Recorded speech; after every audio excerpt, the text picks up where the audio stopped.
Так, ну мы в эфире. Hello everyone, and I think we can start our 5th section. And today your chair for the section is Елена Михайловна Парилина, Professor Елена Михайловна Парилина, Professor Ярославна Борисовна Панкратова, and Professor Artem Alexandrovich Sedakov. And I think we can start. Yeah, thank you, Alina. All the participants, you are welcome at our session. And our session is called the control of social economic systems. And we have a lot of participants, more than 20, I think. And good luck with your presentations. Please follow the schedule. So you have 10 or 12 minutes for one presentation. And after that, we will have questions. Yes, time for questions. So please follow this schedule. And the first speaker will be Chen. Yes, Chen Min. Yes, Chen Min. Yes, please. You are welcome. Please share your screen and.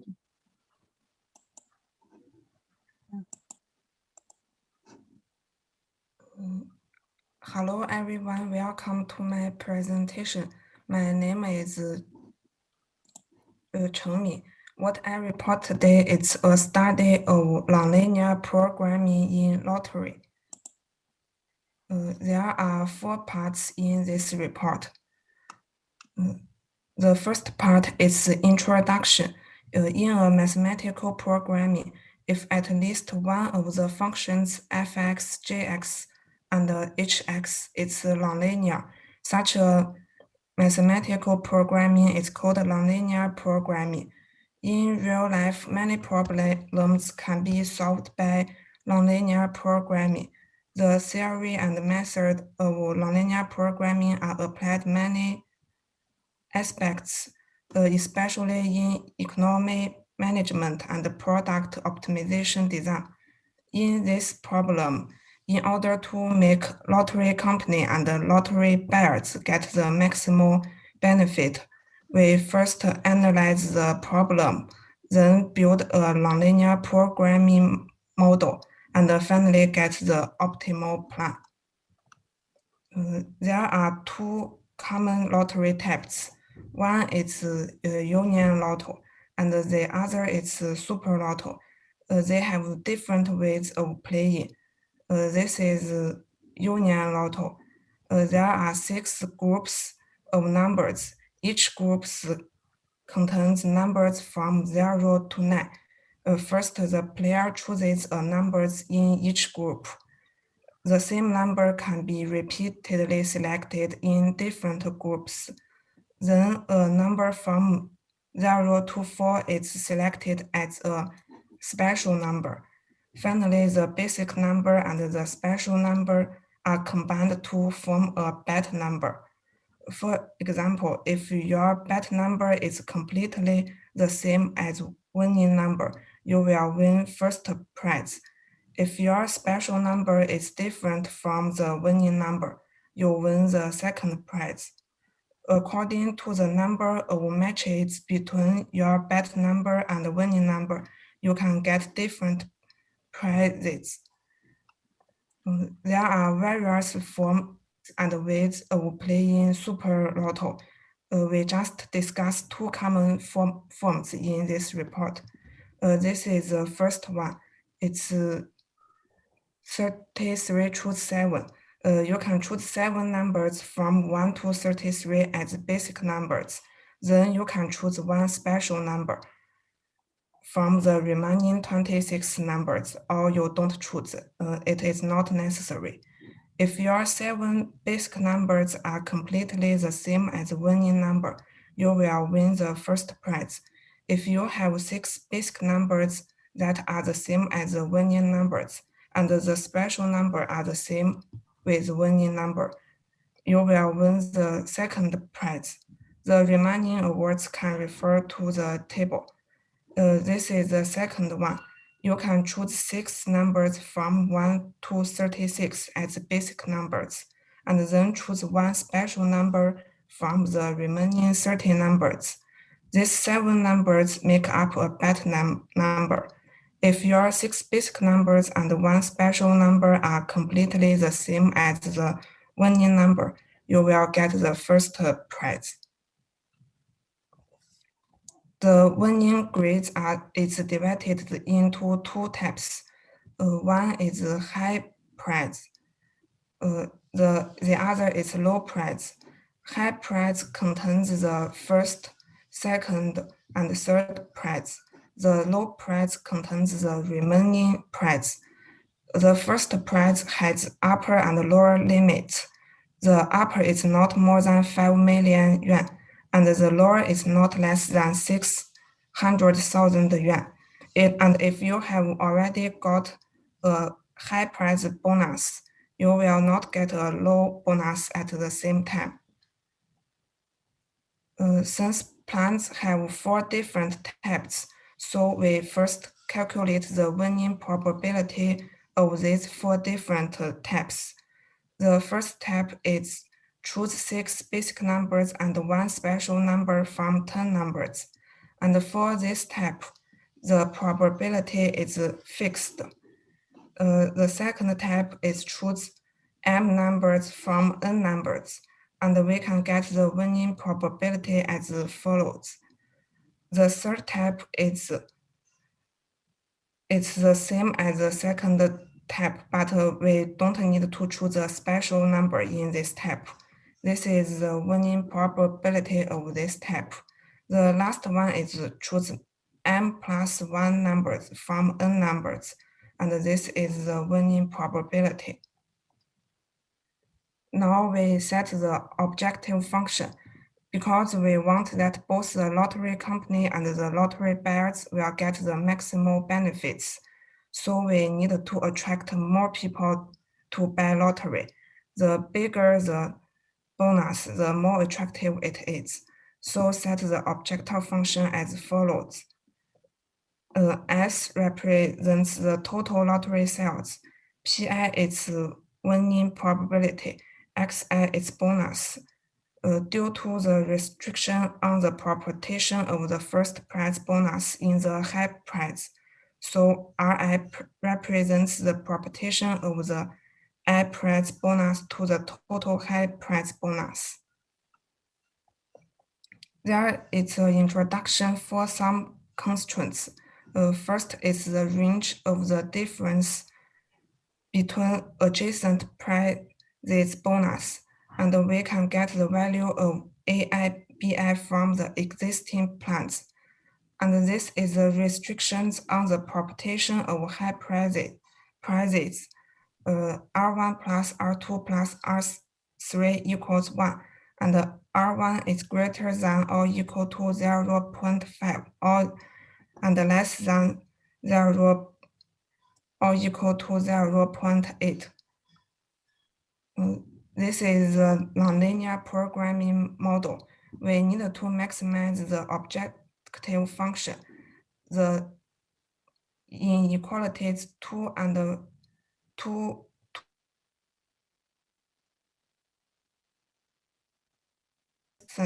prizes bonus. The equation 5 and inequality 6 represent the restriction on the first prize. The inequality 8 is the limit on total sales. The inequality 9 is based on sale rules. It means the bonuses cannot bigger than the current sales, the half of the current sales. There are 4 different types, so I designed different plans for different types and then compared them. Finally, I got 4 optimal plans. And in this part, we need to calculate the winning probabilities of the different plans and then substitute them into the objective function. In this part, I set the limit of total lottery sales. It's 80 million yuan. Then use the Lingo to solve the model. This is the plan for the first type, which is choose 6 basic numbers and 1 special number from 10 numbers. In this type, the objective function is this. because there is no 7th prize in this step, so that the coefficient of x7 is 0, and the result is as follows.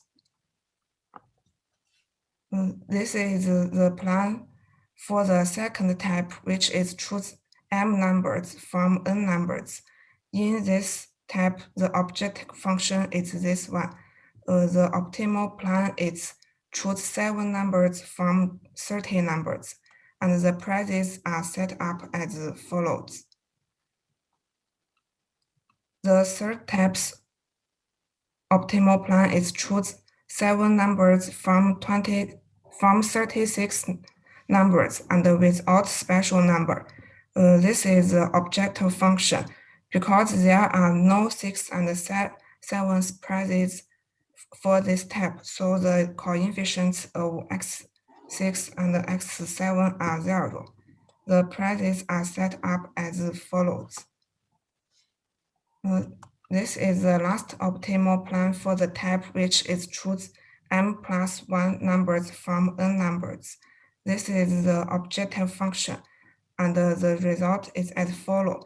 For this type, the optimal plan is choose 6 basic numbers plus 1 special numbers from 29 numbers. This is the references for this report. That's all. Thank you for listening. Thank you. Dear participants, do you have any questions? I have one question about the objective function. What does it mean S in your function? It's the total lottery sales because I gave it a limit. So in this function, he just a fixed constant. You can change it from your lottery sales in the current time. Okay. So it is a given constant satisfying 8. Yes, as I see 8 inequality. Yes, okay. 800. Okay, thank you. Any other questions? If no, thank you once again. Thank you. Oh, thank you, Professor. Like this, and the next speaker is Dan Wang. Oh, okay, I'm here. Yes, please. And please share your screen. Okay.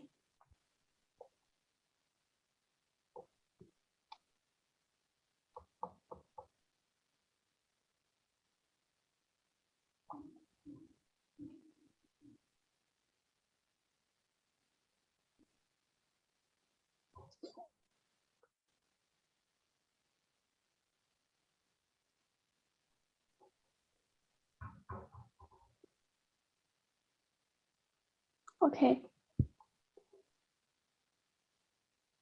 Okay, hello everyone. My name is Dan Wang and I come from Yan University. My paper's name is Analysis of Static Game and Repeated Game in Text Collection and Management. And I will introduce my paper from 5 parts. Part 1 is introduction, part 2 is the model, and part 3 is taxation analysis in static game. Part 4 is taxation analysis in repeated game. Part 5 is conclusion and inspiration. Now I will introduce the introduction. In the process of tax collection and management, the tax authority should reduce tax evasion by the taxpayer, and the taxpayer will choose to invite tax if they have the opportunity. It forms a zero-sum game with perfect communication. Xu Hanlong analyzes the optimal inspection probability of the tax authority in a repeated game.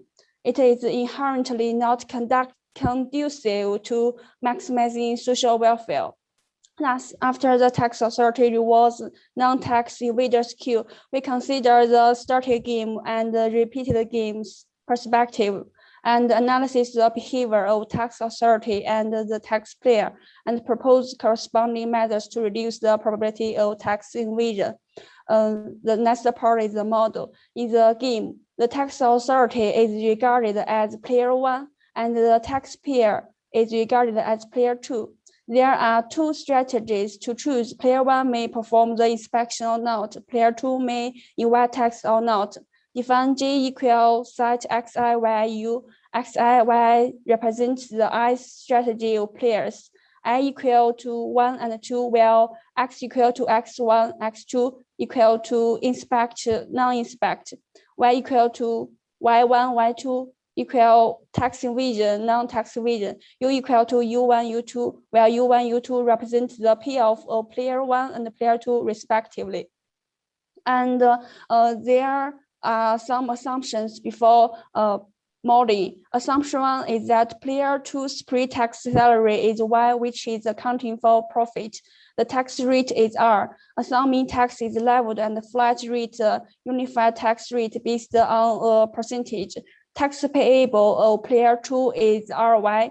Tax evasion amount of player 2 is a belong to 0 to ry. The cost of avoiding paying tax of player 2 is b. B is more than or equal to 0 and is less than a. Otherwise, according to the principle of rational people who follow the maximized benefits, player 2 would rather not choose to invite test. And assumption 2 is that if player 1 finds tax evasion during the inspection process, it will impose a certain fine. F is the ratio of the amount of fines imposed by player 1 to the amount of tax evasion. The amount of fines imposed by player 1 after discovering tax evasion is AF. Assumption 3 is that if there is a behavior of tax evasion of player 2, player 1 can always find out it. The inspection cost of player 1 is C. C is more than or equal to 0 and is less than A plus AF, and C is more than or equal to 0 and is less than or equal to B. Otherwise, according to the principle of rational people, player 1 would choose not to inspect. Assumption 4 is that player 1 awards player 2 who do not invite test divided by Q, which counts tangible or intangible rewards. In this table, table 1 payoff matrix for players, if the player 1 choose inspect, player 2 choose tax evasion, the payoff is that ry plus AF minus C and y minus ry minus AF minus B. And if player 1 choose inspect, player 2 choose non-tax evasion, the payoff is that ry minus C minus Q and y minus ry plus Q. And if player 1 choose non-inspect and player 2 choose tax evasion, the payoff is that ry minus A and y minus ry plus A minus B. And if player 1 choose to non-inspect and the player 2 choose to non-tax evasion, the payoff is ry and the y minus ry. From this payoff matrix, we can get there is no per strategy Nash equilibrium. So we analyze a mixed strategy, because according to the existence theorem of Nash equilibrium, there must be a mixed strategy Nash equilibrium. Let the mixed strategy of 2 players to be H equals to P 1 minus P, P belong to 0 to 1, J equal to E 1 minus E belong to 0 to 1. The probability that player 1 chooses to inspect is P. The probability of non-inspecting is 1 minus P. The probability of player 2 evasion is E, and the probability of non-evading tax is 1 minus E. So we can get the expected payoff of invited tax of player 2 is that UE equal to P is multiplied by y minus ry minus AF minus B and plus 1 minus p is multiplied by y minus ry plus a minus b, and the expected payoff of non-tax evasion of player 2 u1 minus e equal to p is multiplied by 1 minus ry plus q, and plus 1 minus p is multiplied by 1 minus ry. The expected payoff of inspection of player 1 is that u p equal to e is multiplied by ry plus af minus c, and plus y minus e is multiplied by ry minus c minus q. The expected payoff of non-inspecting of player 1 is that u1 minus p equal to e is multiplied by ry minus a, and plus 1 minus e is multiplied by ry. And simultaneous formulas u p equal to u e 减 p, u equal to u e 减 e. So we can get the expression containing variables p star and e star. The p star is that this, and the e star is that this. Therefore, the mixed strategy of player 1 is that a minus b is divided by a plus ef plus q, and af plus q plus b is divided by a plus ef plus q. Mixed strategy of player 2 is that c plus q is divided by a plus ef plus q, and a plus ef minus c is divided by a plus ef plus q. And consider the choices of player 1 and player 2 in different situations. If p is more than 2 p star, player 2 should choose not to invite text, that is e equal to 0. If p is less than 2 p star, player 2 should choose to invite text, that is e equal to 1. If e is more than 2 e star, player 2 should choose to inspect, that is p equal to 1. And if e is less than e star, player 1 should choose to not inspect, that is p equal to 0. The figure 1 indicates the mixed strategy Nash equilibrium, that is p star, e star. Yes, we can get this, the mixed strategy under the Nash equilibrium. And from the static game analysis, we can get the conclusion.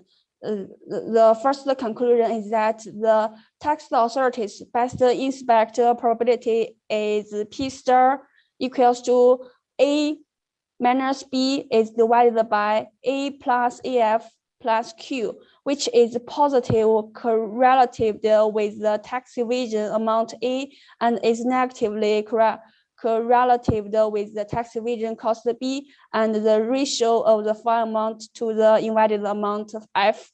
And the conclusion 2 is that to confirm if the incentive factor q has influenced on the decision of player 1, the derivative of e star with respect to q.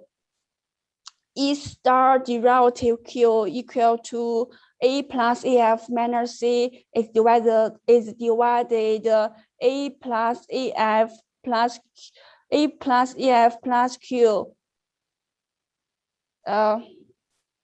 and the ry plus af minus c is less than ry. It is less than 2ry minus a, that is a plus af minus c is less than 0. So e star derivative q is less than 0. Thus, the model proves that theoretically people will respond to the incentives, and the positive incentives will reduce player 2 probability of tax evasion. Negative incentives the contrary. But the game is not the one, so we analyze the taxation in repeated game, and based on the assumptions that k is the expected time of inspection, t is total times of game. so that the expected time of inspection k equal to p star is multiplied by t. The expected cost of inspection n equal to c is multiplied k. The factor affecting the total expected cost of inspection are the sum of the expected cost of inspection and the product, which include the expected time of inspection, rewards, probability of inspection, and the probability of player 2's not inviting tasks. The total expected cost of inspection is this formula. Given level, we only consider the impact of Q on player 1 and player 2. In the following example, take arbitrary value for E, B, C, T, and F. These values only need to satisfy B is more than or equal to 0 and is less than E, C is more than or equal to 0 is less than E plus EF, and C is more than or equal to 0 and is less than or equal to B. If A equal to 50, B equal to 30, C equal to 20, T equal to 100, and if F equal to 2, figure 2 is obtained. The figure 2, the abscess represents rewards and the ordinate represents the cost of inspection. This curve represents that the cost of inspection firstly increase and then decreases as rewards change. And we can get if rewards Q is more than 0 and is less than 110, Q is positively relative with the cost of inspection of player 1. And if rewards Q equal to 110, the cost of inspection of player 1 reaches the maximum value of 567.923. If rewards Q is more than 110, Q is negatively relative to the cost of inspection player 1. And we can get the conclusion from the example. The conclusion one is that the remuneration is low and it effectively reduces tax evasion, but it increases the cost of inspection because the payoff of tax evasion of player 2 is larger than rewards, while rewards Q are low. According to the principle of rational people, player 2 will choose to invite tax, and the amount of tax evasion and the cost of tax evasion will increase, and the cost of inspection will also increase. If the incentive payoff is large, the cost of inspection will decrease as the rewards increase. As player 1 give away more rewards, the payoff of tax evasion is less than rewards. According to the principle of rational people, player 2 will choose not to invite tax.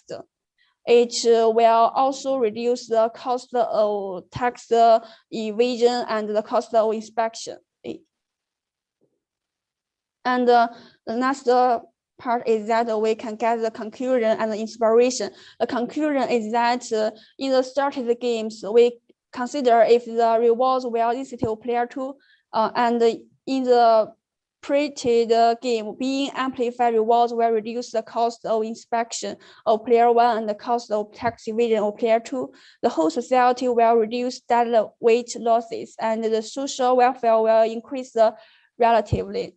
And we can get some more inspiration for the authority, that is the player 1. It is necessary to increase the incentives for player 2 who do not invite tax, and for the tax players, that is player 2, they should improve their tax compliance and file tax return consistently and maintain their reputation and image. This is a win-win situation for both self-interest and social interest.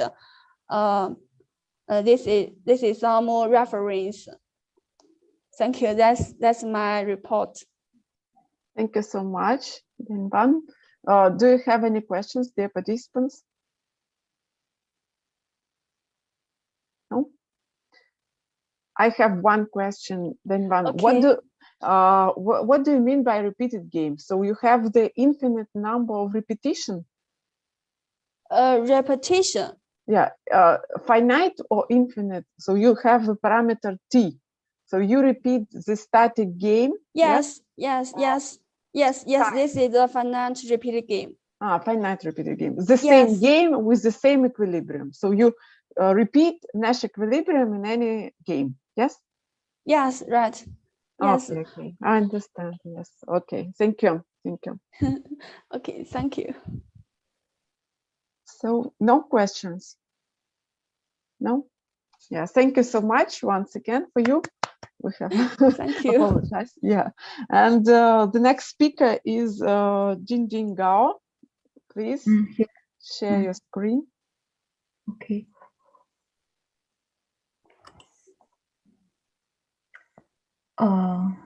Then can you stop sharing the screen, and after that Jingjing can share the screen. Okay. Sorry. Yeah, thank you so much. No problem.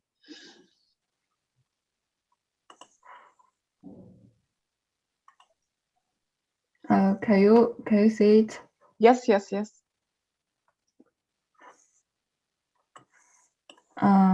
Hello. Today is April 21st. Oh. Okay. It's April 21st. Oh, sorry. It's a mistake. Hello everyone. My name is Gao Jingjing. I finished this article with my supervisor, Elena Prelina.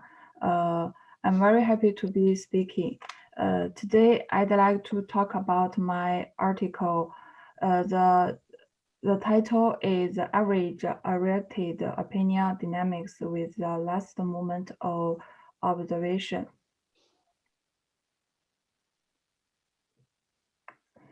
There are four parts involved.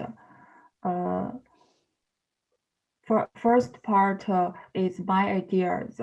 Second part is observation problem. Third part is Euler equation approach. Fourth part is case of the last moment of observation. Now let's move to the first part. In social networks, influence setters lead to the formation and change of one's opinion. When influence setters want members of network to reach a consensus, they need to use some strategies such as putting money, spreading, inducing comments. When we need to observe the dynamics of opinion in social network, there are certain social codes. So how can we reduce these codes? I will introduce this model later.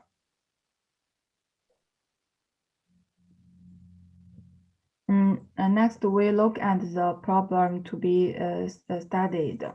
I given the opinion dynamics of social network members in equation 1.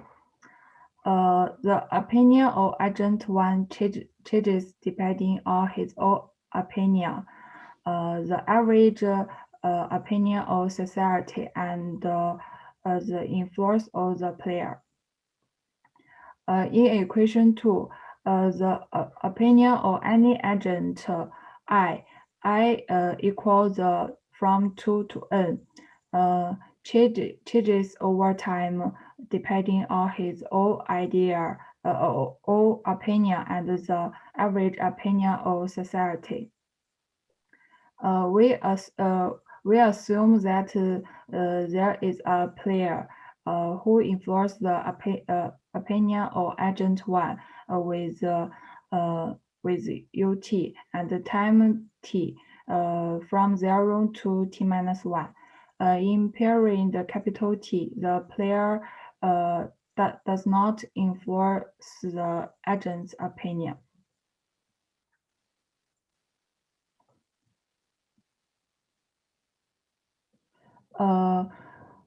When agents being the members of network form their opinions by the influence of the average opinion of society, there are one or two players which are interested in making the opinion of any agent as close as possible to the target opinion.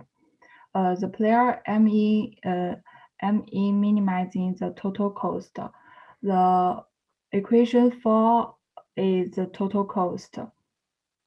The first part is cost which the opinion or agent close to target opinion under the influence of player 1 from 0 to t minus 1.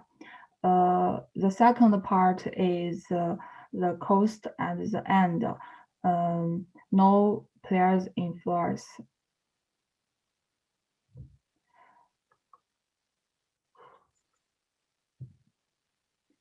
I use the Euler equation approach to solve this problem. I give a state dynamic equation 5 and control problem 6.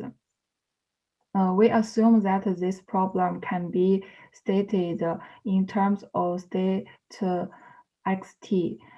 So we can express ut from equation 5 as a function of xt and xt plus 1, like this. Therefore, we can rewrite equation 6 in like 7.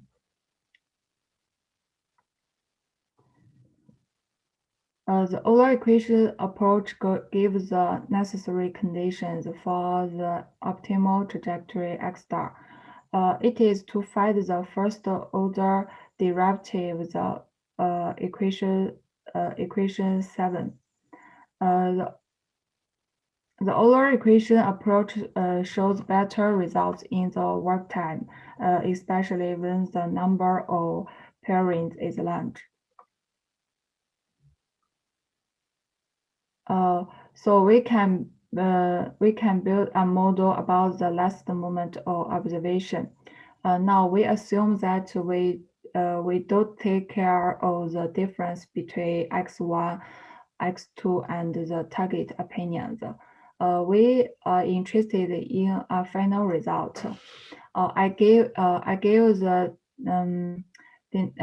opinion dynamics of two agents and the initial condition.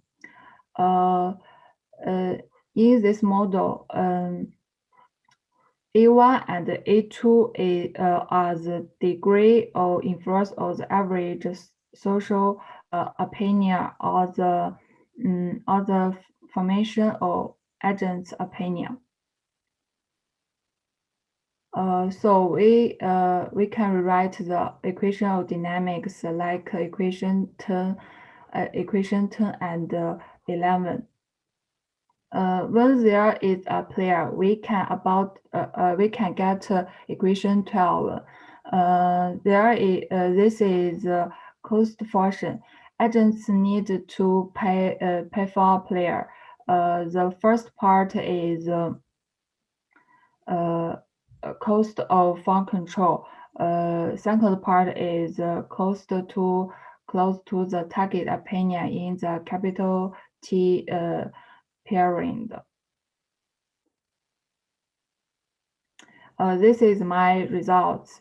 This theorem can find the optimal strategy U star and the optimal state trajectory X star.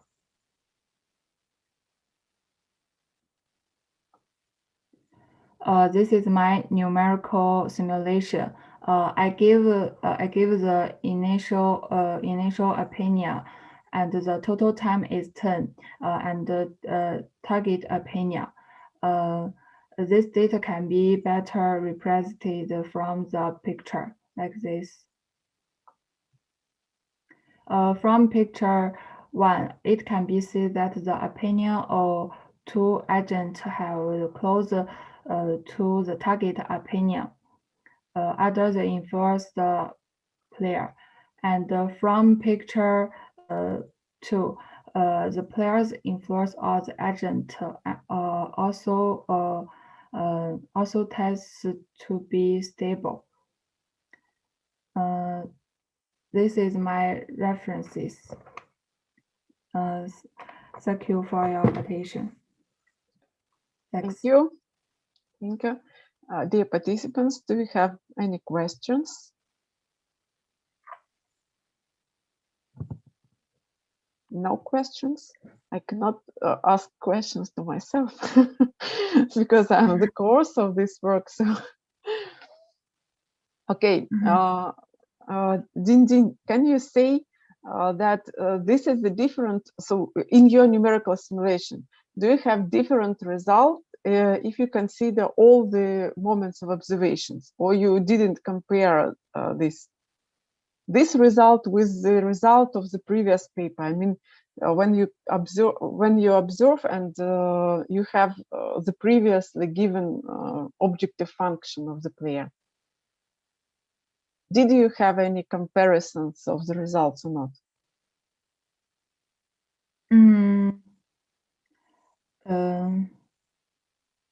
You mean compare the pairing model?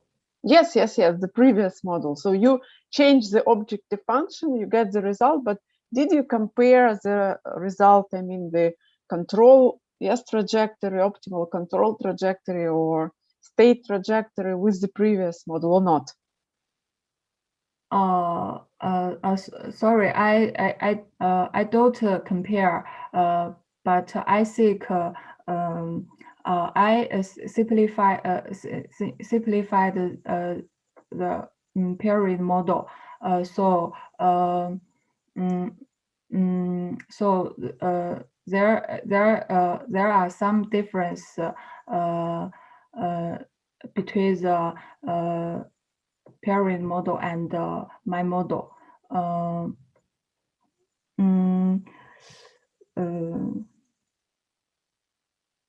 Okay, thank you. I understand. So you did not compare, I mean, the results. Yes, the results. Yes. Okay. Thank you. May I ask a question? Yes, please. Yeah, Jinjin, could you show the model, I mean, the page with the state equation?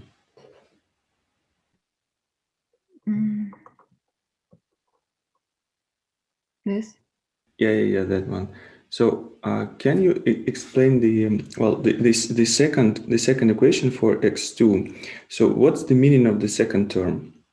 So how can you explain the right hand side for the state equation for the variable x2 t plus 1? So how can you explain that sum?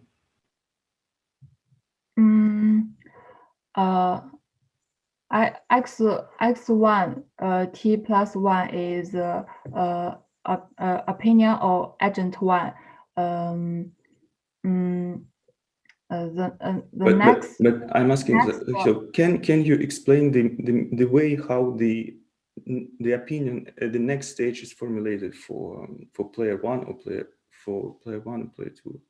I think here is just one. Yeah. In this model, I assume that there is one player, and I assume that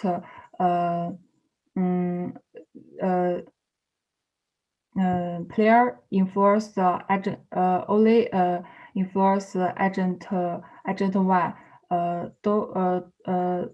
Don't influence the agent 2. So UT is influence of player 1. The X2 is opinion of agent 2. They depend on his own opinion and the average society opinion.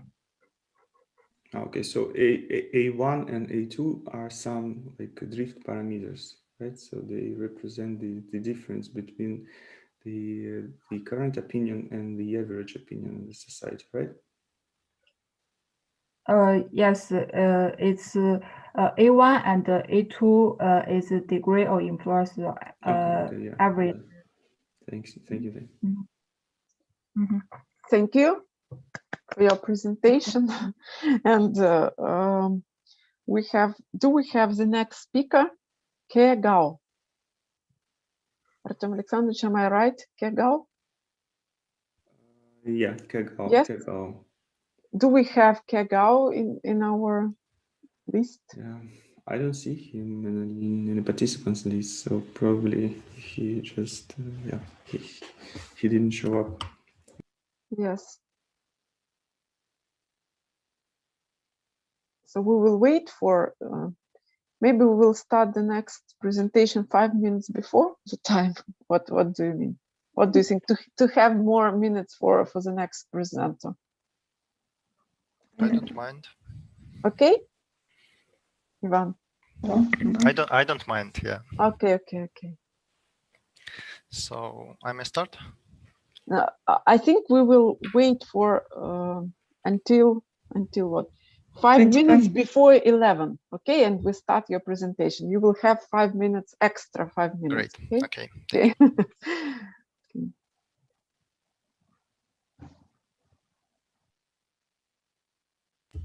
Or alternatively, you can leave these 5 minutes, extra 5 minutes for questions. So that depends on. Yes. We'll see how it goes, I guess. Yeah. We will have a hot discussion.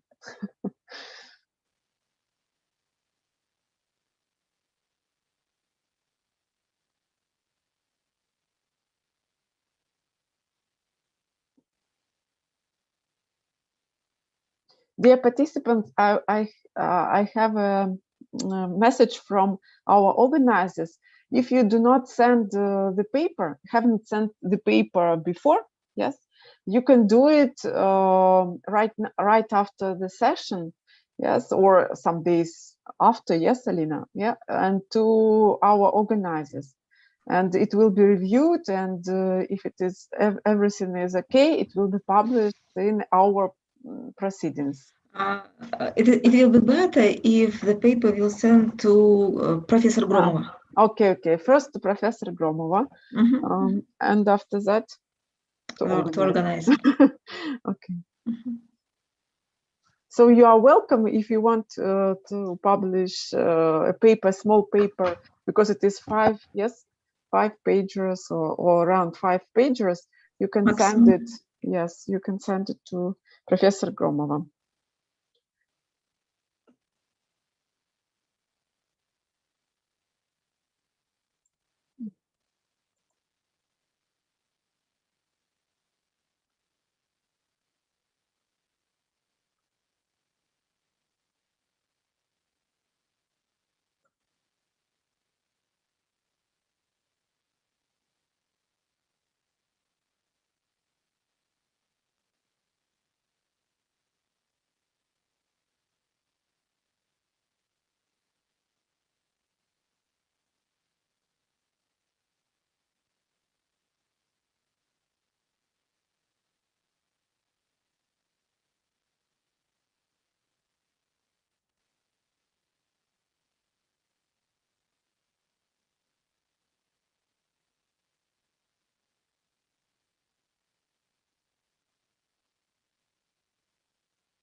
Ivan, please share your screen. We will have it like a beautiful picture on our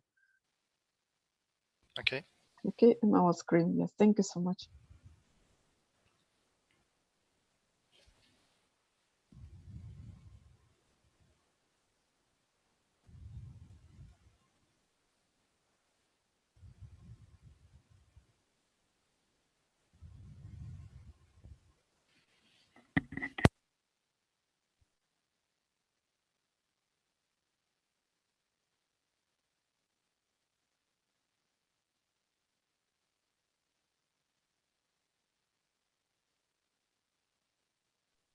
Ivan, your student SPBSU or is SPBU?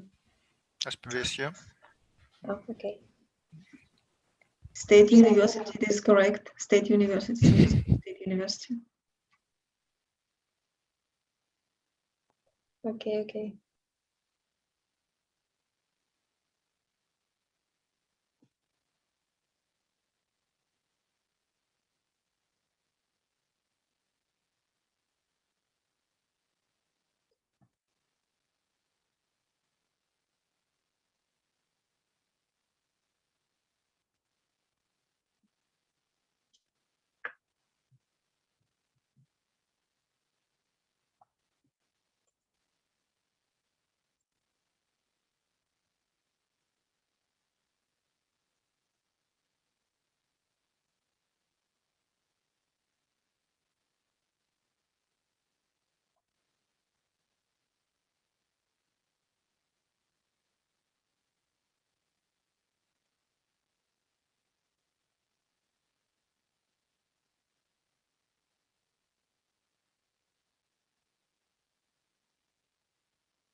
So I think we can start.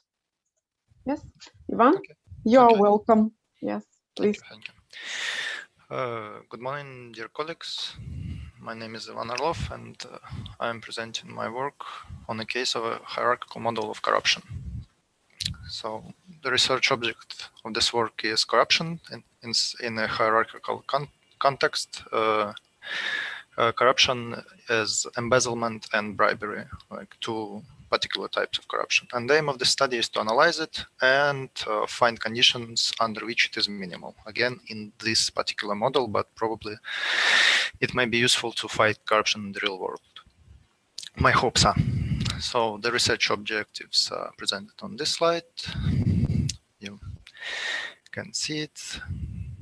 And the contents of presentation are literature review, model, its particular case, the simulation, the solution via simulation, corruption minimization, and introduction of the cooperative element extension in this model. So the idea of analyzing corruption through game theory is not new because we have self-interested agents who interact. So it's the definition, I think, of game theory. So there are a lot of works that analyze the corruption in game theoretical context, but most of them use two-person games. As example, you can see the table from the work of Song, who examines the interaction between gate corruption and department being inspected as a two-person normal form game. There are works that analyze corruption as a game between three people. Although this work from Adanasi is not very much like that, because we have donor, we have intermediary, and we have the recipient, but the recipient doesn't get to play. Donor gives some money, or keeps or gives some money. Intermediary uses things to transfer fully or to embezzle some part of it, and to embezzle low or high. And recipient just receives some money, so he doesn't get to play. On the other hand, we have in great work by Spengler, we have the game between three players: the client, the corrupt official, and the inspector, who the client bribes or does not bribe, the official reciprocates, takes the bribe and reciprocates or doesn't, and the inspector investigates or does not investigate, depending on the, and he does not know the actions of the previous two. And that's how the game is described. The novelty of my model is in the fact that there is a less homogeneous hierarchy. So in works like Kumachova's work, we have the homogeneous population of taxpayers trying to evade taxes, or not trying to evade taxes and paying fully. But in my work, we have not the homogeneous population, but the hierarchy, because in organizations, in states, in complex organization, they have hierarchical structures, and almost each individual can be addressed as either superior or subordinate to other. So we have some interesting relation between them in that context, and I'm trying to analyze this in my work. So my model of corruption depicts it as a two-stage game. In the first stage, we have embezzlement. We have some sum of money that goes from the highest level, M0, which is state, non-corrupt official who just gives out money, and this money goes down the hierarchy, and each official can steal some of it. Can either transfer fully to the next level to solve the problem, or can embezzle some of it. So, and within one level, which is horizontal level, like M-1, G or K, the stealing is happening simultaneously. So each official chooses the amount to steal, and the leftovers are passed to their subordinates. And in the second stage, we have the inspection stage. Inspector goes from top to bottom, from left to right, and depending on the probability of inspection, which depends on the amount of money stolen, he inspects the level. The official inspector does not know whether he was inspected directly, so the inspector just came to him in first, or he was exposed by the official. Each official can expose his superior if he knows that superior stole more than him.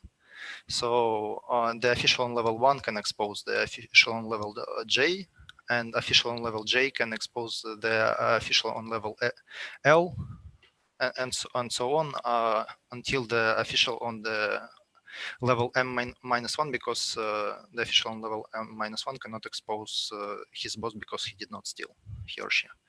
So the endings are E1 through E7. It's the outcomes, the payoffs are presented on the slide. In first situation, we have no inspection. In second situation, the subordinate is inspected and there is no bribe. So he suffers the fine for stealing and cover up some amount of money he managed to cover up. In third, subordinate inspected bribe is rejected, so he does not only pay fine for stealing, he loses the bribe he was trying to bribe with, and he pays the fine for bribe. And all from 4 to for the bribe is accepted, so the inspector cover-ups the stealing of the inspector and stealing of the official, and the official only pays the bribe that he chose to pay. And in 5, 6, and 7, the boss is exposed by subordinate. So the inspector now inspects the boss, and boss chooses whether to bribe, not bribe, or expose further. And the endings down the road, like 8, 9, and 10, are all similar to 5, 6, and 7. The only difference is in who pays the bribe ultimately. Like the chain can go as far as until the level m-1. So as I said, the actions of the officials, most of the officials can bribe, not bribe, or expose. The official on the one level before the on level m-1 can bribe or not bribe, and the official on the level m cannot do anything because he does not steal, he just gives money. So, and inspector chooses to accept or to reject the bribe depending on his valuation. So the optimal stealing in first stage for the official is the difference between the money entering level and the cutoff value. Cutoff value is the minimal amount of money you need to that needs to leave the level to create at least semblance of work. So, and that difference divided equally among the officials is the optimum money, because it provides safety. Nobody can expose can expose his fellow, because everybody stole exactly the same amount, and they stole the maximum amount they could. So the probability of inspection depends on the amount of money stolen up to this level, and the effective probability of inspection takes into account that level n can be inspected only if all levels before it was not were not inspected. So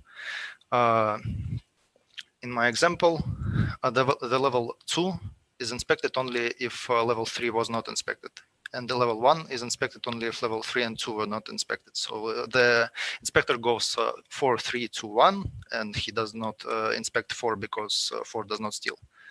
So like that. And all officials inside one level are interchangeable, and inspector does not see any difference between them. So the probability of each of them being inspected is equal. So let's solve the particular case of this model. The values of characteristics were taken somewhat randomly, but with logic that the higher level should get the higher stealing, and fines for stealing and bribe were taken according to Russian laws. So that was fine. And inspector characteristics are taken, also somewhat randomly, but with logic of reward for the higher stealing is higher, and cover-up cost for higher stealing is higher. So in order to solve this game, I wrote the computer simulation, because it cannot be solved via backward induction, because the official on level 1 does not know the values. He knows the stealing, but he does not know how big of a bribe will the official on will his boss and will his boss's boss and so on give. So he cannot be sure which end he will end up with. So I just simulated all possible ends, all possible and sensible ends. And in that situation, the solution was that optimal stealings of both officials and expose the officials on level 2 and 1 expose their bosses and they bribe is a stable solution. So this model was simulated 100,000 times for 5 different pairs of strategies, and the resulting situation is pessimistic because corruption is not punished but multiplied. We have embezzlement, and then we have bribery that covers up this embezzlement. In order to fight it, we need to analyze how this model is shown. The ultimate decision maker for the corruption is the inspector. He either accepts or rejects the bribe. He does so by taking the difference between accepting and rejecting. So in order to minimize the corruption, we need to make sure that he gets more by rejecting the bribe, more, or his utility from rejecting the bribe is more or equal to his utility to accepting the bribe, because let's say he's somewhat moral. So if those are equal, he chooses to reject. From that, we have that the sum of rewards and cover-up costs for all the inspected official should be more or equal to the bribe suggested by the inspected official. The bribe of suggested official is chosen by the official. So in order for him to, this bribe must be, in order for him not to be corrupt, this bribe must be so big that he does not want to be corrupt. So this condition should be met. Stealing is not profitable when this product is more or equal to 1. So the bribe is more than optimal stealing divided by the probability of being inspected directly or via exposure. So we have this this condition for the corruption minimization and for any T. And this T is either, in the best case, in direct inspection of the one official, and in the worst case, this chain consists of this official, officials that exposed him, official that exposed the official who exposed him, and all the way to the level 1, or the lowermost level. So the optimal bribe is should be more than the optimal bribe should be more than this sum. So we take with this level of granularity one. So this this product, this division plus 1,000th. I thought that that would be the small enough value. So there are 3 types of chains in the model in this example. So 1 level chains of subordinates, 1 level chain of bosses, and 2 level chains. The minimization settings are fighting. First setting fights chain corruption. Second fights boss corruption directly, and third one fights subordinate corruption when bosses don't steal. Because if you fight bosses, they choose not to steal, and this decreases the probability of inspection for subordinates. And we need to make sure that subordinates will not steal even if their bosses do not steal. So from these settings we get these results, and with the third and the harshest settings, we have the situation in which the corruption is eliminated fully, which can be seen there. So in default setting, there are a lot of corrupt utility, and the corrupt utility is is the payoff of player without his wage, because the only official and non-corrupt utility he gets is his wage. So in default, we have a lot of corrupt utility. In setting 1, it decreases. In setting 2, we have no corrupt utility for the bosses. And in setting 3, there is no corrupt utility because it's not possible to be profitably corrupt. So it's possible to reduce corruption, and it's possible even to eliminate them, although the means are very extreme.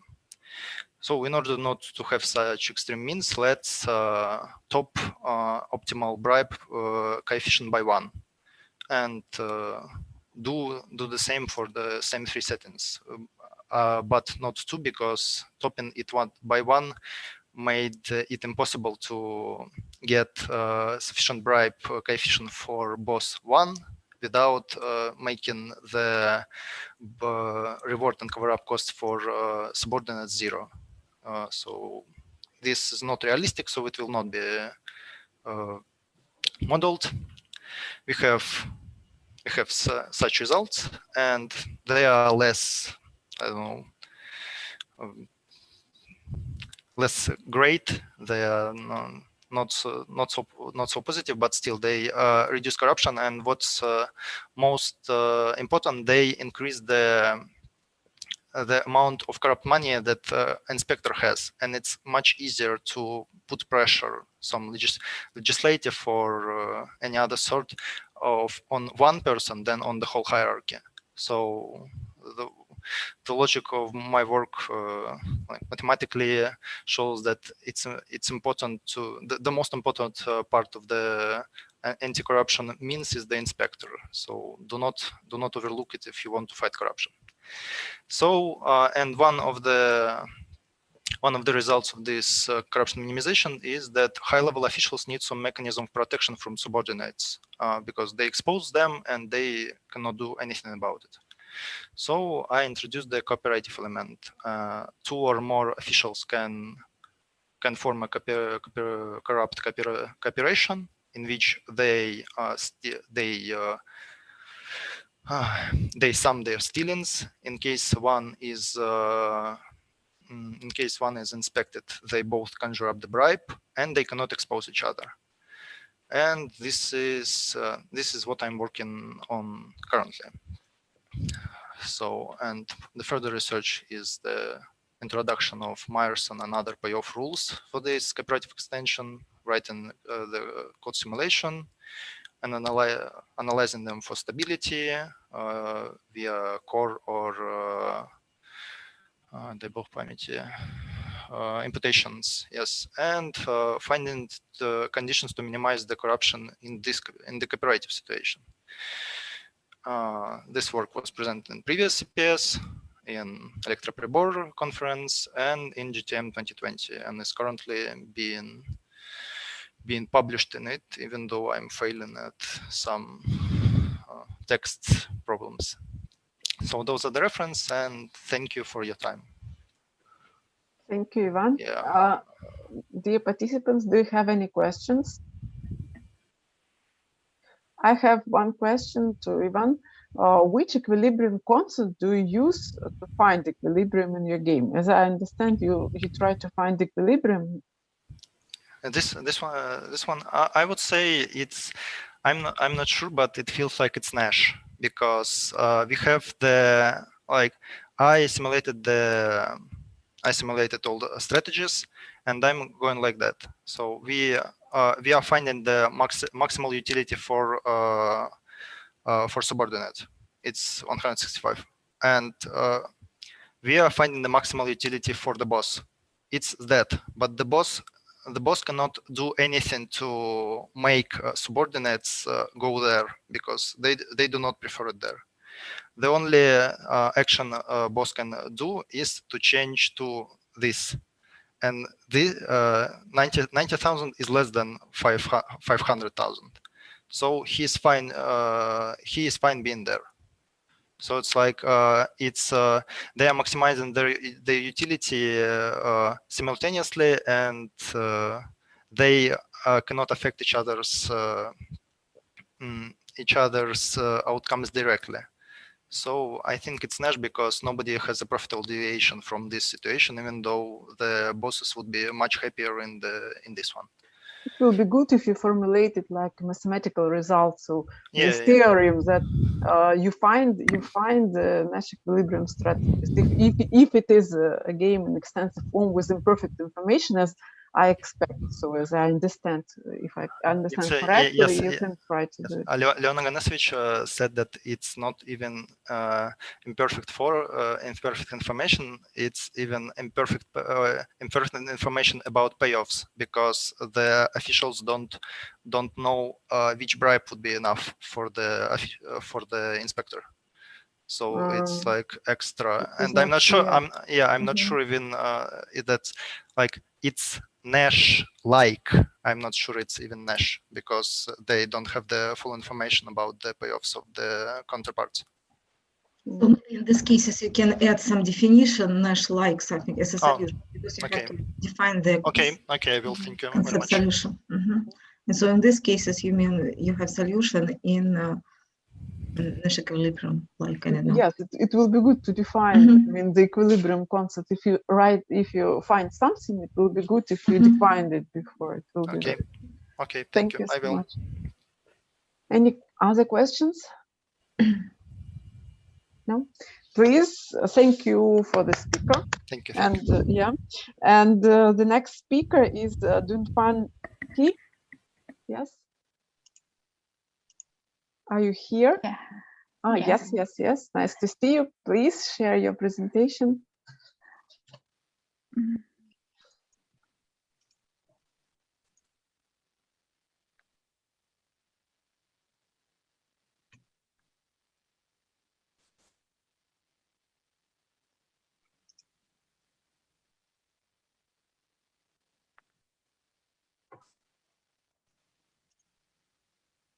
Okay. Good morning, everyone. My name is Dunfan.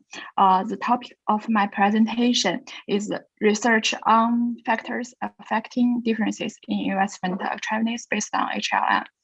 My presentation analyzes the influence factors and the formation mechanism of investment attractiveness differences from the national and the provincial levels, which is of great significance to promoting economic development and improving people's living standards based on the hierarchical linear models, principles and methods, and based on the survey data of mainland China's provinces. Empirical analysis is carried out on the influencing factors and the formation mechanisms of investment attractiveness differences. We discovered that the investment gravitational differences has a complicated mechanism of action, and it is jointly solved from multiple levels and perspectives, such as total import and export trade, taxation, and per capita income. Hierarchical linear model is based on the ordinary linear regression analysis model and can process individual and group level data simultaneously. When processing the cell data, first it establish a regression equation with the individual level explanatory variables, then use the intercept and the slope in the equation as dependent variables, and then use the group level explanatory variables as independent variables. Perform a second regression. These are the basic form. This page is meaning of parameters. In my presentation, the maximum likelihood estimation method is used to estimate the regression equations, the parameters at each level through the HMLM software. Taking investment attractiveness as the explained variable to eliminate the variance of the data and smooth the data. It is necessary to perform logarithmic processing on the income data and construct a model. To use this model to study the investment attractiveness differences, we first need to test the model's usability, the meaning of variables.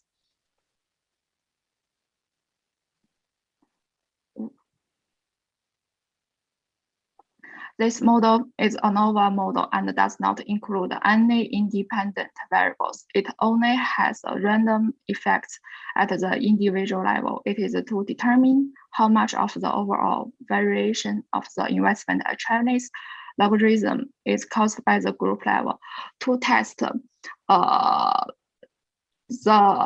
model's feasibility for research. The formula of ANOVA model.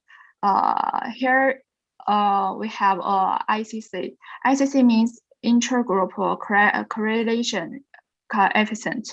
It's used as a standard to judge whether it is applicable to the HLM. The larger the ICC, the more applicable to this model.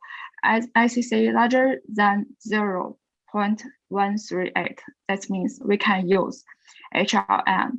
ICC is equal to the intergroup variance divided by the intergroup variance plus the intergroup variance. In the variance analysis, the intergroup variance is 1.364 and is statistically significant, indicating that there are significant differences between the groups, with obviously stratification characteristics. ICC is 78%, indicates that 78% of the differences between the group and are caused by the group level, which is not negligible. Therefore, the HLM can be used for analysis. The second model is a random coefficient regression model, which only contains individual level variables, but allows the intercept and the regression coefficients of the individual level equation to vary randomly between each group level to measure the individual level's effect on investment attractiveness. The third model adds group level variables to the intercept term based on controlling individual level variables, measures the group's direct effect on individuals, and allows individual level variables to vary randomly between groups. We regard it as a particular type of complete model form. The last model is a complete model through the result of the interaction of the combination of individuals to explore the differences in investment attractiveness process, that is individuals to the investment attractiveness of indirect adjustment. The second level of variable coefficient symbol and the first level of corresponding variable coefficient symbol. The same play a strengthening role, on the contrary playing a weakening role. There are the result of analysis of model 2 and 3 and 4. We express the explanatory variables variance components at the individual level. It only shows the changes in the variance between groups and the first level residuals. The fixed effect represents the influence effect on the independent variables of level 1 and level 2 on the investment attractiveness differences. The random effect means the investment attractiveness differences that the independent variable does not explain. The negative influence on investment attractiveness is X1, but it is not significant. The ones that have a significant positive impact on investment attractiveness are X2 and X3. The direct effect of X4 and X5 is significant negative effect. Under the cross-level interaction, X4 has a moderately significant strengthening effect on the investment attractiveness of X2, indicating that the enhancement of X4 can promote the influence of X2 on investment attractiveness. In the same way, X4 also played a highly significant positive effect on X2, and X5 has a significant negative effect on X1 and X2, and X4 has a low significant negative effect on X3. The difference in investment attractiveness is the result of a combination of multiple factors. It is neither an individual regional issue nor a pure national policy issue, but a regional economic development policy system, historical background, and many other interrelated issues. All aspects are resolved together. That's all. Thank you for your attention. Thank you. Any questions? Can I ask you, Dun Phan, one question about what is the most what are the most significant factors for attractiveness of the provinces in China? Can you say us? I mean, the meaning of the factors. The meaning of factors. Yes, the most significant. The more significant is X2 and X3. The meaning of factors. Yes. What? GRP and X2 construction. X2 and X3. Yeah. And what does it mean? Gross regional product. ВРП. Okay. Yeah. But it's usual. For the typical attractive. Okay. But why it was the volume of investment in fixed assets. Okay, I understand. Thank you so much. Thank you. If we have no questions, thank you, Dunfan, for your presentation. Thank you so much. And the next speaker is Van Chen. Van Chen, are you here? Yeah, I'm here. Yeah. Okay, nice to see you. Yeah, so, nice to see you. Yes. So please, Dunfan, please stop sharing the screen, and Van Chen will share her screen. Yes, thank you so much. Yeah, I can. Please.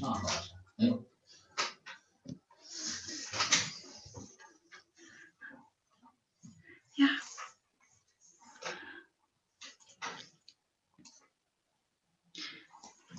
Yeah, can you hear? Yes, can you see my screen? Yeah. Yeah. We see your screen.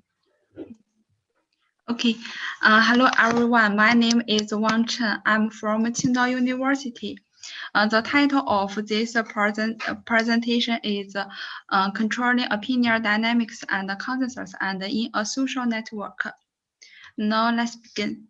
I will introduce the paper from 6 parts: introduction, model, symmetric case with 1 player, symmetric case with 2 players, simulation, and conclusions.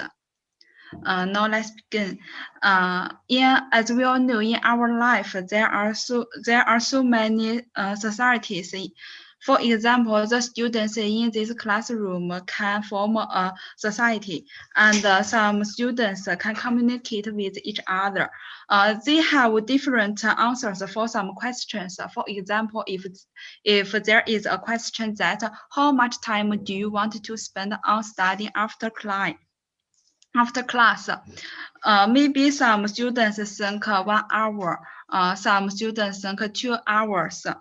And they will change their answer because they can exchange their opinion by communicate with each other. However, there is also a teacher. Yeah, he hope every student have a certain answer, such as 1 hour and a half past.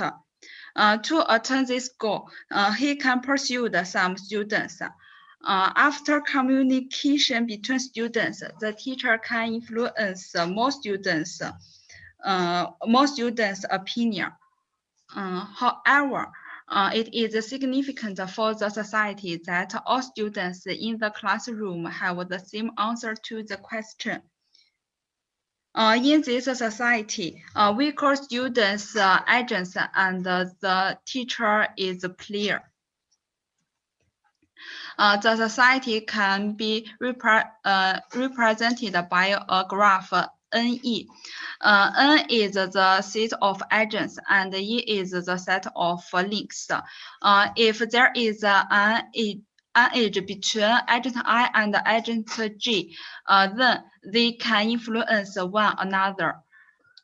However, the control applied by a player is an external control, which implies that the player can influence agents while agents can't influence the player. There are many such examples in our life. For example, the media can change people's opinion by the reporting, but these opinions will not influence the media. So we can we can get these conclusions. Firstly, in a society, every agent has his own opinion on some issue. Secondly, the player can influence the opinions of agents in the society by applying an external control to some agents. However, he should pay more costs. Thirdly, agents' opinion can evolve due to communication with other agents and the influence of some external control. Fourthly, the goal of control is to make the final opinion of all agents as close to a desired one as possible with the minimum control costs. Finally, if opinions of all agents are same, the consensus can be reached. The problem can be characterized by a game theoretic model of external control influence on opinion dynamics. Players can influence definite agents in the social network. Further consideration rests on the assumption that each player can influence only one definite agent. The dynamic game under consideration belongs to the class of linear quadratic games in discrete time. We try to calculate players' optimal control and analyze whether consensus can be reached or not. Now I will introduce some symbol. N is the set of agents. M is the set of players. Xt is a vector, is element Xit represents the opinion of agent I at time t. Ai is a coefficient. Xm is the target of player M. Gamma M is player M's cost. Um is player M's control. Si is the neighbor of agent I, and Mi is the set of players influencing agent I. There is a case that no player influences the opinion the agent I, then Mi is empty. Next, I introduce the dynamic and the P function. The opinion dynamic is this function. It depends on two factors. The first is the influence of agents, and the second is the influence of players. Then this function is the P-of function. It consists of two components. The first reflecting the deviation of the opinion of all agents from his target value, and the second reflecting his control cost.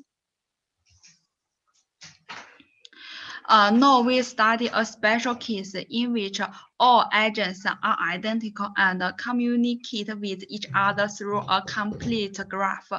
So the opinion dynamics in this model can be written this function. In this function, the influence of agents is a mean value.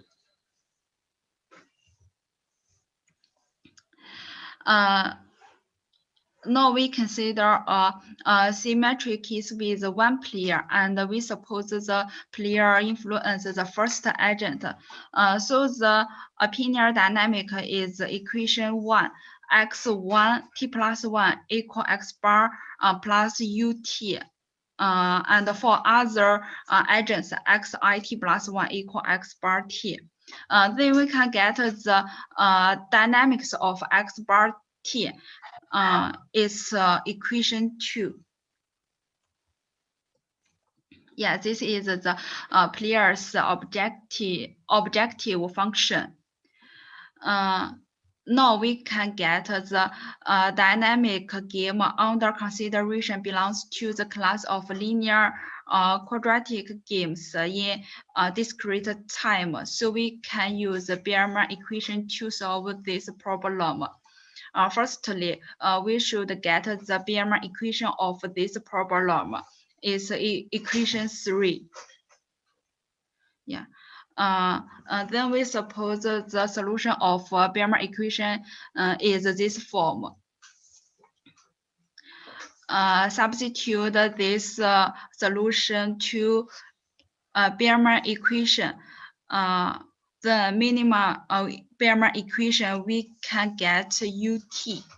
Yeah, UT is this form, and in which A and K satisfy equation 4 and equation 5.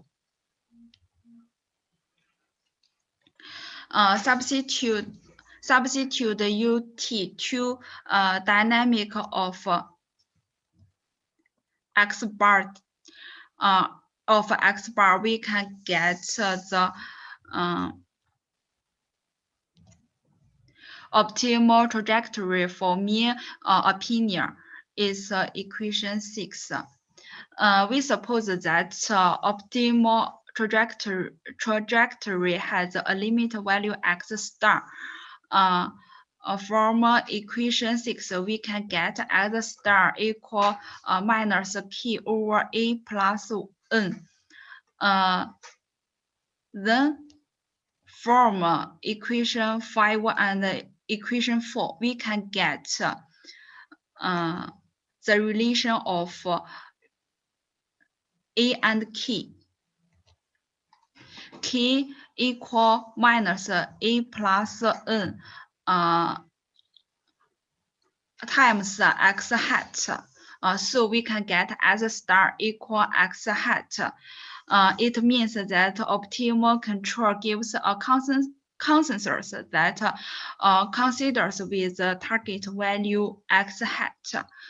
So we can rewrite the system 6 as this form. Now we consider symmetric case with 2 players. In this model, the first player influences the first agent and the second player influences the second agent. So the dynamic of this model is equation 8. X1 equal X bar plus U1, X2 equal X bar plus U2, and for other agents, Xi equal X bar. In this model, the dynamic of X bar T is equation 9. This two function is players' objective functions, and we trying to find a feedback Nash equilibrium of the above game. The feedback NE is U1 star and U2 star. Firstly, we suppose that player 2 choose control U2. Then we can get the Biermann equation is player 1. Is the equation 10. Then we suppose the solution of equation 10 in the form in this form. Yeah. Then we can get the U1T. U1T is the form of equation 11. In which A1 and Q1 satisfy equation 12. Similar, we can get we suppose that player 1 chose control U1, and we can get the minimum in brackets in U2, and A2 K2 satisfy equation 14.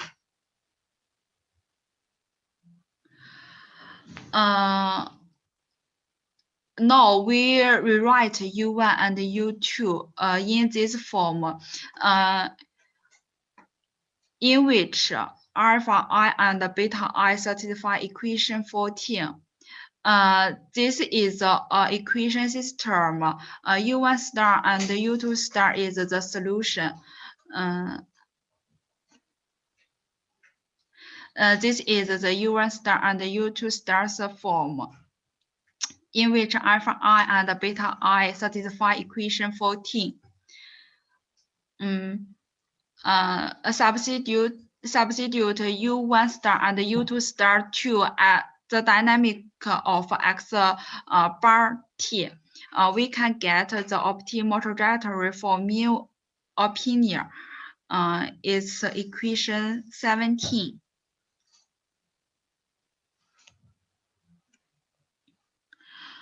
Now we suppose that optimal trajectory has a limit value X star. From this equation, we can get the value of X star. It's equation 18. And if gamma 1 equal gamma 2, yeah, we can see this equation. This equation 12 and equation 14. If gamma 1 equal gamma 2, we can get E1 equal E2. Yeah, if E1 equal E2, from this equation, we can get alpha 1 equal alpha 2 and beta 1 equal beta 2. So, if alpha 1 equal alpha 2 and beta 1 equal beta 2, we can get X star is the mean value of X1 hat and X2 hat.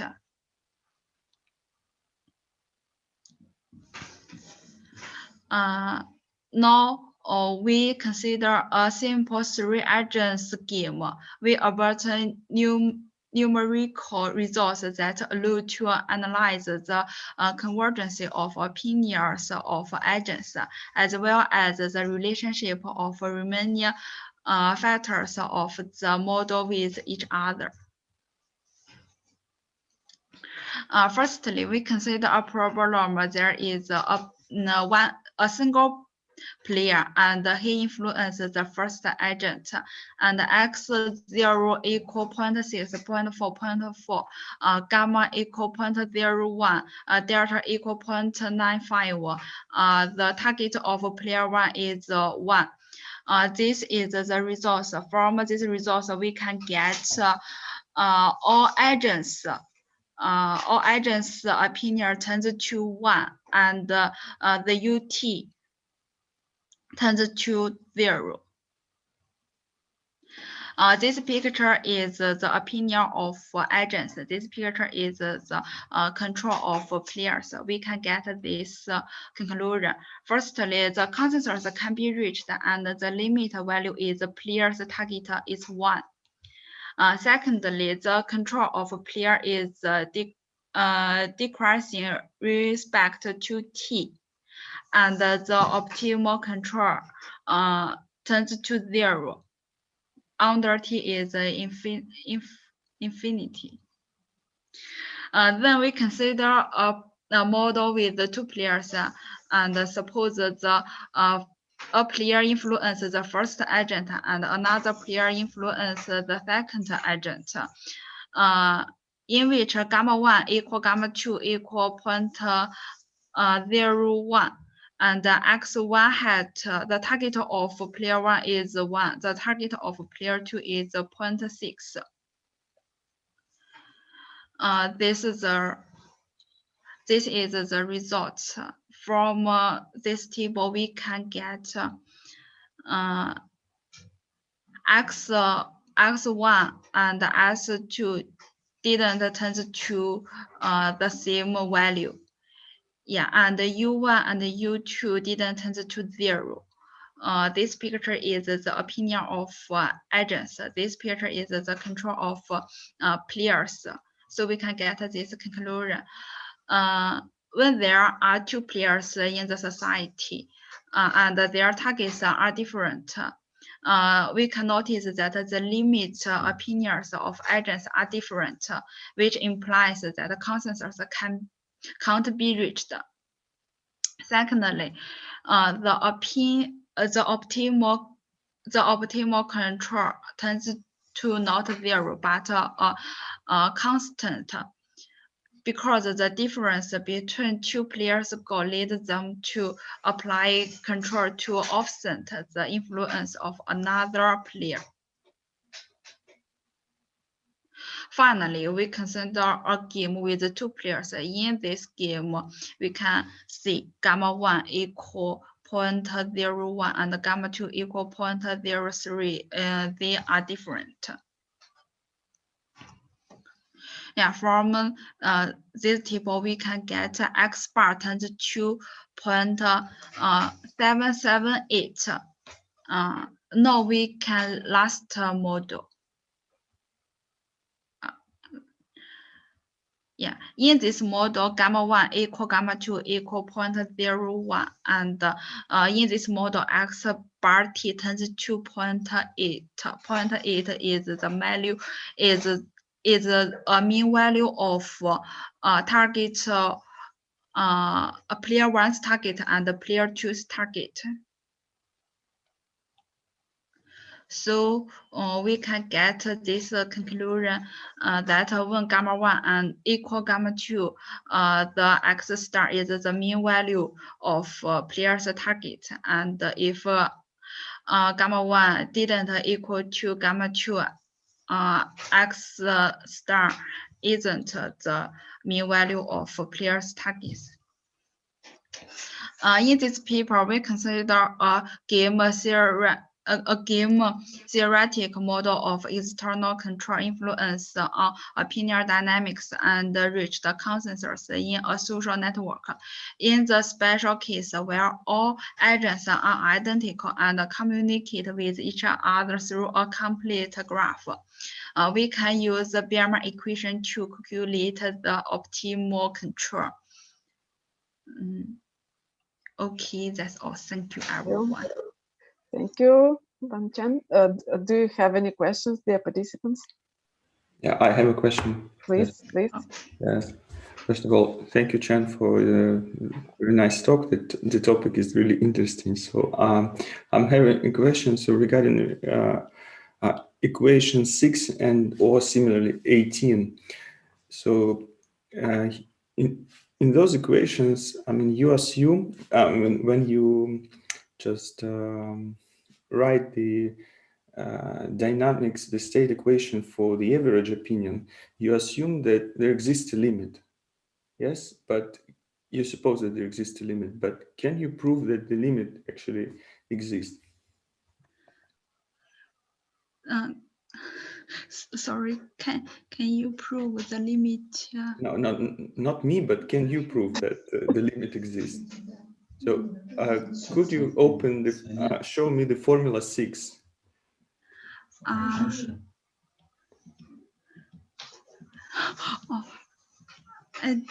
Do me, I suppose that there is a limit value X star. Yes. You suppose that X star exists, right? But can you prove that actually there is a limit?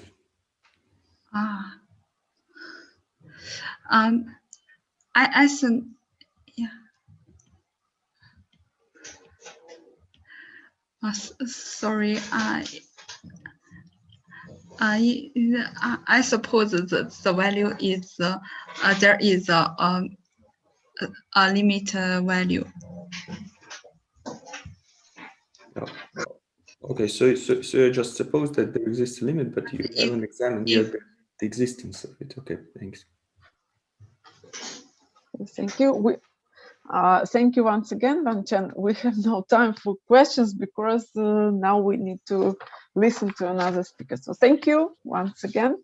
And the next speaker is Yan He. Yes, Yan. So please share your screen and show your presentation. Okay.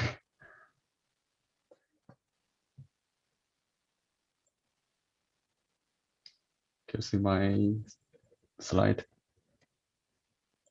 Yes, everything is okay.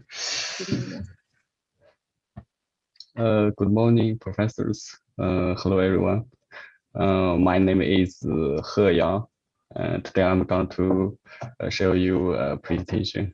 The topic is analysis of the most important factors of China's air quality index.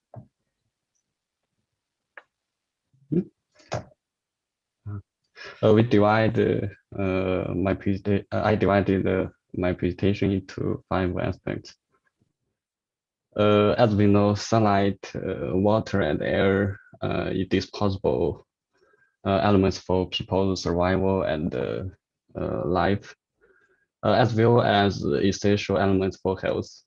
We consider, in our research, we use statistical method to analyze the China air quality.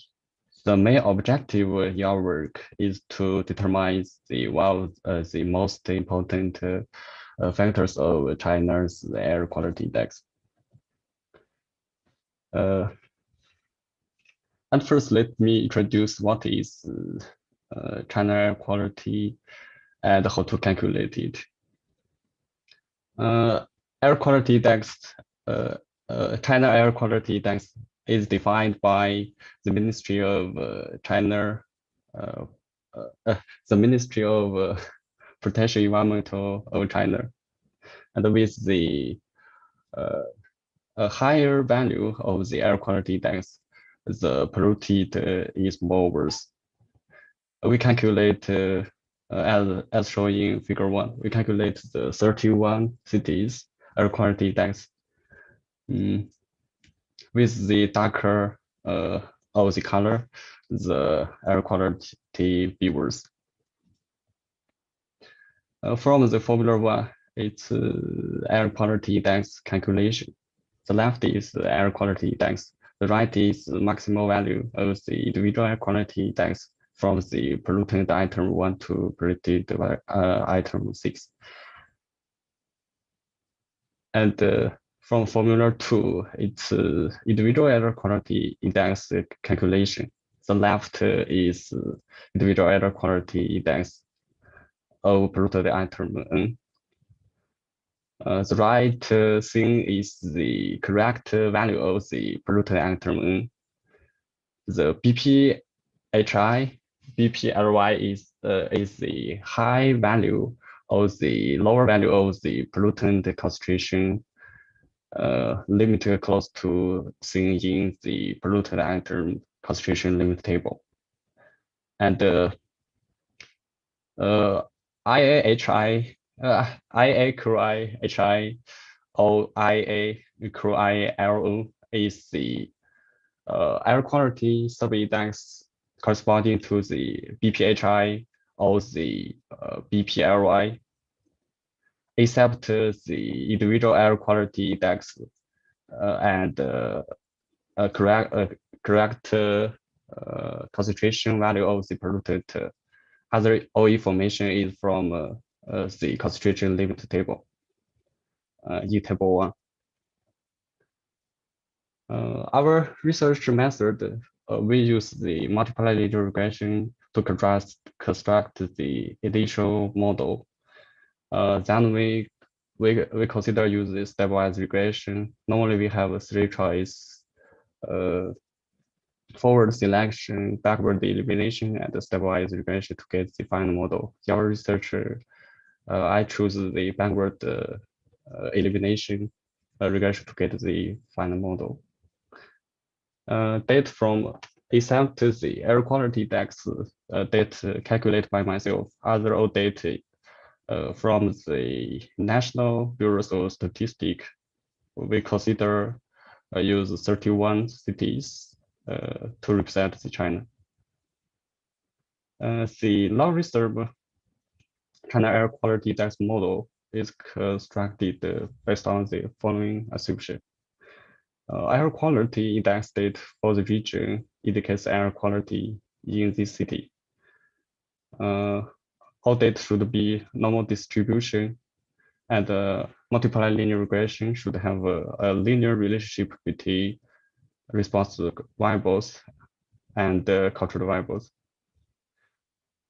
Before construct the model, we need to check assumptions.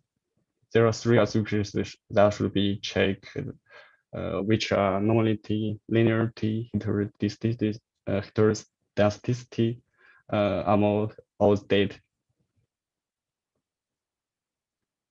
Then we use the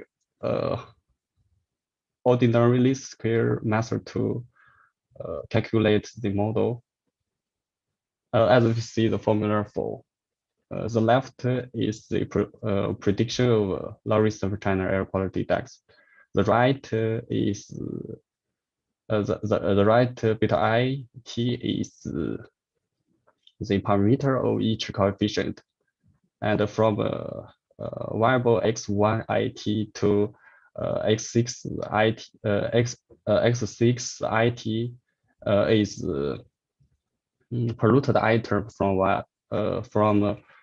1 to 6, and we also consider the 4 meteorological factors from the x6 it to x7 it to x10 it. It all belongs to the controlled variables, and I represent in our formula. I represent the default area. T represent the default years. We use the ordinary least square method to minimize the parameters of each coefficient, as shown in formula 5. And we also need to check the model is good or model is significant or not. We use R square to check model is good or not. If R square is more than 0.8, we could conclude the model is a good model.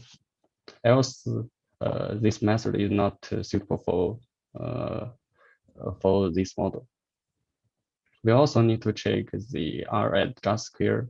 If R adjust square is close to R square, we could conclude that the model is stable.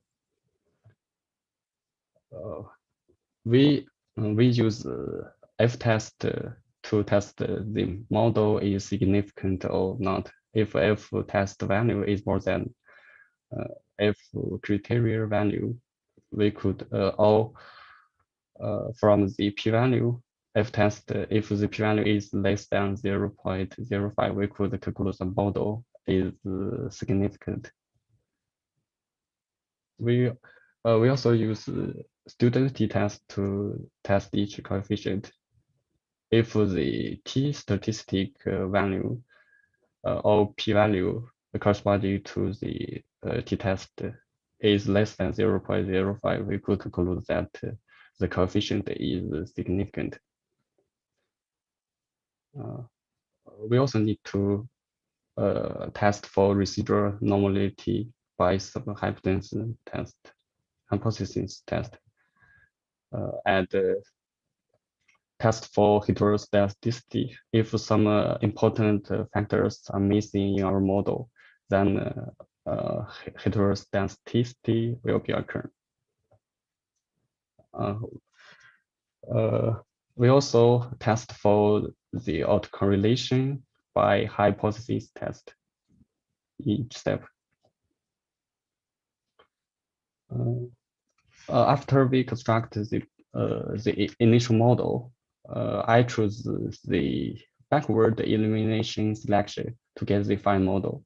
As we see in this table, in each step we delete one variables which is not significant to get the maximal F-test F-statistic value. The stop condition is all variables significant. We also need to check the R square and adjust R square. As we see in the final model, the adjust R square is close to R square. Then we get the final model in 2020 year. As we see this year, variable X2, X5, X6 are important factors for predicting logarithm China air quality index in this year. We also use the same method, applied model in 2060 to 2080, and the final model result are as follows. And we see the p-value f by the f-text. All the p-value is less than 0.05, and the model is significant. As we see, we put my regression result in this table. Each column is in each year we get the final model. Each column is cultural variables. Each row is we get the final model variables from the final row. We could easily find that the X6 cultural variable is one of the most important factors in China of the China air quality index, followed by X5 cultural variables. And the result conclusion is the most important factors of China air quality index is X6 PM 2.5, followed by X5, the cultural variables ozone. Here are the references, and thanks for your listening. Thank you, Jan. Thank you so much. I have one suggestion, maybe. So everything is clear, but Okay. can you maybe have you tried to use spatial analysis for in linear regression, because you have a map and the quality, I mean, in one region, in one province, will influence the quality in the nearby provinces. So maybe you can combine both, I mean, linear regression, but with influential analysis of the nearby provinces. Maybe it will give you some new results. Mm-hmm. I have a question too. I have a question about the time. I do not understand why did you consider the time until only 2080? You see, I mean, it is yes about the yeah, because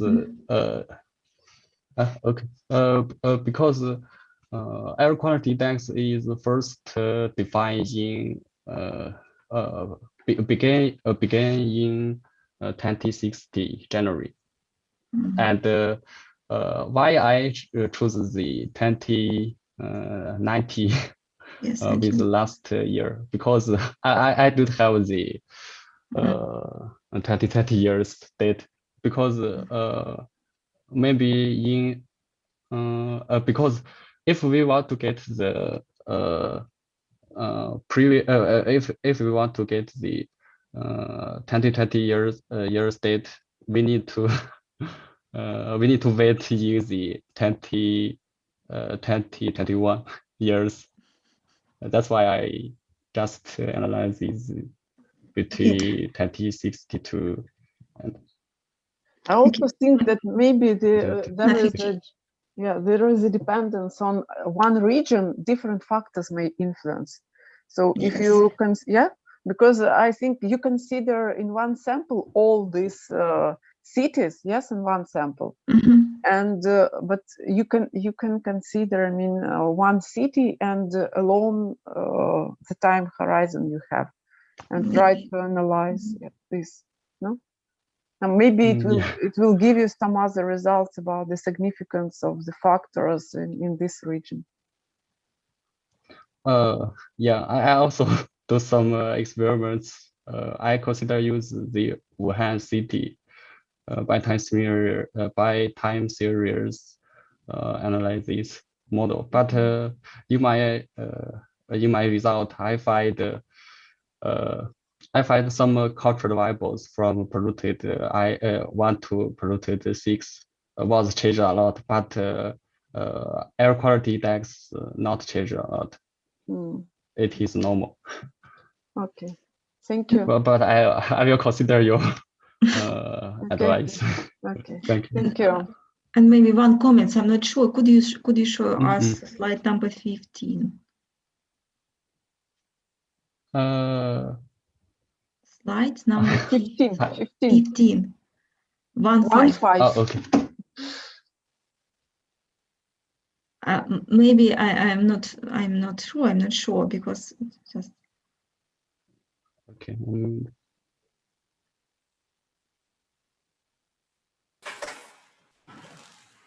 Here? Yes, exactly. Maybe I'm not sure that about maybe in this formal n minus k minus 1, I'm not sure. It is correct? Because we use this ESS and TSS, maybe it is correct. ESS. So what do you mean by K? K, yes, what do you mean by K? K is just number of the factor size. Okay, just without check. Zero factor. So this okay? Okay, I will check it. Yes, just check this one. Maybe I'm not sure. Just check, please. Okay. Thank you so much. Thank you for your presentation. Yes. So, thank you. Yeah. Now I'm presenting the next speaker, Panjun Yao from Qingdao University. Please. This is last one. The last in this first part. And after that, we will have a break. So please, Panjun, you're welcome. Yes. Hello, Professor. Can you see my screen? Yes, everything is good.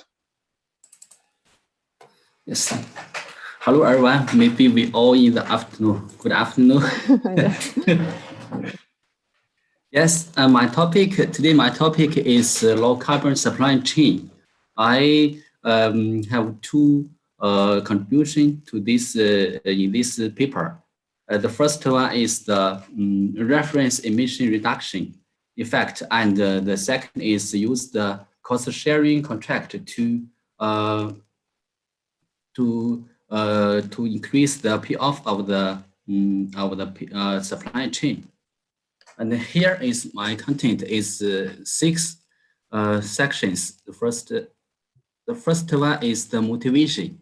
Yeah, you can see the figures and the pictures in our really life. When you buy for example, buy a product. In the product, there will the labels which is made by the firms. When it means that when they produce this product, the carbon emission. So this give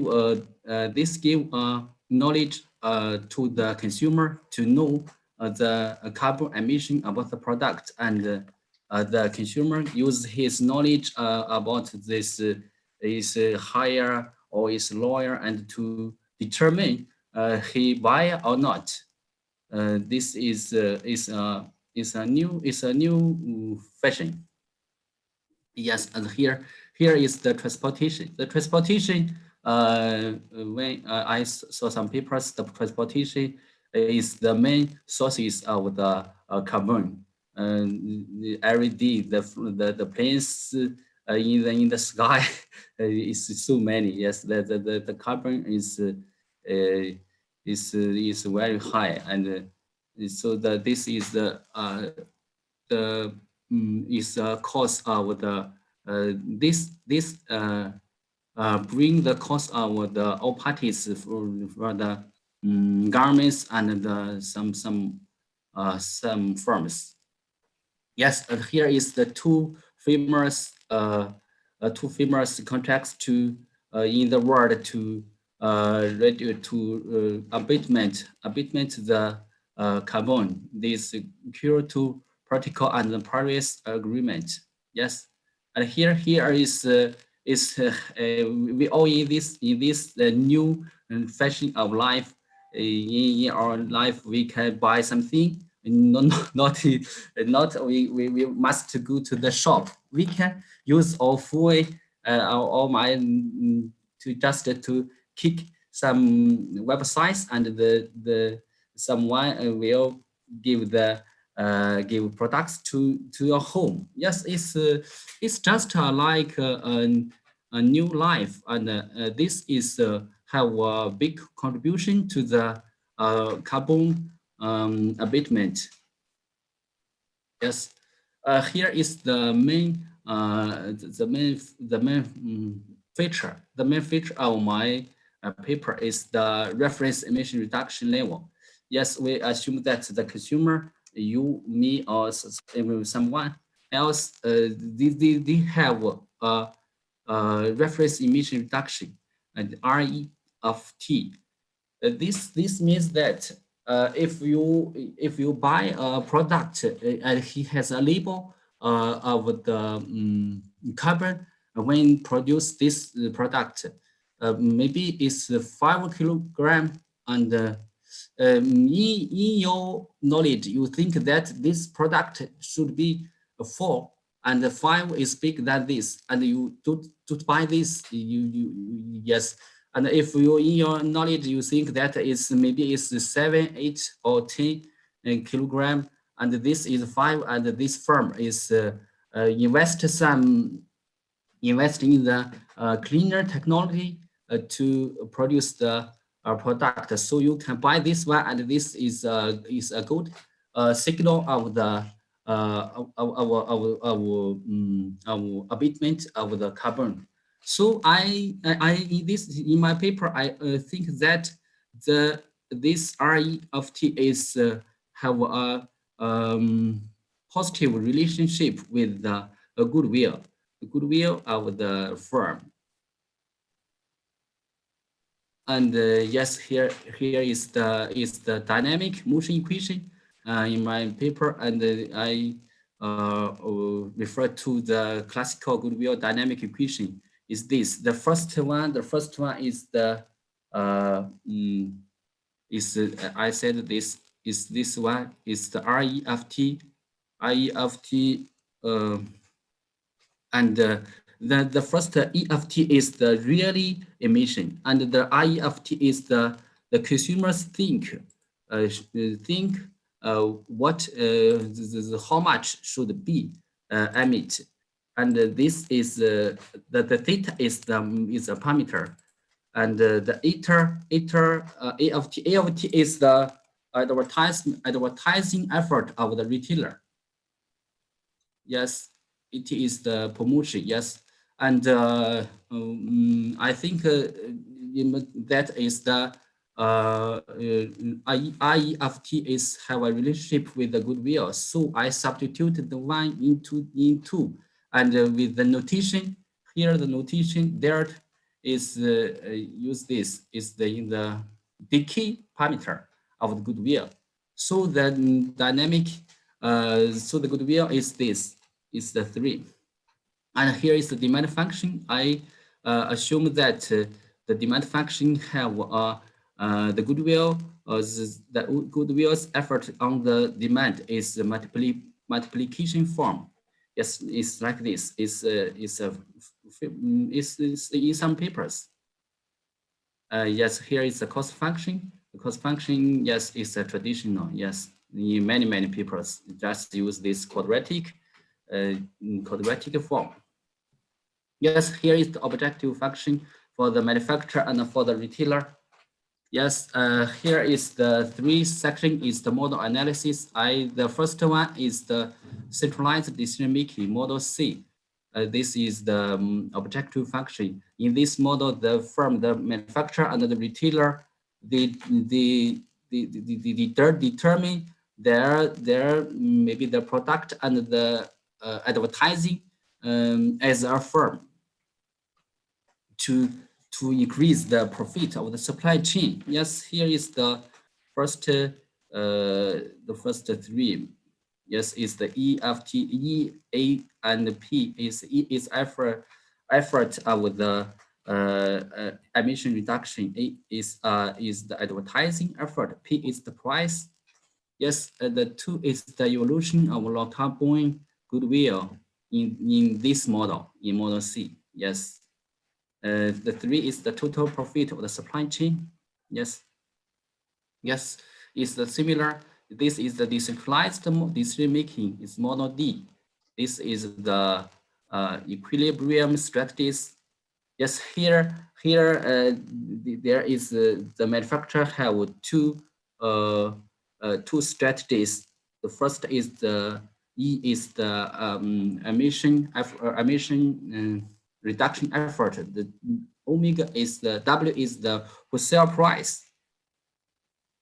Yes, it's the same. That it's like this. Yes, it's the goodwill and the profit, the retailer's profit. Yes, here we have profit for the manufacturer and the profit for the retailer. Yes, here is the second contribution of this paper. In this context, we use the cost sharing contract to increase the payoff of the supply chain. In the objective function, the manufacturer will share meal with the retailers advertising cost. Yes, here is the 3 is the equilibrium strategies. Yes, here in this paper we calculate this is that the optimal share is 0.6 for the manufacturer. Yes, here is the same. I don't see more. The retailer's profit, yes. And in the comparative analysis is the equilibrium strategies. In these 3 models, the first is the emission reduction effort. In the centralized is smaller than the 2 models, and equal to, and in this one is the advertising effort is the biggest, and in the decentralized model is the small. Here is also like this. You can see that, and then this is the goodwill of the 3 models. Yes, this section is the numerical examples. This is the parameters in my model. Yes, here is the sensitive of rho. Rho is the discount parameter, and gamma is the demand function parameter. Yes, this is the low carbon goodwill trajectories. Yes, here is the low carbon goodwill trajectories. The blue is the model C, and the green is the model D. Yes, this is the in the bottom of this figure, and the red one is the cost sharing. And you see that in this figure, the cost sharing contract can increase the goodwill with respect to the model D. Yes, this is in the first, we assume that the reference emission reduction is have a relationship, positive relationship with the dynamic, with the goodwill. Yes, it's also like this, it's the same. And here is the supply chain profit for the manufacturer, for the retailer, and for the whole supply chain. In the first and the second figures, the red one is the cost sharing scenery. You see this. The blue, the green one is the decentralized models. Yes, and in the third is the blue is the centralized model. Yes, it's like this. Yes, here we go to the conclusion section. In our no matter what level, the initial value is the supply chain members through scientific decision making and the low carbon goodwill and the reference emission reduction. We will converge to the corresponding steady state. This indicates that the initial value of lockup goodwill or reference emission reduction does not affect its steady state, which is determined by the supply chain members' different strategies. And with respect to the Model D, the manufacturer's cost sharing contract has no effect on emission reduction and the retailer price, but raise the retailer's promotion, for instance, the advertising effort, and thus enhance the lockup goodwill. The retailer's price on the two models of this price and cost sharing is unchanged. And the increase in demand brings about an increase in the profit, which eventually achieve profit Pareto improving and increases social welfare. Yes, in the actual operation of the supply chain, the Model C is difficult to get because it's highly operational efficiency. But the Model D is common, but due to the double marginal effect is inherent in this, because in the supply chain there is different firms, they are different players, they want to make decisions from their own perspective. So therefore, we use the cost sharing contract to coordinate the supply chain. It was found that the cost sharing contract can effectively alleviate the double marginal effect of the supply chain and improving operational efficiency. Thank you for listening. Thank you very much. Thank you so much, Jun. Thank you very much for the nice presentation. Dear participants, do you have any questions?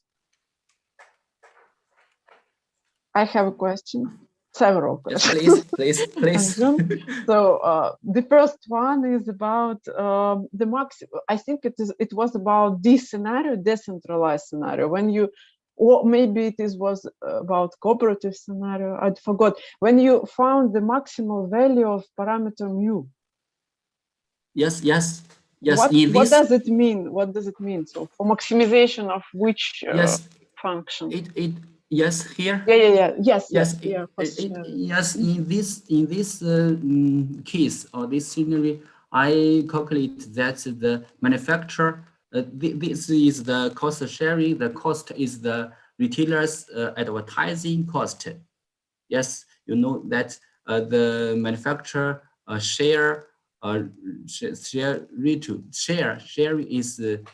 is mu is a strategy of the manufacturer. And optimal, it is constant. It is constant. Yes. Okay, in this case, it's constant. Yes. Okay. So it doesn't depend on any other parameters. So only. Okay. I understand. Yes. Interesting. And also about the comparison of goodwill. Can you show that the result? You compare all these goodwills before in formula. Yes, here. Yes. So this is in the steady state.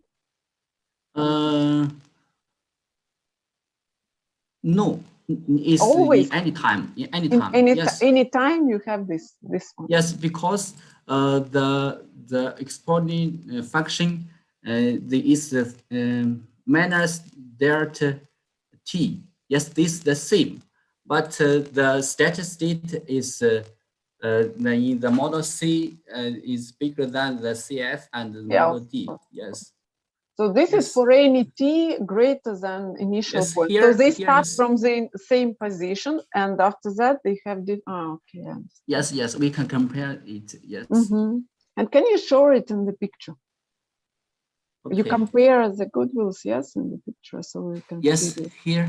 Yes, I see. So you start at the same point, and you have always the same relation. Okay, yes. I see. Thank you so much. Thank you. Thank you very much. Thank you, Anjan. Thank you for your question. Any other questions? If no, thank you once again for the last speaker in this session.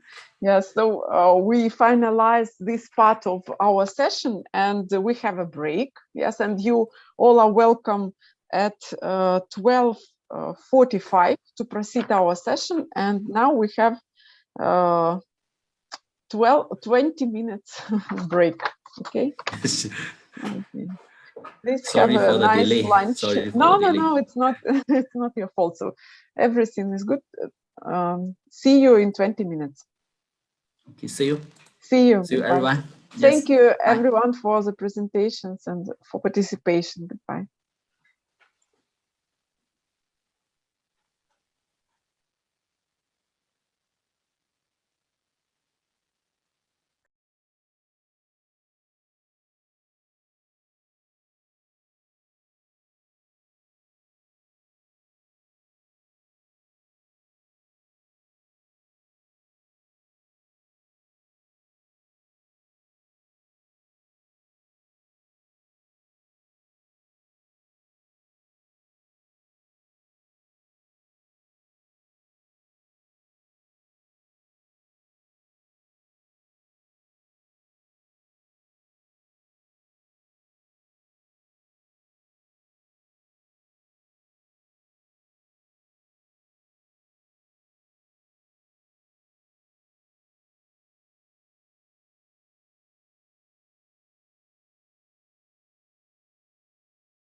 Hello, everybody. Can you hear me? Ярославна Борисовна. Yes, Professor. yes, we do. Do we have here the first presenter, the first speaker? Yes, Sure. I'm here, So you, Professor. so you can share the screen. Okay. To We have prepare. 1 minute. Yes. So you can. Okay. So and let Let's us start. relax 1 minute, please. Okay. Катя, Да. по-русски скажу сейчас пока. YouTube идет. Давай позвоню тогда. Мгм.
Okay.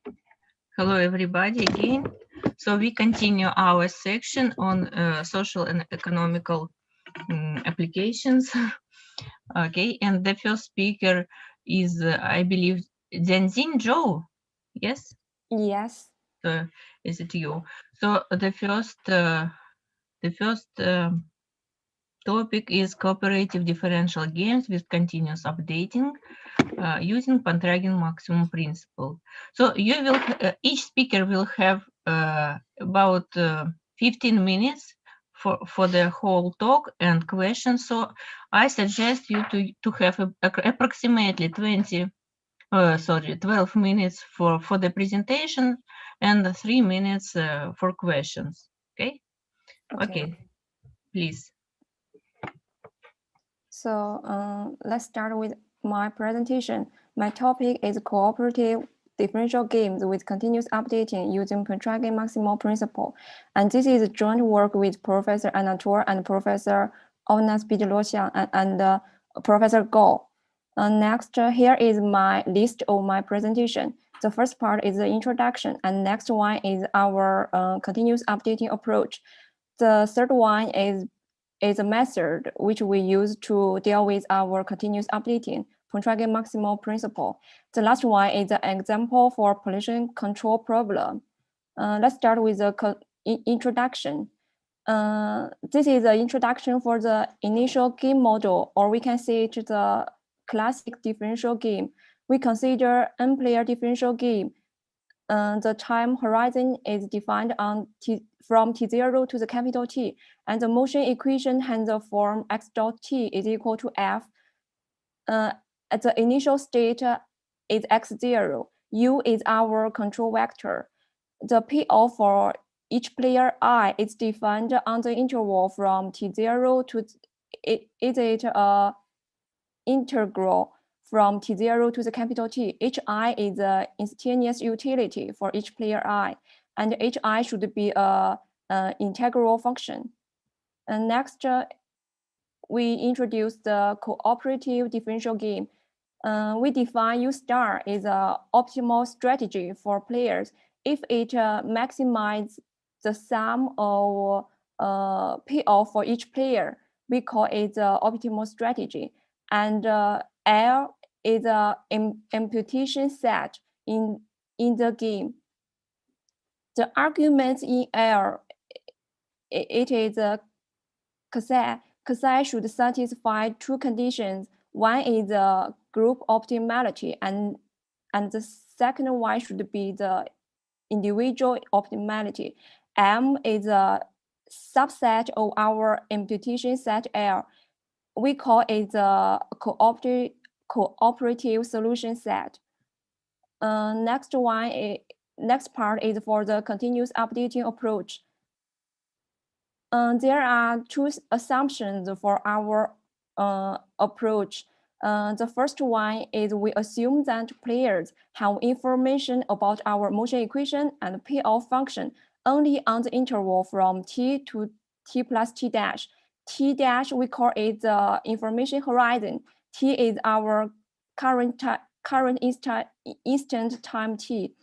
And the player can receive the information updated about motion equation and payoff function and our time involves. We can see in the picture at each instant time t, we know the information about the game only on the interval from t to t plus t dash for each instant time t. And next, we consider two intervals. One is from t to t plus t dash, and another is from t plus epsilon to t plus epsilon plus t dash. We can see in the picture at instant time t, we define the optimal strategy and t, u star t. We consider the game from t to t plus t dash, and the optimal strategy and the time t plus epsilon. We consider the game defined on the interval from t plus epsilon to t plus epsilon plus t dash. So for each instant t, we consider the game of information horizon t dash. Here are some related reference about our continuous updating. The first three papers are related to the non-cooperative game, and the others are the application for the application of our continuous updating. And in this page, the first two are about the cooperative differential game with continuous updating. And the others are some method, something like a rolling horizon or moving horizon method. If someone is interested in this direction, I think he will find some useful papers in these two pages. Next, I will introduce the subgame of differential game with continuous updating. In the subgame, we also consider n-player differential game. And for a given t, we consider our motion equation and the function of s. S is belongs from t to t plus t dash. U is also our control vector. And the payoff of each player I should define on the integral from t to t plus t dash. Hi is also the instantaneous utility for each player. And the XTS, UTS is the trajectory and strategies. This is the definition for cooperative strategies with continuous updating.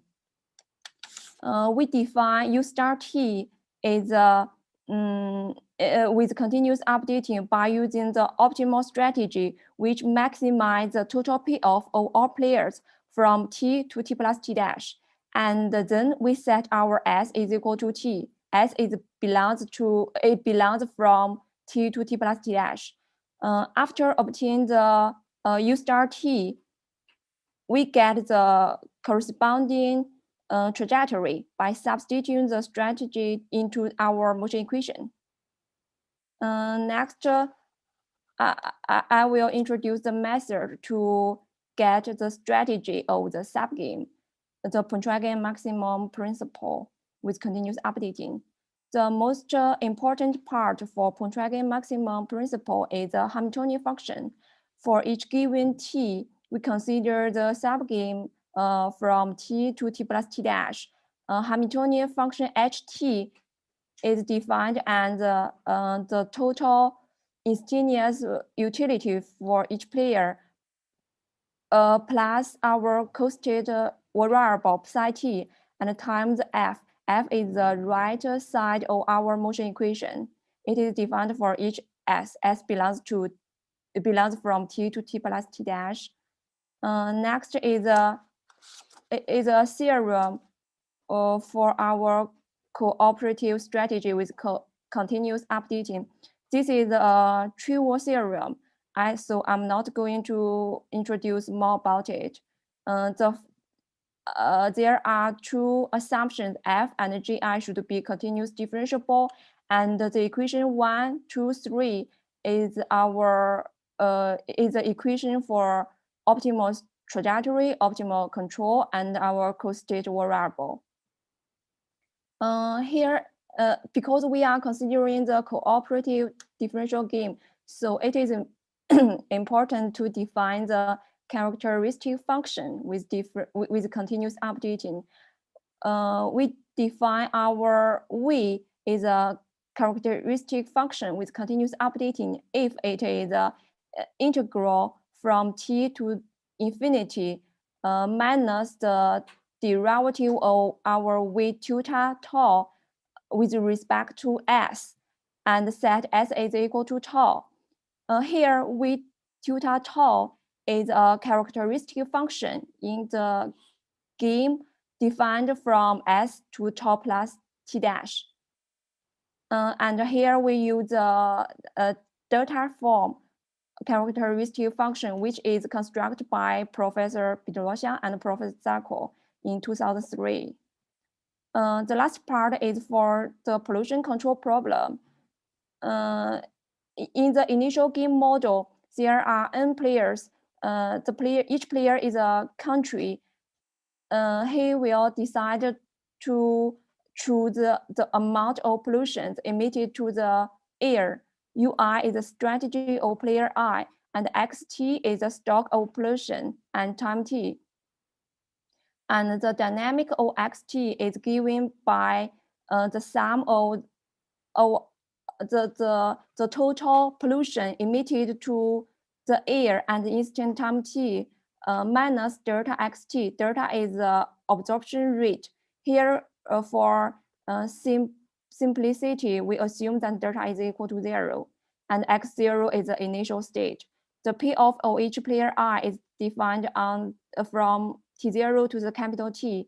Bi minus 1 over 2 UI times UI is the profit for each player, and the DRX should be the cost that each player should take. Here, next we define the subgame with continuous updating, and the information horizon is T dash. XT dot it is in the equation 10, and equation 11 is for the P of each player I in the subgame defined from T to T plus T dash. So our problem is as following. It should be maximize the total payoff of each player, and XT should satisfy the motion equation. If we want to solve our problem 12, we should use the Pontryagin maximal principle. The Hamiltonian function is defined as the sum of the instantaneous utility for each player plus psi t. Psi t is our co-state variable, and times the right side of motion equation. So according to our procedure 7, we can get our open loop optimal cooperative strategy with continuous updating, and this is the formula for our optimal trajectory. So the results are shown in the figure. We can see in the figure 3 is for the cooperative strategy. We can see that the optimal control with continuous updating is more stable because it does not depend on T, so it's just a constant. And in the first period of the example, for the initial game is a red line, the red line. For the initial game model, players have the whole information of the game on the interval from T0 to the capital T. Players are more cautious, and they dare not emit too much pollution and first. In the case of continuous updating, the players are brave enough to emit more pollution because they lack the information for the whole game. And for the next figure 4, we can see starting from t is equal to 0 to t is equal to 8 here in our example, the pollution stock in the initial game model is less than the model with continuous updating, because in the initial game model, players are more knowledgeable. They know the information from the whole time interval, which leads to lower pollution stock because players are cautious. And starting from t is equal to 8, pollution with continuous updating is less than pollution in the initial game because I'm sorry to disturb you. So you should to conclude now, because you have only 1 minute to finish the presentation. Okay, thank you. Here is a formula for the characteristic function and the Shapley value. We can calculate easily. And here is also the graph for our for the characteristic function and Shapley value. We can see in the characteristic function, in the initial model is greater than the continuous updating because the complexity of the information with continuous updating can reduce the effectiveness of collision. So this can lead these results. And that's all. Thank you. Okay, thank you, Jinjin, for the presentation. Could I ask one question? Yes. So what is the difference of these results of this model which you used with the previous paper of Avanes, Petrosyan, Ekaterina Gromova, and Pogozhev? Because in my paper, I consider the time horizon is only t dash, but in your paper, the time horizon is the capital T. Not in my paper. In our paper with Avanes, also had been considered the problem with continuous updating on the base of this model. So you should take a look to this paper. The moving information horizon about definitely. Okay, I know. So other questions, maybe short comments, because we have to follow the schedule of the conference. So did you submit the paper for the for this conference, or you have presentation without paper? Without a paper, I have published the paper in the journal, yes. Okay, so important information for other participants. So if you have presentation without paper, it is still possible to submit the paper to be published in the framework of this conference. So if you are interested, please write email to me, for example, or some organizers. Okay. So I think, could you switch off the screen? And the next speaker, are you here? Who is the next? The next speaker should be the joint work of 3 co-authors about the correlation study of average prices of commodity housing in regional cities in China. Hello. Hello. Can you hear me? Yes, but who are you? My name is Zhu Wenguo. Is next speaker.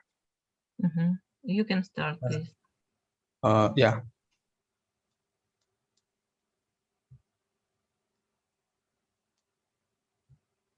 Okay.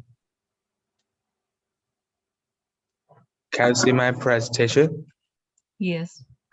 Good afternoon. It's my honor to introduce. Okay. Good afternoon. It's my honor to introduce our paper. My name is Zhu Wenguo. My teammates are Zhou Gaojue and Han Minxi. We are students from Yan University. The title of our paper is the correlation study of average prices of commodity housing in regional cities in China, based on Archimedes copula function. I will introduce my paper from the following 4 aspects.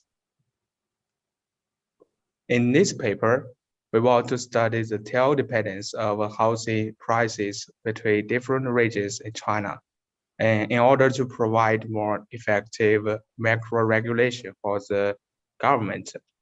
Please focus on this figure.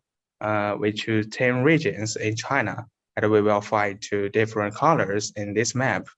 The red denotes 5 inland areas, Gansu, Qinghai, Sichuan, Yunnan, and Guizhou. The gray denotes 5 coastal areas, Jiangsu, Shanghai, Zhejiang, Fujian, and Guangdong. We choose this topic due to the following reasons. Firstly, there are few studies on the correlation between housing prices and regions. Secondly, we found the price of commercial housing in one area will have a premium effect on other areas. We choose the Archimedes copula function to analyze the samples and to verify this conjecture. Thirdly, Archimedes copula function can better show the tail dependence between 2 data sets. Then, I will introduce the function for you. In this paper, we mainly use the bivariate copula function, and it includes Archimedes copula function and others. But we choose 2 kinds of Archimedes copula function, Gabel copula and Caledon copula, to analyze our data sets. So what is copula function? When we have a number of data sets, we can easily calculate their corresponding frequency distributions. But we want to connect these data sets. We need to consider whether there is a series of functions that can connect the marginal distributions. We need to know the joint distribution function of these data sets. So there is a series of functions and named copula functions. Then, what is bivariate copula? It can connect to marginal distribution. You can see CV is a bivariate copula function, and if it satisfies 2 properties, marginal condition and 2 increasing condition. Now, let's talk about Archimedes copula function. It's a special function of bivariate copula function. How to choose the function depends on our study. We use 2 kinds of function as following, Gabel copula and Caledon copula. Their generating function phi t are minus log-based a of t to theta power, and t to the minus theta, minus 1. There are corresponding CDF and parameters. Alpha belongs to 0 to 1, and theta belongs to 0 to infinite. Next, there are principles and processes. I will show the features from the 3 aspects. Firstly, we connected 20 years average housing prices of 10 Chinese areas which have been mentioned above, taking Fujian and Gansu as an example. We could get their frequency histograms and as following. Then we could determine what distribution they are.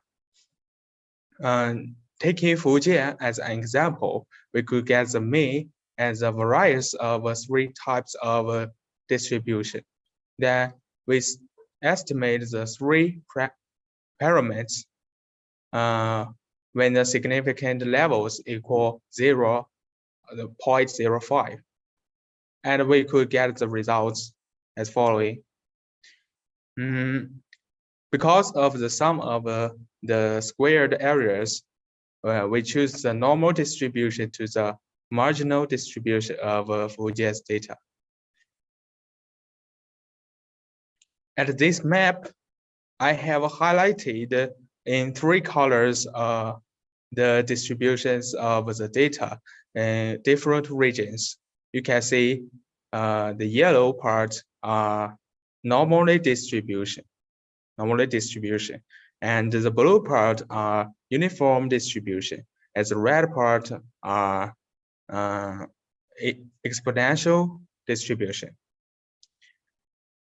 Secondly, we establish their joint distribution function. Taking data of Fujian and Gansu as an example, let X be the Fujian's dataset and Y be the Gansu's dataset. Then we select the Gabor copula function and the collected copula function to estimate the parameters. This is divided into 3 steps. To begin with, we use maximum likelihood estimation to estimate the parameters of the copula function. The details are as follows. Then we introduce the empirical copula function and calculate the values of empirical copula function. Finally, we calculate the squared Euclidean distance between Archimedean copula and empirical copula. So we get the following results. Now we refer the minimum squared Euclidean distance as the optimal copula function. Taking Fujian and Gansu as an example, we found the Gabor copula function fits better between Fujian and other 7 areas. And the Caledonian copula function fits better between Fujian and Zhejiang, also between Gansu and other 8 areas. Thirdly, we can analyze the tail dependence between these data sets. Taking Fujian and Gansu as an example, we fit their corresponding probability density functions based on MATLAB. The image of Gabor copula is left picture. Probability density function indicates the situation the upper tail dependence is stronger. And the same case about the lower tail dependence is weaker for the Caledonian copula. It's a right picture. At the end of this paper, we got conclusions and made recommendations as follows. At the first map, it is about the tail correlation between Fujian and other areas. The dark red represents the upper tail dependence. The light red denotes the lower tail dependence. The commodity housing average price of Fujian exhibits the upper tail dependence with the darker red part like Jiangsu, Shanghai, Gansu, and so on. Also exhibits lower dependence with the light red part like Zhejiang and Sichuan. If the policy decision agencies would like to regulate the average price of the dark red higher, they could take measures to increase the Fujian's firstly. At the second map, it is about the tail correlation between Gansu and other regions. The commodity housing average price of Gansu exhibits a lower tail dependence with light gray part, like Qinghai, Guizhou, and Jiangsu, and so on. They could take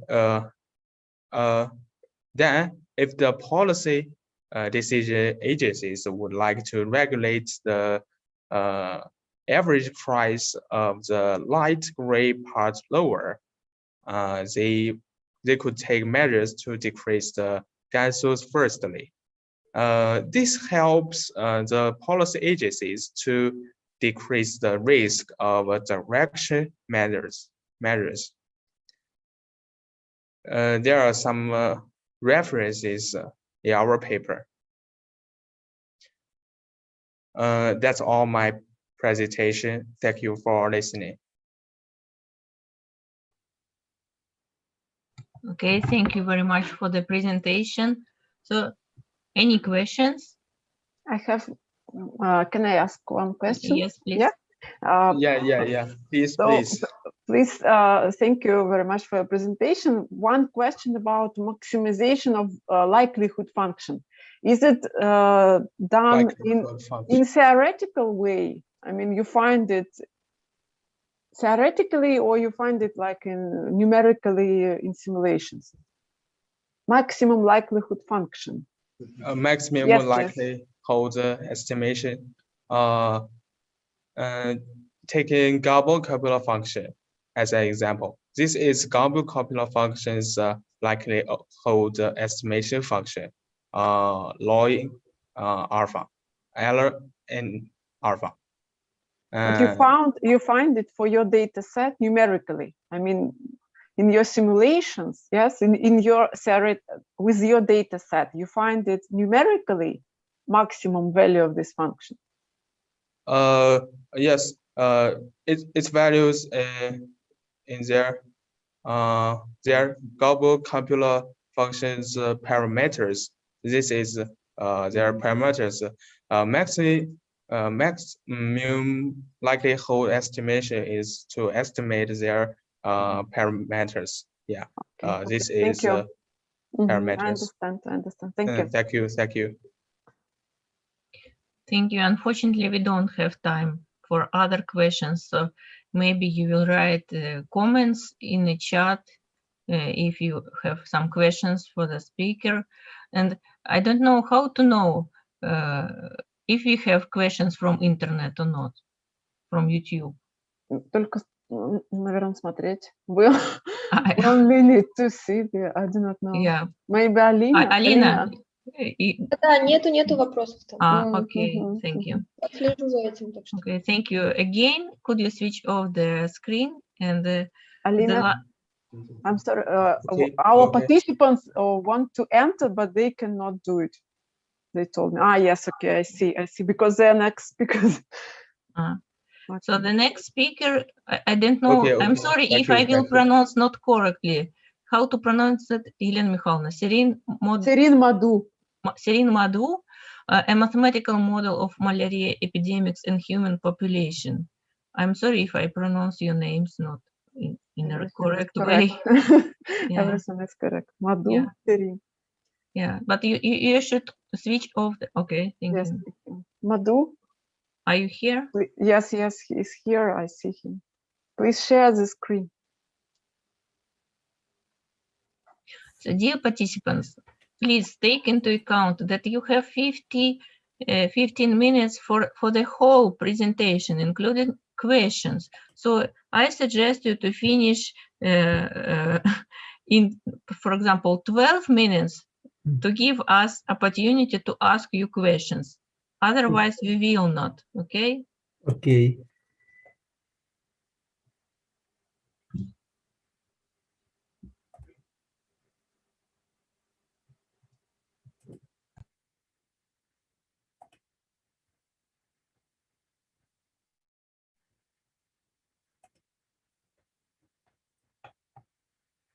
Hello, Professor. I want to present it today a term entitled Mathematical Model of the Malaria Epidemic in the Human Population. The model presented in this work studies the analysis of a simple host epidemic model with transmission of disease by a vector mosquitoes. In this model, the model is divided for four subpopulations. The first subpopulation S is the susceptible population. The second is the exposed population. The third is the infected population and the recovered population. Alpha, beta, mu, and gamma are the parameters between those subpopulations, and the parameters A prime, B, C, and D are a rate of mortality, and A is a parameter of the fertility in the population. But the parameter is defined here. For example, A is the fertility rate in the population, mu is the rate of return of people from the recover to susceptible. With this model, we defined the system of differential equation. Our model at time t of time t also population denoted by n.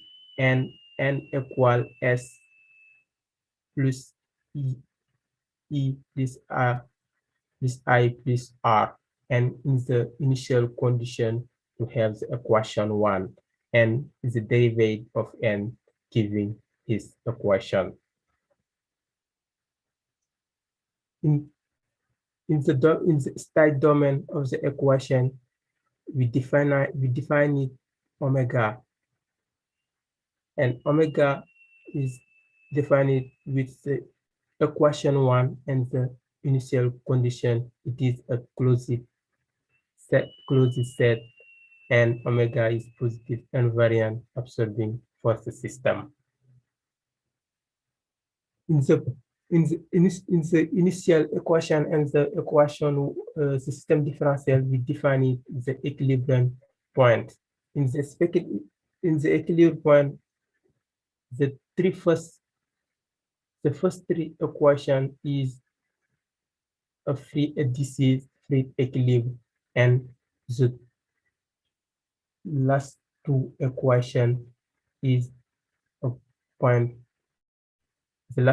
The two last point is a point equilibrium with disease. With system of differential, we have the Jacobian matrix. In this matrix Jacobian, we have determined the characteristic matrix for giving the equation characteristic. In this equation, characteristic A, B, C, and D are defined here. With solving his equation differential is very difficult because we're using the criteria of Rotz-Harzowitz. He says that if you have A greater than 0, Dn, this expression greater than 0, you can say it's a system 1 is asymptotically stable. With here, we do the numerical analysis. In the numerical analysis, we have all the parameters of this system given here.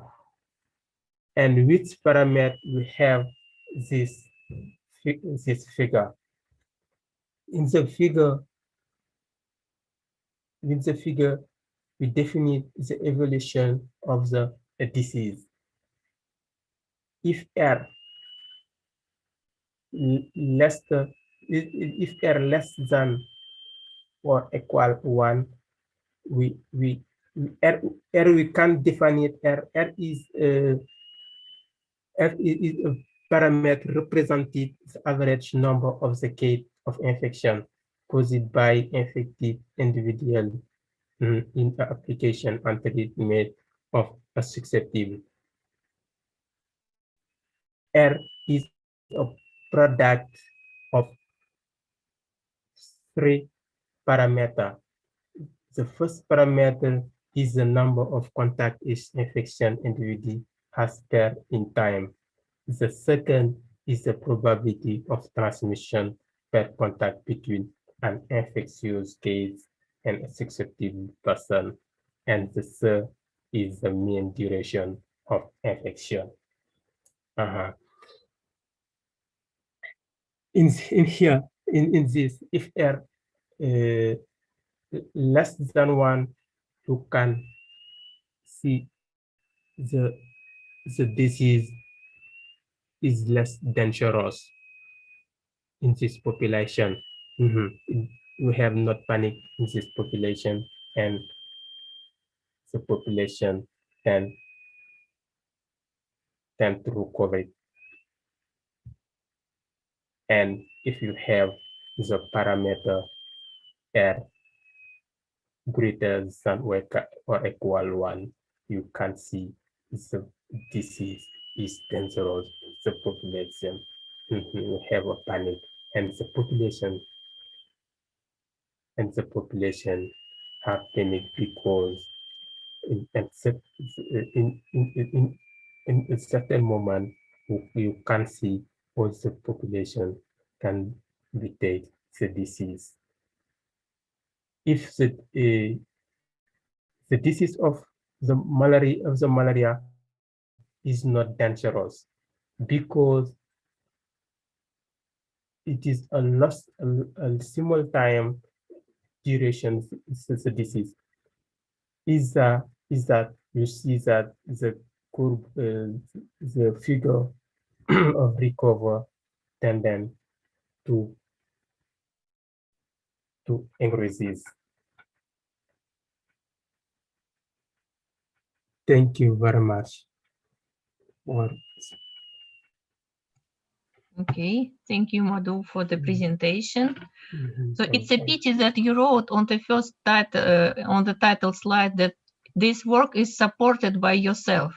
So it is not only supported by yourself. Yes, at least supervisor also supports.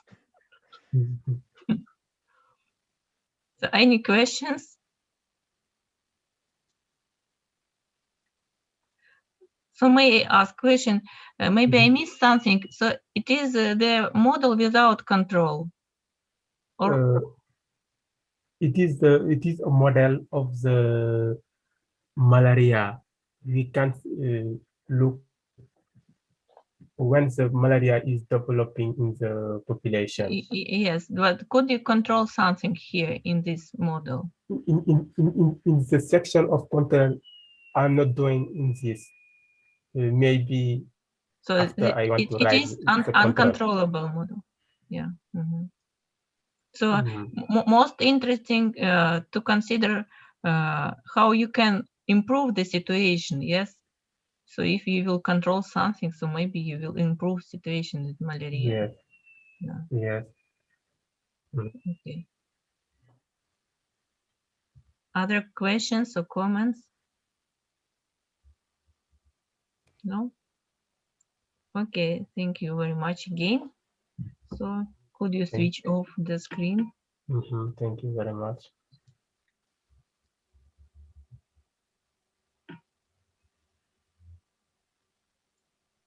I'm sorry, you did not. Madhu, could you switch off the screen? Not camera, but the screen. Sharing the screen. Madhu, please stop sharing the screen. In Zoom. Yes, Okay. yes. Thank you again. Okay. I'm sorry, I will take a look.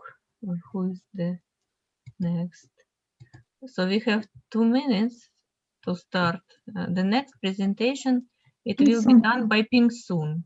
Yeah, Professor, I'm here. So, yes, you can share the screen now.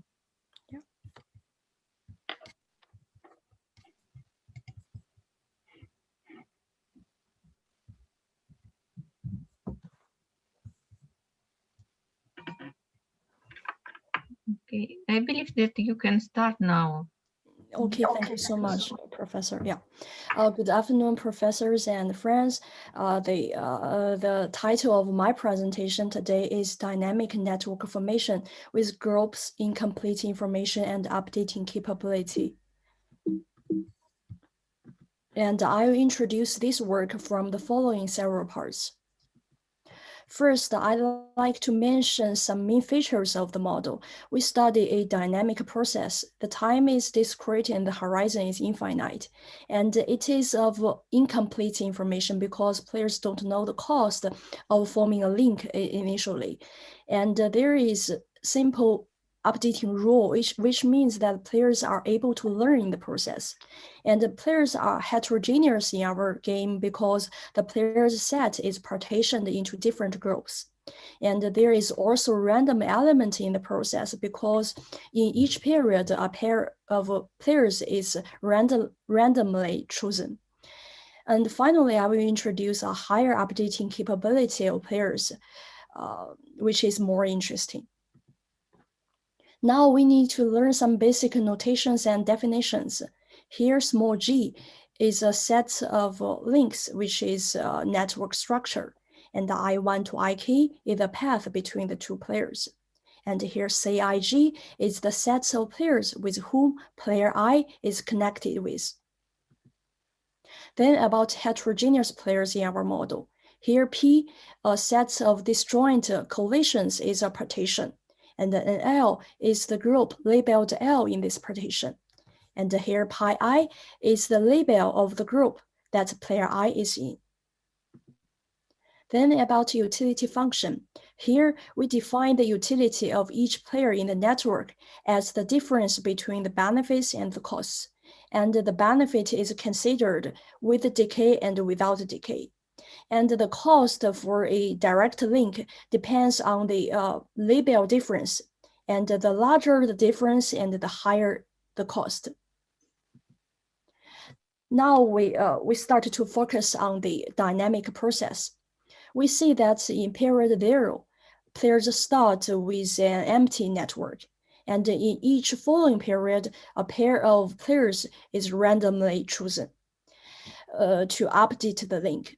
And if there is already a link between them, they need to decide whether to sever it. And if there is not, they need to decide whether to form a new one. And we see that the game is of incomplete information because players don't know the label of each other initially, and so they don't know the cost of forming a link. But each player has its own belief, HI, so each player has the expected unit cost. And also there is incomplete information, but there is a simple updating rule. It is a kind of learning ability of players, and which if players were never connected, they will know the exact label of each other. Otherwise, the belief remains the initial one. Now we need to define the strategy of players in the model. Here I will skip the description of these notations. Here, a pure strategy of player I is a mapping SI, which gives the choice of player I no matter who he is met and no matter what it is the situation before he is selected. And we need to mention that all the definitions and the results below is under the assumption that each player is choosing an action to maximize his current expected payoff according to what he has learned, according to his updated information. And a strategy profile S is called a stable equilibrium if for each player I, the following conditions are satisfied. It means that under this equilibrium, a player will choose to form a link or not sever a link if his current expected payoff is not worth under this case. Well, since no matter the left hand or the right hand of the inequality is well defined, so we see that the stable equilibrium must exist and is unique. And now we're talking about a stable network in the model. We see that if stable equilibrium is played by players, a network G is called a stable network under complete information if there exists a selection path after which this network is formed. And this network is never be changed for any subsequent selection path. And the same definition can be well defined under incomplete information. Well, finally, I'd like to introduce a higher updating capability of players. It means that under this updating rule, that a player can also update his belief to those players he is never connected. Let's imagine that after a selection path, a player knows the exact labels of some players, and he also knows the number of players in each group. So he can, after the selection path, he can update his belief to those he is never connected. Well, finally, I'd like to introduce some results or observations of our work. Firstly, that if F1 is bigger than 1, then for any stable network under complete information, and if there exists heterogeneous link, then for any player on the side of the link, he must has the neighbor in his own group. But this result is not necessarily true under incomplete information. So let's see the example below. There are 7 players and all the other parameters are given. We consider such a selection path under the 2 cases. And these 2 networks are the stable networks formed under complete information and incomplete information respectively. And the structures of the 2 networks just reflect the first result. And the second result is that if these conditions are satisfied, then any stable network under complete information without such higher updating capability is connected. But this result is not necessarily true when players have a higher updating capability. So we consider a 9 players game and these parameters are given, and we consider such a selection path under the 3 cases. And the 3 networks are the stable networks under complete information, incomplete information without higher updating capability, and incomplete information with updating capability. So these structures also reflect the second result. And finally, we do some simulation to see the duration to stability. And we can see that the duration is much lower under the case without decay and under complete information. The main reason for such phenomenon is that under the case of complete information and without decay, once the link is formed, this link will never be changed for any subsequent selection path. And these are the main references for our working paper. Oh, thank you so much for your attention. Okay, thank you for the presentation. Thank you. So, any questions? Maybe we have some questions or comments from internet, from YouTube, or Alina. Could you say something? No. Okay. So what is the size of the network you consider in your applications? Actually, we consider at most 40 players, but I didn't show here because 40? 40. Because for such simulation, it really takes a long time. So Yes. so we didn't make a lot of iterations. So we didn't show here because it is not a very strong experiments. So we just show 20 here, but we can do for yeah, I understand. Maybe I can suggest you the way how to make a presentation much more, how to say, nice. So if you will have GIF file, how this formation of this, how to say, is how to demonstrate this formation in a GIF file. So maybe it will be more nice. Yeah, thank you so much. I will do next time. Yeah, I think it's more interesting to show that. Yeah. Thank you. Thank you. So maybe other questions? If not, I only want to add that this is a very good work of Pim. So this is a very high level. I mean, yes, I see. Yes, a lot of computation that she made for this, and it's. I remember that once you add this simulation. Yes, do you remember that you add some? Yeah, but sometimes when we have the first seminar in our faculty. Yeah. Yes. It's really very nice. Yes, I'm very impressed by this work, but maybe if it will be demonstrated with this GIF file, it will be absolutely fantastic. For me, it was like this, so it was like changing network. Very nice. Yeah, very nice. Yeah, thank you. Thank you so much. Thank you again. Could you I will stop sharing the screen? Thank you. Let me see who is the next speaker. I'm sorry. The next speaker, I don't know who will present the joint work about Wasserstein robust. So could you introduce yourself, please? Yeah, I'm the next present. I will do the next presentation. Okay, can you hear me? Yeah. And the screen. Okay. Okay. Good afternoon, everyone. My name is Hu Jie. I'm from University of Chinese Academy of Sciences. And it's my great honor to have chance to introduce my work in the conference. My topic is about Wasserstein robust uncapacitated hub location.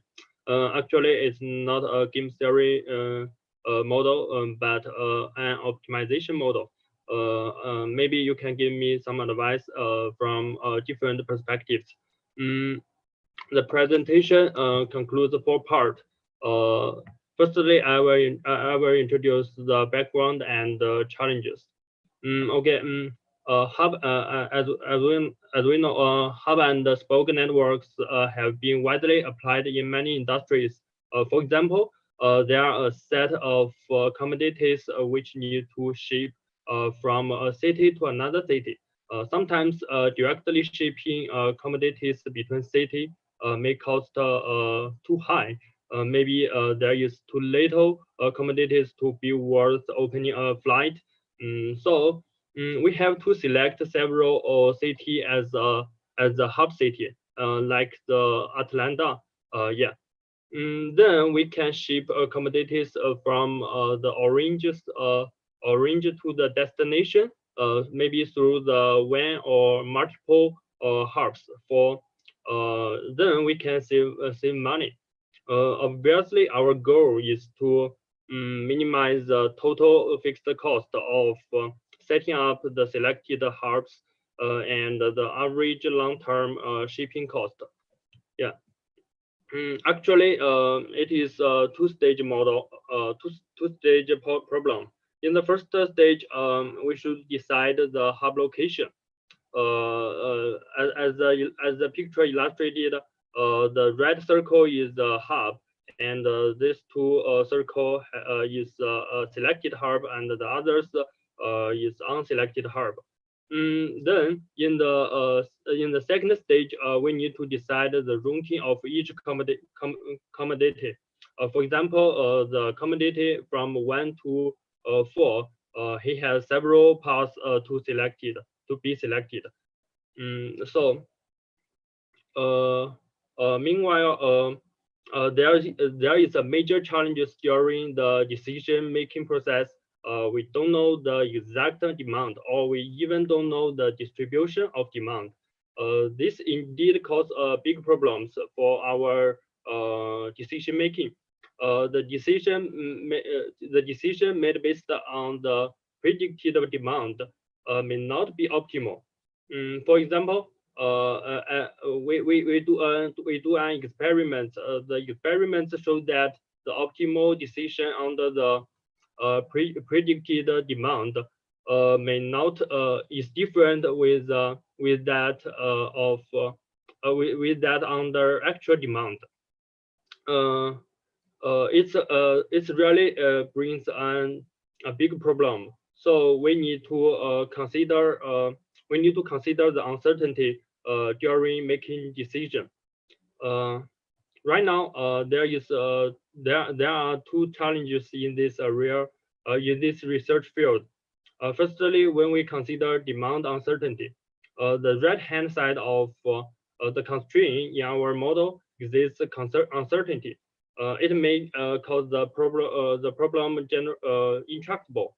Secondly, the model generally suffers from the well-known curse of dimensionality, and it don't well immunize against the distributional uncertainty. Therefore, we consider the robust in our model. Now, the following part is literature review. There are various paper researching hub location under different uncertainty conditions, such as travel time, demand, shipping cost, setup cost, and so on.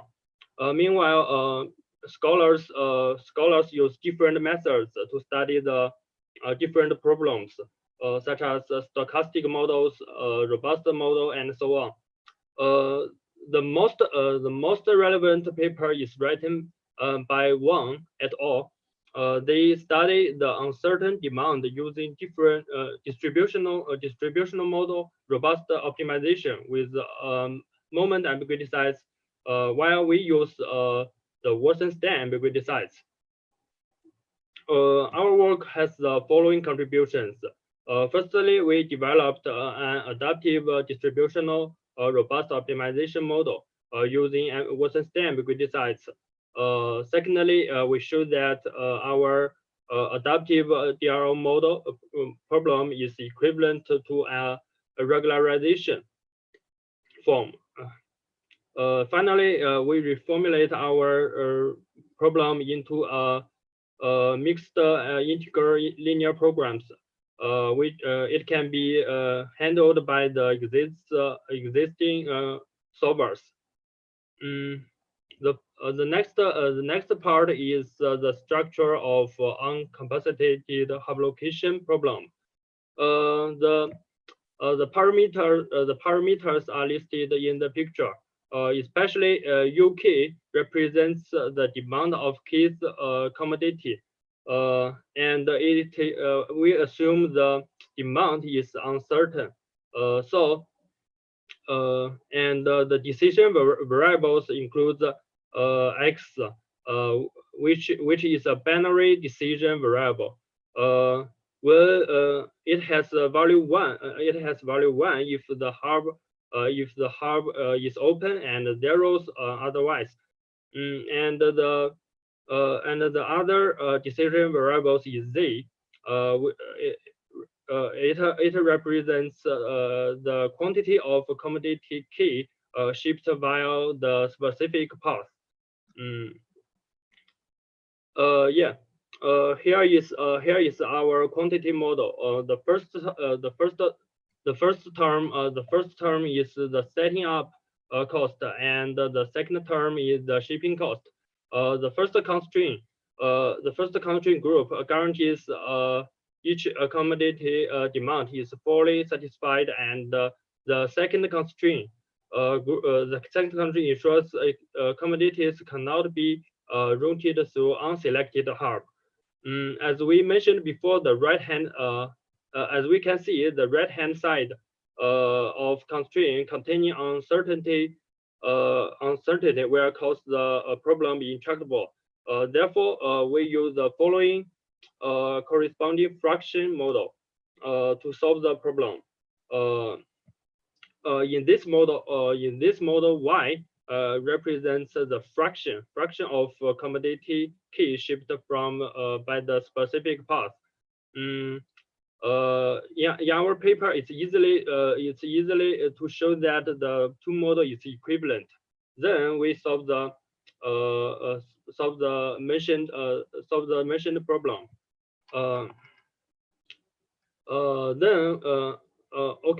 Then we can transform our problem into the following form. The second problem becomes a deterministic problem without uncertainty. It makes our problem tractable. Okay. The last part is adaptive model with uncertain demand.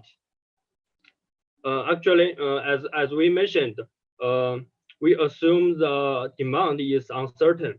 So we developed a model consider the distribution information, and we make decision under the worst case distribution in order to against uncertainty.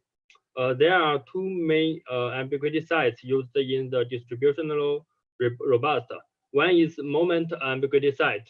For example, moment ambiguity site. For example, the mean information and the dispersion information and so on. Then the other is the Wasserstein ambiguity site.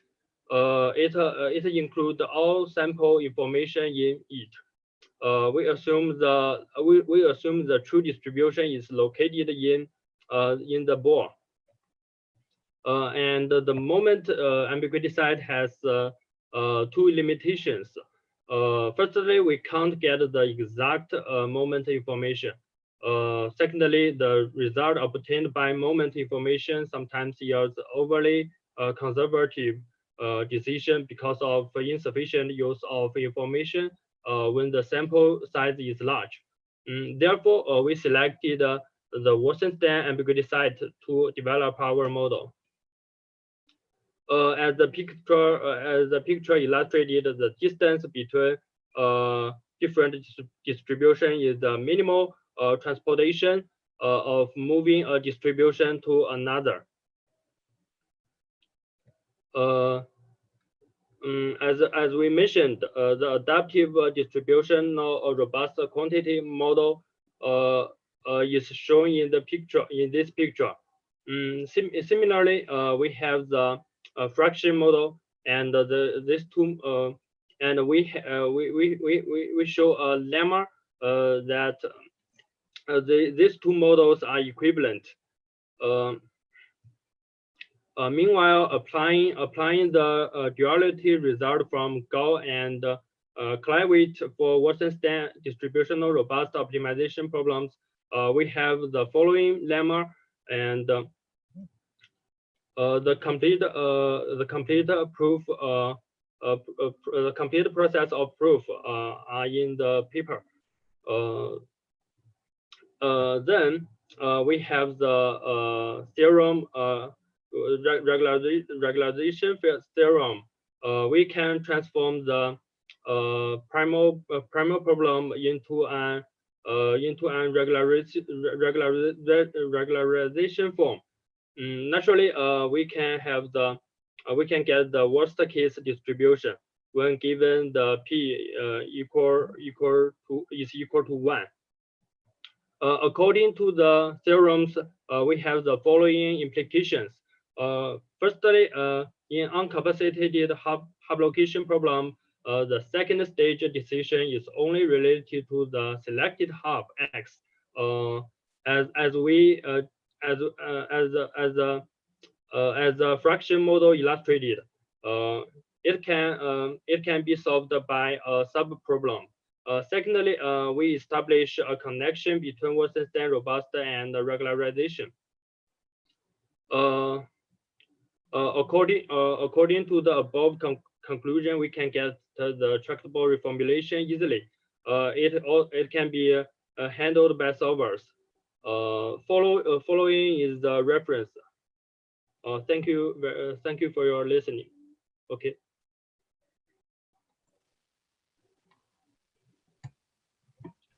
Okay, thank you very much for the presentation. So any questions? I have one. Yes, please.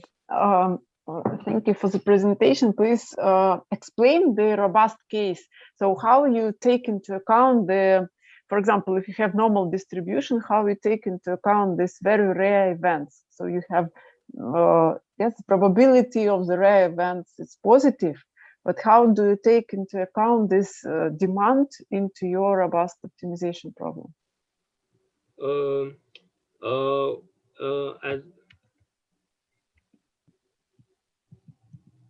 As the picture illustrated, we consider the demand on certain demand, and we make decision under the worst case distribution. In our model, it was in the second stage problem.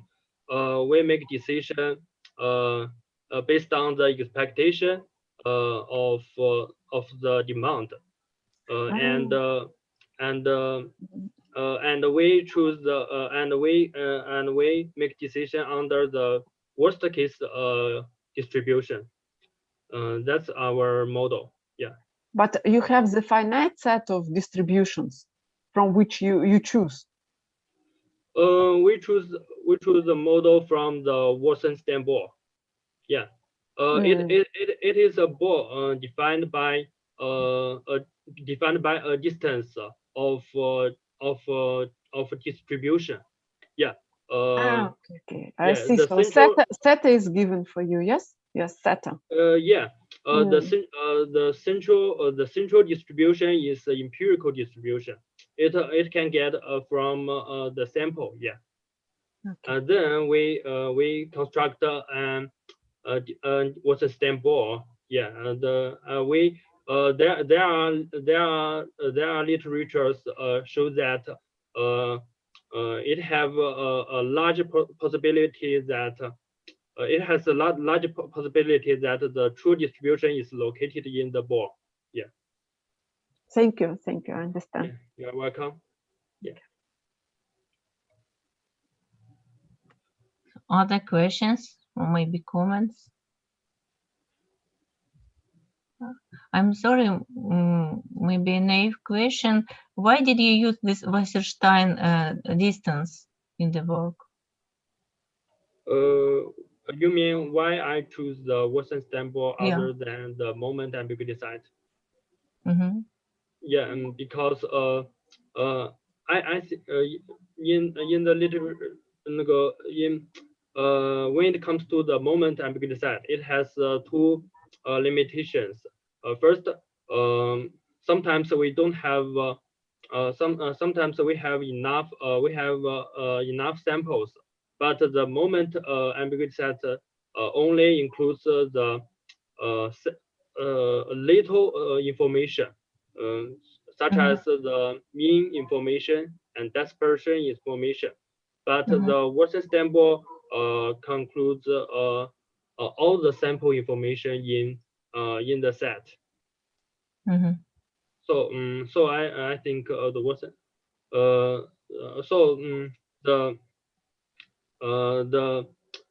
the results from the results obtained from the Wasserstein ambiguity set is more efficient than the moment ambiguity set, than that of moment ambiguity set. Yeah. Okay. Thank you. So other questions? If not, we thank speaker again. Thank you very much. Could you switch off the screen? Okay. Thank you. Thank you. So now we have 2 minutes to start the next presentation. Let me see. The next presentation will be Берестюкова В. I'm sorry. Здравствуйте. Здравствуйте. Боесовское равновесие в дуополе Бертрана. Вы можете открыть уже. Валерия Берестюкова. Сейчас, секунду. Видно? Да, давайте подождем сейчас, сколько нам, 1-2 минутки и начнем.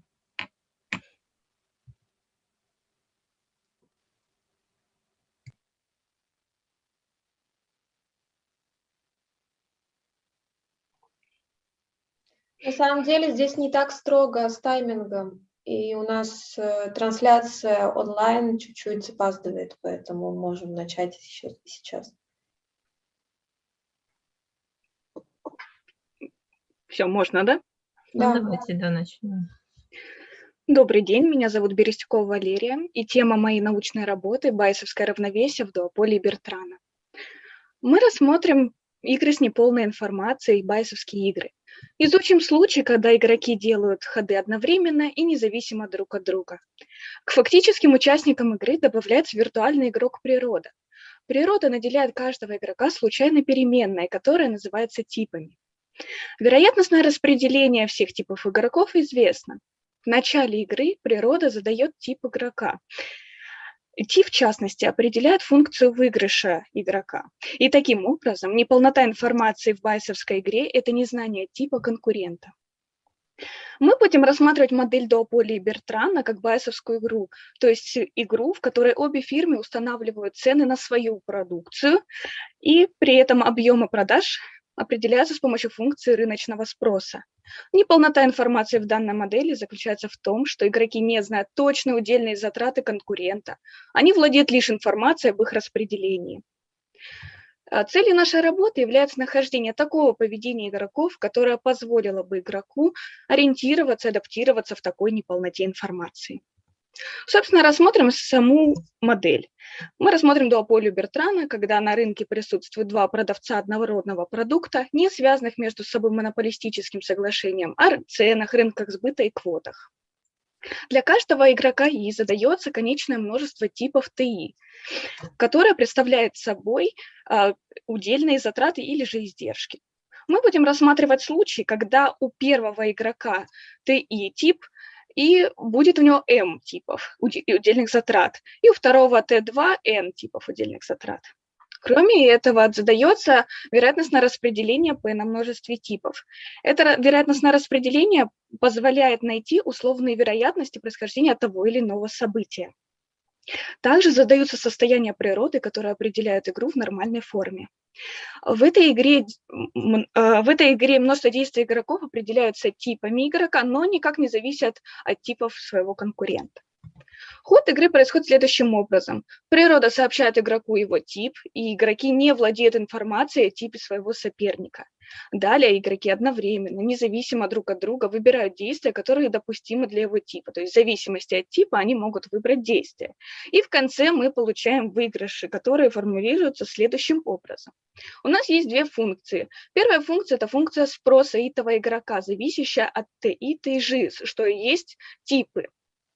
Это равняется функции рыночного спроса D и T. И также в формуле присутствуют такие значения, как B и D. Это положительные константы.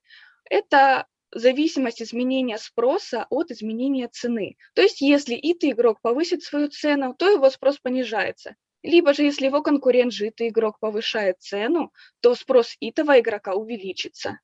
Во второй формуле это формула прибыли итого игрока, которая зависит в свою очередь от цен P-итая и P-житая, соответственно, итого и житого игроков.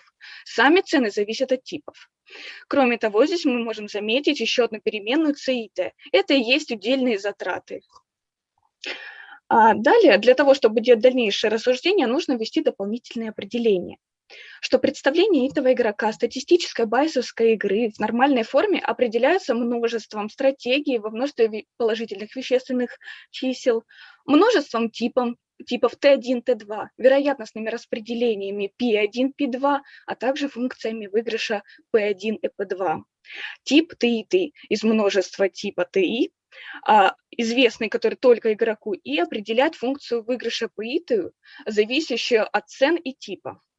И таким образом статистическую байесовскую игру мы обозначим через G. В статистической байесовской игре G стратегиями итого игрока являются функция PI, зависящая от TI. Такая, что для каждого типа TI из множества типов TI, эта функция определяет действия из набора из множества вещественных чисел положительных, выбранные заданной природой типом TI. В нашем случае стратегиями являются цены P1 и P2. Мы их задаем как множество, зависящее от соответствующего типа игрока. Для первого от типа T1, для второго от типа T2. И тогда набором стратегий игроков будет являться пара этих цен P1 и P2. В качестве выигрыша мы будем понимать математическое ожидание прибыли P этого игрока, которое определяется следующим образом. То есть суммирование по всем типам конкурента, произведение условной вероятности происхождения того или иного события на функцию прибыли PI. А в качестве решения мы будем использовать концепцию байесовского равновесия по Нэшу, а именно в статистической байесовской игре G стратегия P со звездочкой является байесовским равновесием по Нэшу, если для каждого игрока и каждого его типа TI действие PI со звездочкой определяет следующее выражение. То есть мы ищем все значения, при которых получается максимальное значение целевой функции, которую выше мы упоминали. То есть ни один игрок не хочет менять свою стратегию PI со звездочкой, зная, что конкурент придерживается выбранной оптимальной стратегии PGT со звездочкой. Тогда в рассматриваемой модели Бертрана мы будем иметь такое равновесие по Нэшу. Вот такие вот стратегии получатся для первого игрока, а такие для второго. Далее мы можем из этого получить наилучшие ответы игроков. Мы разрешаем систему относительно PI и PGT и получаем решение для первого и второго игрока соответственно. Таким образом, это представление – это набор цен, которые представляют собой байесовское равновесие по Нэшу, и это цены, которые могут задать игроки, имея такие типы издержек. Можем также произвести анализ на чувствительность. Будем считать, что константа D равно B, и мы зададим такие типы, что у первого игрока, и как и у второго, будет по два типа, низкие и высокие удельные затраты. И зададим заранее условные вероятности происхождения тех или иных комбинаций событий. Значит, воспользовавшись системой, которую мы получили на предыдущем слайде, мы получаем вектор решений, то есть это вектор цен. Первые две компоненты – это цены, полученные при низких и высоких удельных затратах первого игрока, и последние две низкие и высокие удельные затраты, когда у второго игрока. Далее можно посмотреть, как же ведет себя функции цен в данном случае. Возьмем, допустим, цену первого игрока при низких удельных затратах. Она написана правее. Значит, чтобы понять поведение, возьмем и продифференцируем данную функцию по b. Вот мы хотим посмотреть, как зависит функция от этого параметра. Таким образом, мы знаем, что если производная функция отрицательна на всем промежутке, то на этом промежутке функция убывает. В нашем случае мы получаем, что до некоторой точки от 0 до, а именно 1,84, наша функция будет убывать. Затем, преодолев эту точку минимума, она будет возрастать от этой точки до плюс бесконечности. Проделав аналогичные манипуляции с остальными ценами, мы получили примерно подобную картину. Поведение функции такое же, только точка минимума отличается. Теперь посмотрим, как ведет себя спрос. Допустим, мы возьмем комбинацию с низкими удельными затратами как у первого, так и у второго игрока. Продифференцировав данную функцию, мы видим, что эта производная всегда положительная, так как мы изначально сказали, что b у нас положительная константа. И тогда у нас получится, что функция на всем промежутке от 0 до плюс бесконечности при возрастании b будет сама возрастать. Это, собственно, видно и на графике. В других двух случаях получилось то же самое, не считая одного случая. Там производная оказалась отрицательная, и наш спрос постоянно монотонно падал. И теперь, если рассмотреть поведение именно функции прибыли, то здесь картина для низких удельных затрат у обоих игроков получается схожая, как для функции цен, то есть до некоторой точки, а именно 1,77 наша функция убывает, а затем начинает возрастать с увеличением параметра b. При следующем, когда высокие удельные затраты у первого и низкие удельные затраты у второго, у нас наблюдается монотонное убывание функции. Ну и при последних двух получаются похожие ситуации, что на начале функция убывает до некоторой точки, а потом с возрастанием параметра b она стремится вверх, увеличивается. Таким образом, в данной работе мы изучили дуополию Бертрана как байесовскую игру, то есть игру, в которой игроки имеют неполную информацию о типах других игроков. Данная модель является игрой между двумя конкурирующими фирмами с различными наборами типов удельных затрат. В ходе проделанной работы мы применили определение байесовского равновесия по Нэшу, нашли систему наилучших ответов, то есть равновесные цены, которые могут установить игроки, имея данные наборы издержек. А также был произведен анализ на чувствительность функций цен, прибыли и спроса при изменении параметра b. Спасибо за внимание. Спасибо. Есть ли вопросы? Ну, давайте посмотрим слайд, хотя бы первый, где анализ на чувствительность у вас начинается. Вот, ну, вот, да, ну, вот этот, например. Ну, график функции, когда вы строите, надо оси подписывать, чтобы было понятно зависимость от чего, да, находится. И, ну и далее. То есть, возможно, в статье то же самое. У вас со статьей презентация? Ну, да. Ну, там надо оси подписать. У меня не будет там графиков, просто объяснение. Понятно. Да, ну вот. да. Ну, хорошо. Но вот, а вообще в общем случае нельзя было разве исследовать вот это поведение этой функции не с конкретными вот значениями, типа 0,800, там, 8514, а ну, вот не конкретными, а какими-то аналитическими, то, что у вас там в системе получено. Да, на самом деле можно, просто именно вычисления очень трудоемкие, очень объемные. Ну, понятно, но это как бы было бы гораздо сильнее, чем здесь для конкретных каких-то значений. Вот на следующей картинке можете показать следующую, да? У вас здесь, конечно, наивно. Тут у вас функция вида kx квадрат плюс 1. Вы зачем-то у нее производную взяли, чтобы мы поняли, что она возрастает при x больших нуля. Ну, как-то так это... Особенно, если бы это хоть было сделано для, ну, какого-то аналитического вида, да, общего функции. Вот, а так, ну, это понятно и так, без производной. Ну, да. Ну, просто А вообще вот этот коэффициент b, я, извините, если странные вещи спрашиваю, b, это что такое вот этот коэффициент? Это коэффициент, показывающий поведение, чувствительность рынка. Это именно вот в функции спроса этот коэффициент участвует. То есть он не может быть равен нулю, вот как у вас на предыдущей картинке.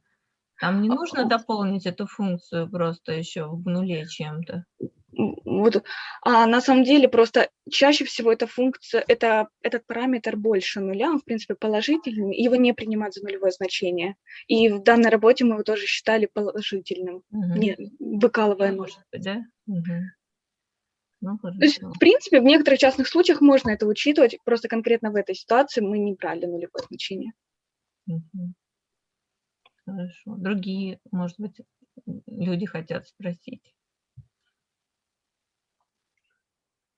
А основной результат какой здесь получается, еще раз, если можно? Основной результат мы получаем систему наилучших ответов, то есть вот это цены, оптимальные цены, которые могут установить игроки, имея наборы издержек, те или иные. И при этом, ну, неважно, какие издержки будут у конкурента, то есть он адаптируется. Благодаря это вот система имеет единственное решение у вас всегда? Не всегда. Бывает, что она не единственная. А когда она не единственная имеет? Возможно, в равенстве каких-либо параметров. Но пока у меня вот все получались единственный ответ. А можно систему посмотреть еще раз? Из которой... Вот это? Да. Ну, это система линейных уравнений, у вас правильно? Там единственное, что вот те условная вероятность, там деление какое-то может быть.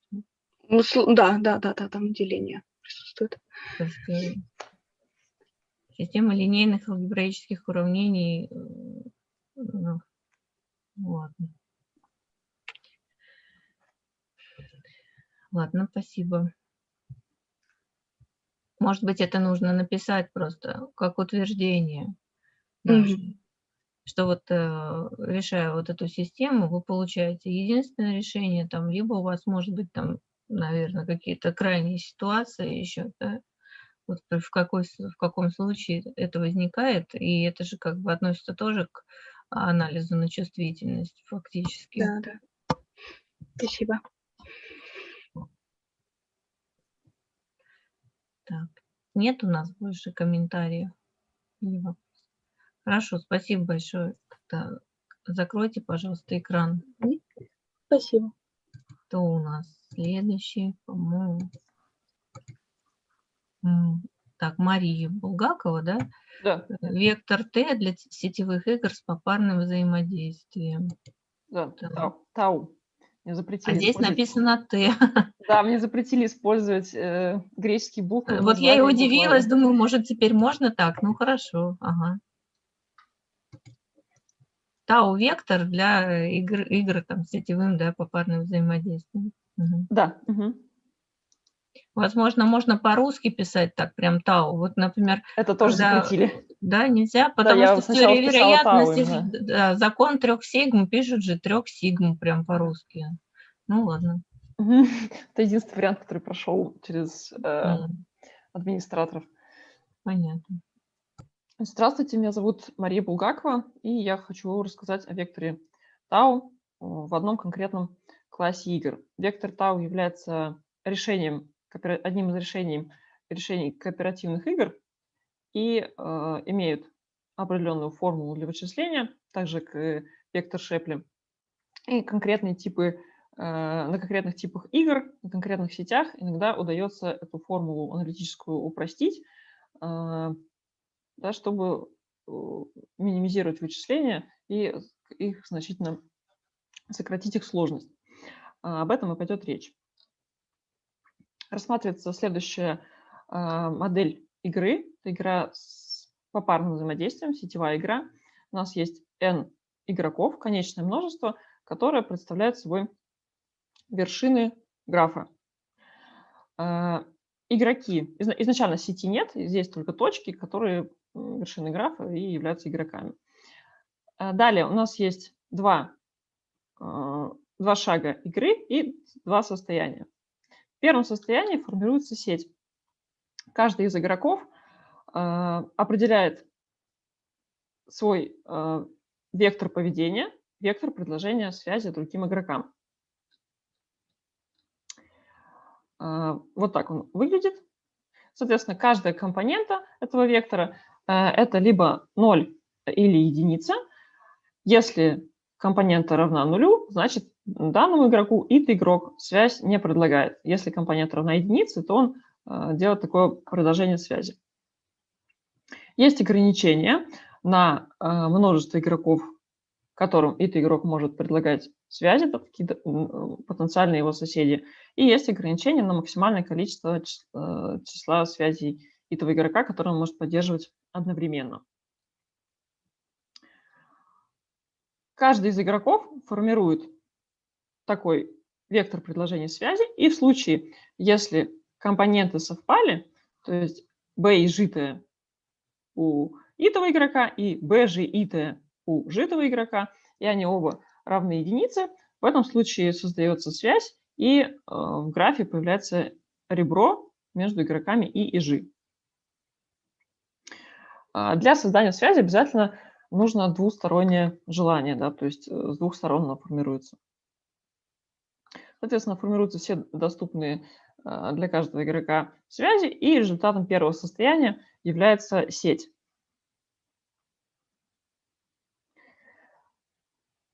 И в связи с сетью у нас появляется новое понятие подмножество игроков, которые являются соседями данного игрока И. будем его обозначать как NI от G, то есть на данной конкретной сети G множество соседей для игрока I. То есть это те игроки, с которыми в первом состоянии у игрока I сформировалась связь и ребро на графе. Далее, после того, как сеть сформировалась, игроки переходят во второе состояние, и во втором состоянии происходят попарные одновременные биматричные игры между соседями по сети. Собственно, в этом и есть смысл понятия попарное взаимодействие. То есть вся игра между всеми игроками рассматривается не как единая игра, а как семейство биматричных игр между каждой парой игроков. То есть большая игра разбивается на такие маленькие игры, и каждая маленькая игра соответствует ребру на сети. То есть концевые вершины ребра являются игроками вот в этой маленькой биматричной игре, и вместе они образуют одну большую игру, вот эту вот совокупность.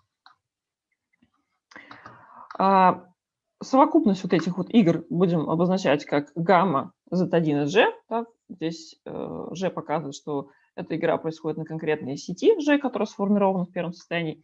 Z1 то, что она начинается как раз-таки с первого состояния. И стратегией игрока вот в этой игре двухшаговой является правило, которое определяет поведение игрока в двух состояниях. В первом, где игрок выбирает вектор связи и после этого формируется сеть. И во втором, вот это вот BI с верхним индексом 2, это набор поведений итого игрока в каждой биматричной игре с каждым из его соседей.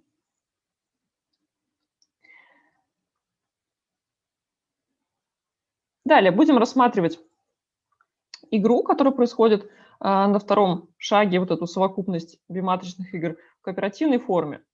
Вот гамма маленькая и G – это у нас как раз одна одиночная игра между парой игроков. То есть на одном ребре происходит такая игра гамма и G. Соответственно, заданы изначально матрицы для итого и житого игрока. Причем будем считать, что компоненты этих матриц не отрицательные. Все элементы.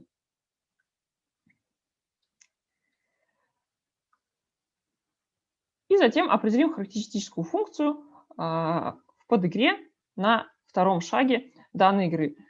Сделаем сначала двумя способами это будет произведено. И первый способ мы рассмотрим сначала игру на втором шаге без связи с первым. То есть как будто на первом шаге сеть сформировалась и зафиксировалась. И после этого мы перешли на второй шаг, и здесь происходит на фиксированной сети игра. А затем рассмотрим двухшаговую игру в целом. То есть в предположении, что на первом шаге игроки создают связи, да, по некоторому правилу, чтобы максимизировать выигрыш на втором шаге. Определим нижнее значение игры между игроком и G. Да, вот таким образом обозначим итого и житого на одном ребре. И затем построим характеристическую функцию, как нижнее значение игры между коалицией S и дополнительной коалицией N-S. При этом S выступает как максимизирующий игрок, а N-S как минимизирующий. Характеристическая функция пустой коалиции логично равна нулю. Значение характеристической функции от одиночного игрока – это будет сумма вот этих вот нижних значений игр по всем его соседям. Да, то есть вот эти вот максиминные значения мы складываем по всем его соседям. Сколько у него соседей, столько элементов этой суммы. Характеристическая функция для коалиции, произвольной коалиции S, произвольного подмножества. В коалиции S будет два типа ребер. либо это ребра, которые лежат целиком внутри S, да, то есть обе концевые вершины являются участником коалиции S. Соответственно, эти игроки могут максимизировать суммарный выигрыш, договориться и его максимизировать. Соответственно, это первое слагаемое значение критической функции. 1/2, чтобы избежать дублирования, да, и G. И второе слагаемое относится ко второму типу ребер, которые одной концевой вершиной принадлежит коалиции S, а второй вершиной находится вне S. Да, то есть, с одной стороны, у нас участник из коалиции S, который должен максимизировать выигрыш, а с другой стороны, участник из дополнительной коалиции N-S, который его соперник в этой игре. И, соответственно, здесь мы получаем тоже максимин. Вот этот. Соответственно, сумма по всем таким ребрам, у которых одна концевая вершина в S, другая вовне. И последняя критическая функция от максимальной коалиции. Если все игроки у нас находятся в одной коалиции, соответственно, вот этих ребер внешних, которые одним концом в коалиции, другой нет, они отсутствуют. И получаем только одно слагаемое, где все игроки могут максимизировать суммарный выигрыш.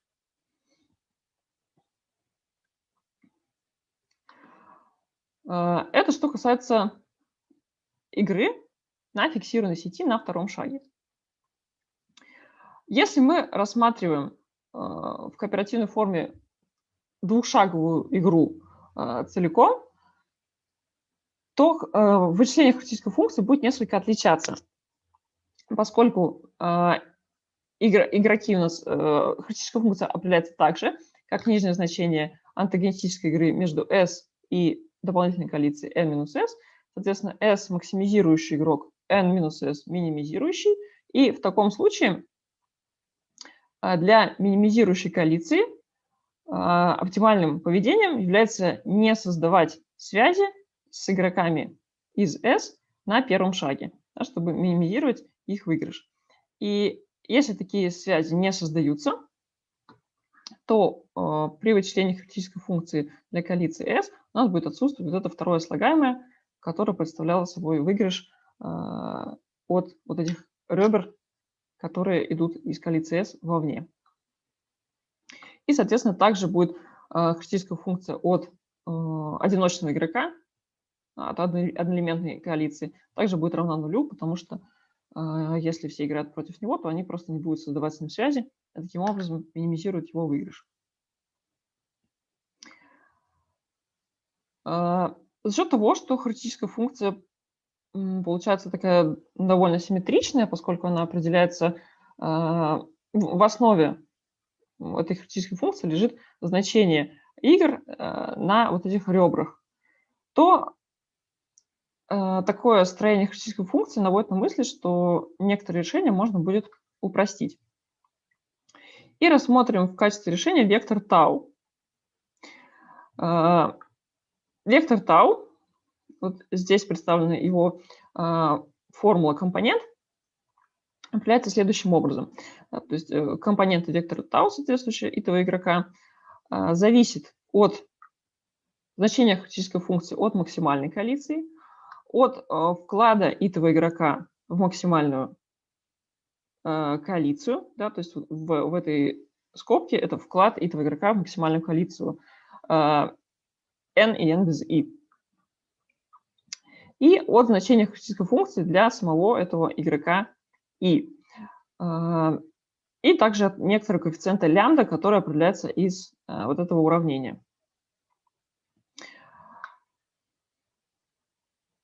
Будем рассматривать двухшаговую игру, да, которую мы сейчас рассмотрели, последнюю для нее критическую функцию.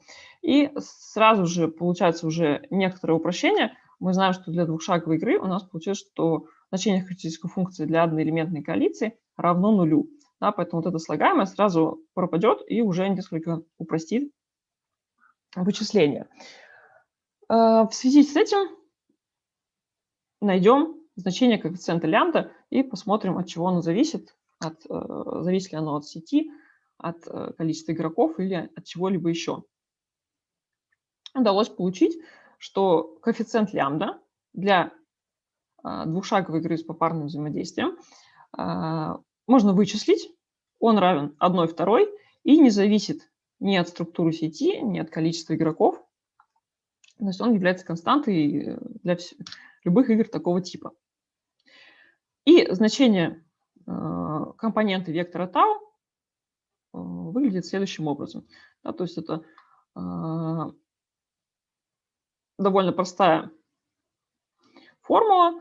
Нам нужно знать только значение характеристической функции для v от n и v от n без i, что, опять-таки, в типе вот этой нашей игры тоже считается довольно просто, потому что просто с игроком и не создаются связи, и вот это v от n без i тоже довольно легко посчитать. То есть то, что лямбда можно вычислить, и оно равно 1, 2, сильно упрощает вычислительную сложность данного решения.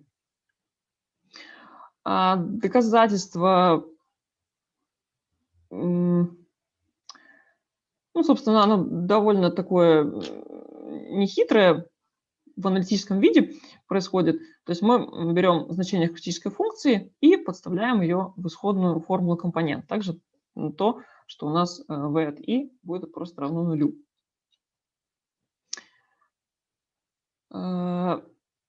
Получается вот такие вот равенства. И затем, чтобы довести это до конца, нужно вычислить значение разности между v от n и v от n без i. Вот эта разница между коалицией n и n без i будет заключаться лишь в связях, которые образуются игроком G и его соседями из n, потому что просто других связей нет. То есть если мы берем полную коалицию, то у нас игрок G находится в ней, с ним тоже есть какие-то связи. Если мы G удаляем, то, соответственно, пропадают связи, которые с ним были, да, из-за того, что у нас двухшаговая игра, игроки из дополнительной коалиции не образуют связи с игроком из рассматриваемой коалиции. Поэтому просто будут исчезать вот эти связи между G и N, и, соответственно, вот эта разница выражается вот таким вот образом. То есть это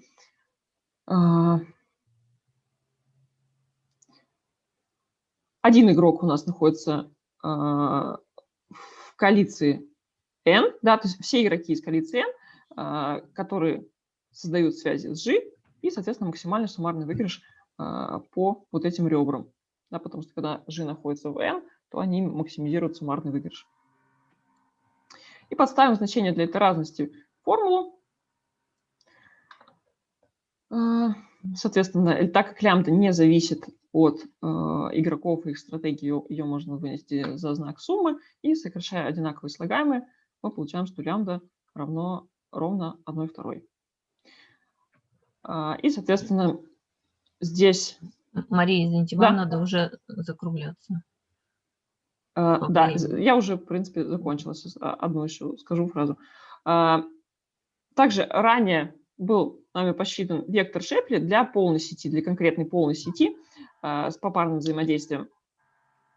И удалось показать, что вот этот вектор тау на полной сети совпадает с вектором Шепли на такой же полной сети.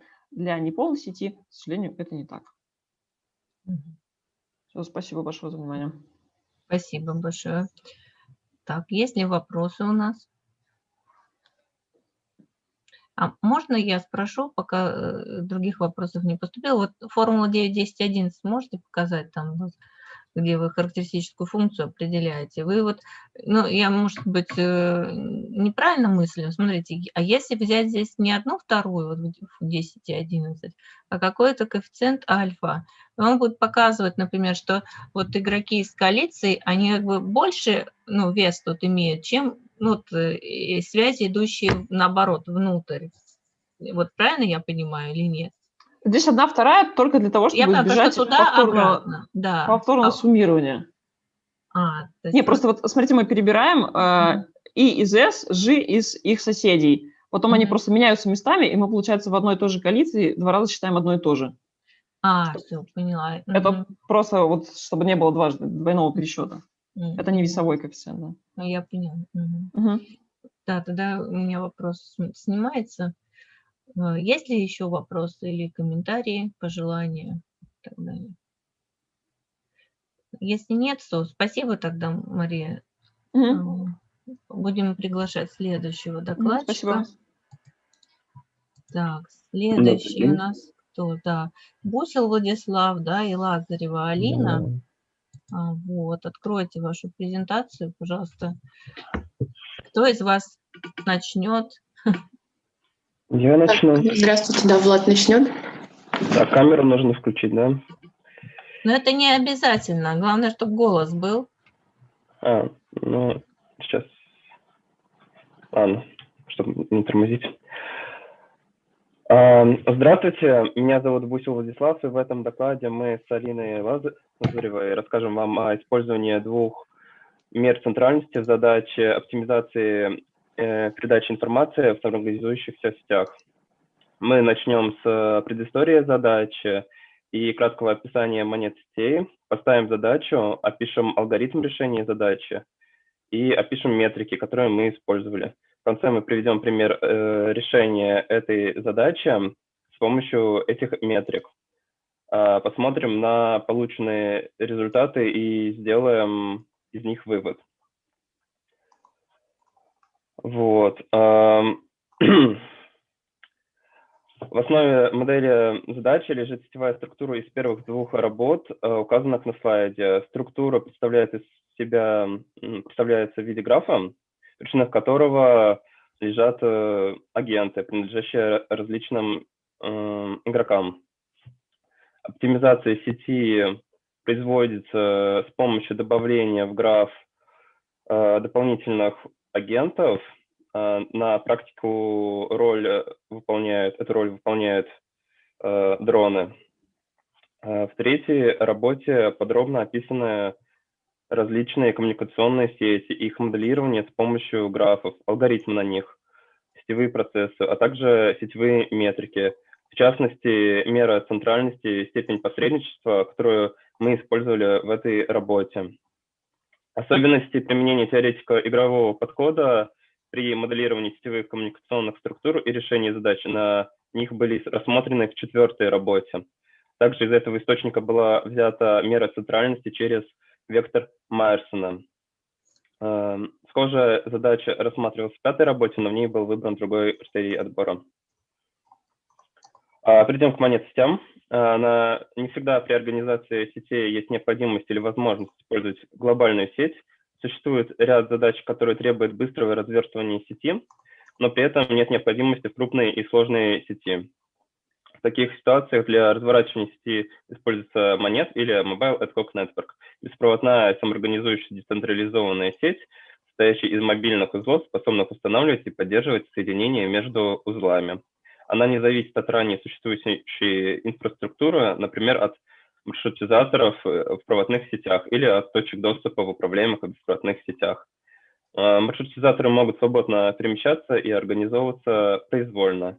Из-за этого беспроводная топология сети может быстро и непредсказуемо изменяться. В данном виде сети каждый узел участвует в маршрутизации путем пересылки данных для других узлов. Поэтому определение, какие узлы пересылают данные, производится динамически на основе сетевого подключения и используемого алгоритма маршрутизации. Монет широко применяется во многих исследовательских и правительственных проектах.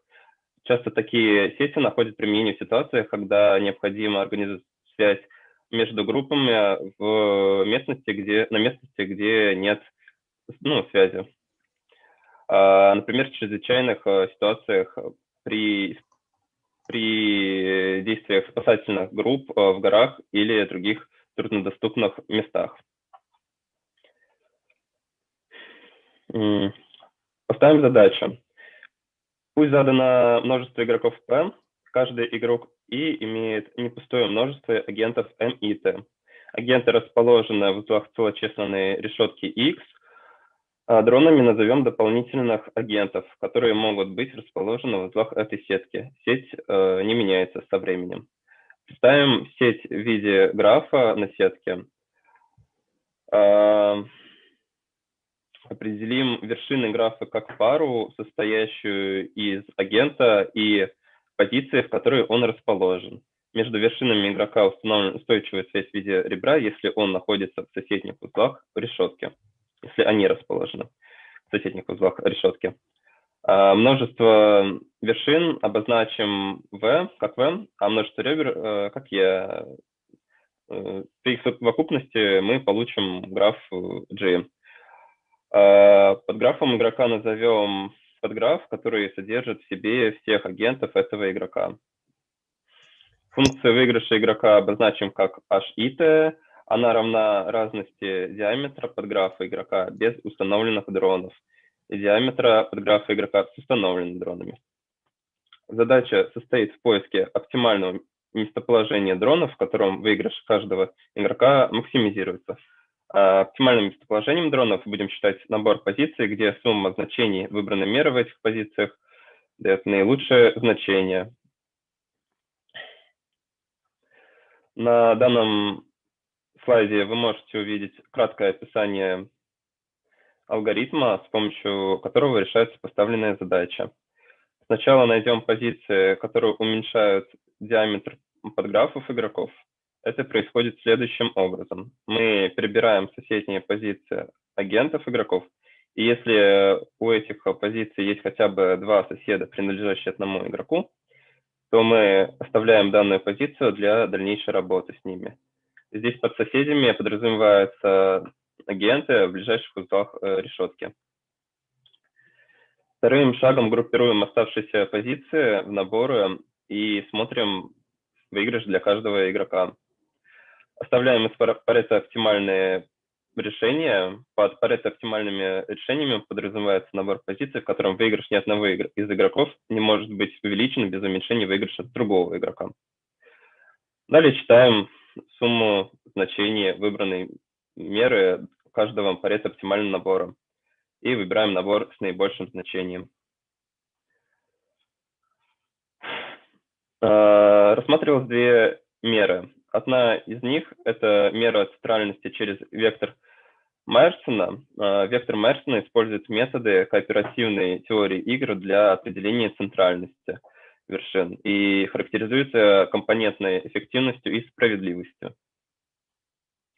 Представим, что вершины графа представляют для каждого компонента графа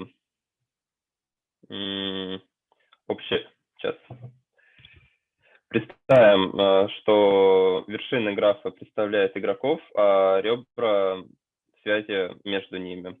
Тогда эффективность означает, что для каждого компонента графа общая выплата игрокам равна ценности этого компонента, а понятие справедливости означает, что удаление связи между двумя игроками приводит обоих игроков к одинаковым потерям. Формула, по которой ее можно вычислить, представлена на слайде. В ней АПК – число всех кратчайших путей длины k, содержащих вершину P в пути. X – параметр, отвечающий за значимость путей больше длины в сравнении с более короткими путями. X можно выбрать в отрезке от 0 до единицы. Далее передаю слово Алине. Добрый день, спасибо, Владислав. И сегодня я расскажу про следующую метрику и проиллюстрирую на примере полученные нами результаты. В качестве второй метрики для выбора наилучшего решения будет использована мера центральности Between Centrality, которая может быть вычислена по вот этой вот формуле, которую вы видите на слайде. То есть значение Between Centrality в вершине V будет равно сумме отношений общего числа кратчайших путей из узла в S в узел T к числу этих путей, проходящих через вершину V. Значение, полученное в вершине V Between Centrality, полученное для каждого из дронов, нужно просуммировать, чтобы получить единственное число, характеризующее качество полученного кооперативного решения. Рассмотрим на примере сеть из двух игроков. Напомню, что в узлах целочисленной решетки располагаются агенты, а между вершинами игрока установлена устойчивая связь в виде ребра, если они находятся в соседних узлах решетки. В рассматриваемом примере расстояние между двумя самыми удаленными точками, то есть диаметр подграфа, для игрока номер 1 равно 7. То есть это расстояние между точкой с координатами 3, 2 и точкой 4, 6. А для второго игрока диаметр подграфа будет равен 9, и это будет соответствующее расстояние между точкой с координатой 5, 4 и 6, 6. Однако сразу возникает вопрос, как выявить исходное множество возможных наборов позиций, которые будут затем оценены на способность уменьшить диаметры подграфов. Понятно, что перебрать все возможные позиции на местности не получится, так как их бесконечно много. Был выбран способ, который оставляет для перебора только те узлы решетки, которые либо находятся непосредственно рядом с вершинами графа, то есть на расстоянии 1 от них, либо, находясь внутри очерченного вокруг прямоугольника, образуют связанный подграф, хотя бы две вершины которого соседствуют с вершинами исходного графа. Исходное множество узлов, которые можно использовать при переборе, обозначены черными квадратами на рисунке. Теперь из него необходимо оставить только оптимальные наборы пар узлов. Задача теперь перебрать выбранные на первом этапе узлы, отбрасывая в процессе перебора те наборы, которые точно не смогут способствовать уменьшению диаметра подграфа игрока, и отобрать наборы, дающие наилучшее улучшение. Путем перебора были выявлены пары узлов решетки, дающие наибольшее значение суммарного выигрыша, то есть Парето-оптимальное решение.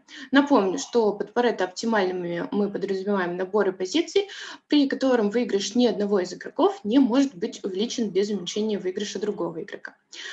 Вот мы видим как раз наборы Парето-оптимальных решений. И далее для этих наборов мы считаем сумму значений выбранной метрики для набора позиций для дрона и выбираем набор с наилучшим значением. После подсчета between centrality, то есть первой метрики, в подграфах игроков для полученных на предыдущем этапе была выбрана пара точек 3, 5 и 6, 5, так как значение between centrality для этой пары дронов было максимальным. У первого игрока мы видим, что диаметр уменьшился с 7 до 5, и у второго с 9 до 6. Поэтому суммарный выигрыш у нас составил 2 плюс 3, и итого 5. При этом средняя длина кратчайших путей для подграфа первого игрока составила 2,42 и для второго 2,91. При использовании второй метрики для полученных на этапе выбора Парето оптимальных пар была с помощью вектора Майерсона выбрана пара 7,4, 7,5. Мы видим, что диаметр у первого игрока не изменился и остался равен 7, а у второго игрока уменьшился с 9 до 5, поэтому суммарный выигрыш составил 4, что меньше выигрыша в случае с between centrality. При этом средняя длина кратчайших путей для подграфа первого игрока составила 2,89, что больше по сравнению с 2,42 в случае с метрикой between centrality. И для подграфа второго игрока средняя длина кратчайших путей получилась равна 2,58 против 2,91 для предыдущей метрики. И чтобы сравнить показатели полученных сетей, мы провели моделирование работы сети в NS3. При моделировании агенты отправляли данные агентам того же игрока, и полученные результаты задержек представлены на графике. Мы видим, что добавление подвижных агентов существенно улучшает качество работы сети, и также можно сделать вывод, что расположение дронов, полученное с использованием метрики between centrality, это, соответственно, рыжий столбец, приводит к улучшению, хоть и небольшому, по сравнению с использованием метрики через вектор Майерсона. Таким образом, в работе предложено два подхода для определения местоположения агентов в случае, когда оптимальное кооперативное решение не является единственным. Были использованы нами две меры центральности и проведено численное моделирование. Показано, что использование метрики Between Centrality приводит к незначительному улучшению качества работы сети, однако детальное изучение этого вопроса является предметом дальнейших исследований. Спасибо большое за внимание. На этом все. Спасибо. Мы немножечко выходим из графика сейчас. Вопросы, пожалуйста. У меня очень быстрый вопрос. Вот можно ли выбирать метрику, исходя из каких-то соображений, ну, вот задачи, то есть исходя из... Да, мы как раз-таки выбрали для примера две метрики, сравнили их, но как бы при желании можно использовать какую-то, ну, по своим соображениям, свою метрику и проанализировать в симуляторе, и, может быть, она тоже даст какой-то более хороший результат в каких-то случаях. Хорошо, спасибо. Ну, у меня маленькое замечание здесь. Меня не устроила, конечно, постановка вопроса, потому что непонятно все-таки кооперативное решение, то есть либо тут Парето оптимальное. Что-то вначале прозвучало, что каждый максимизирует свой выигрыш. В общем, нужно конкретизировать это отдельно, просто внимательно посмотреть, чтобы было аккуратно. И кроме того, у вас в докладе, так же, как и в статье, сначала идет метрика Майерсона, а потом метрика, значит, Between Centrality, а когда вы картинку рисуете, вы сравниваете, у вас рыжие, это наоборот, это не первая метрика, а вторая, если идти по изложению. Да. Поэтому вот у меня и было недопонимание. Но, к сожалению, времени уже нет, вот следующего докладчика задерживаем. Спасибо. Спасибо за внимание. Так, прошу прощения.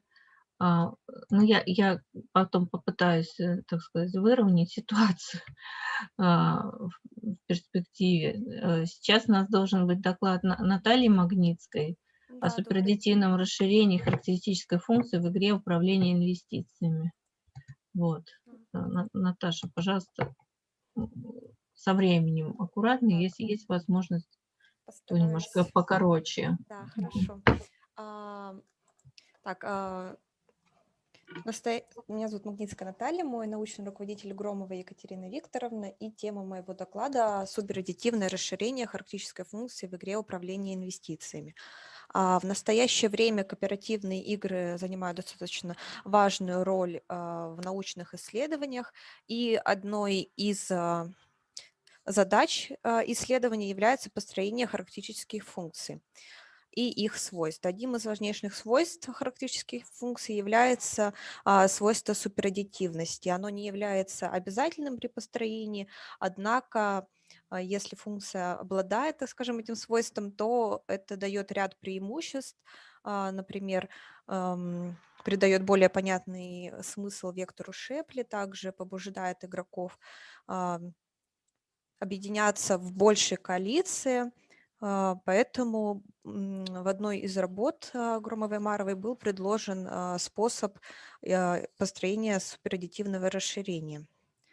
Так. Рассматривается дифференциальная игра n-лиц, и динамика игры задается системой дифференциальных уравнений. Игра начинается в известный момент времени t0 из состояния x0. Управление рассматривается из компакта, вот, и рассматриваются программные. Так. Рассматривается задача, когда момент окончания игры заранее точно неизвестен, а задана функция распределения, которая как раз-таки связана с окончанием игры. Это вот у меня под формулой 1. Вот. И при этом мы накладываем некоторые ограничения на нее, чтобы она являлась абсолютно непрерывно неубывающей функцией. И также известно, что как раз математическое ожидание выигрыша можно представить в виде формулы 2. То есть это известно. Так, в данной работе рассмотрен частный случай дифференциальной игры, а именно игра управления инвестициями. У нас существует n-лиц, которые так скажем, хотят инвестировать свои средства в акции, например, связанные с научной сферой, тогда смысл введенных ранее переменных будет такой, что x от t – это запас акций в момент времени t, а U и T, которые являются управлениями игроками, это, так скажем, темпы инвестирования каждым игроком. Динамика игры будет представлена формулой 3. Вот, и мы предполагаем, что мы начинаем из времени 0. Также рассмотрим более частный случай функции полезности для игрока, который будет квадратичен по управлению и будет линейным по x. И в качестве ожидаемого выигрыша игрока мы рассмотрим математическое ожидание. Рассмотрим, что случайный момент окончания игры, он является равномерно распределенным на интервале от t минус дельта до t плюс дельта. И мы предполагаем, что игра может как раз-таки закончиться только в этот временной промежуток. Вот. И с учетом того, как раз-таки, как выглядит наша случайная величина, у нас будет использоваться функция выигрыша. Для того, чтобы построить характеристическую функцию, нам необходимо вначале найти управление для кооперативного и некооперативной формы игры. То есть в кооперативной у нас игроки суммируют максимальный выигрыш, а в некооперативной мы рассматриваем равновесие по Нэшу. И, используя принцип максимум Пантрягина, были получены следующие управления на интервалах. Вот. Дальше идет построение характеристической функции. Напомню, что это отображение из множества всех возможных коалиций. И здесь записано свойство супераддитивности, как раз которое мы хотим проверить. Была построена дельта-характеристическая функция. Как раз-таки при ее построении используется равновесие по Нэшу. То есть мы фиксируем некоторое множество S, и как раз-таки для него находим управление с учетом, что остальные игроки, они будут использовать равновесие по Нэшу.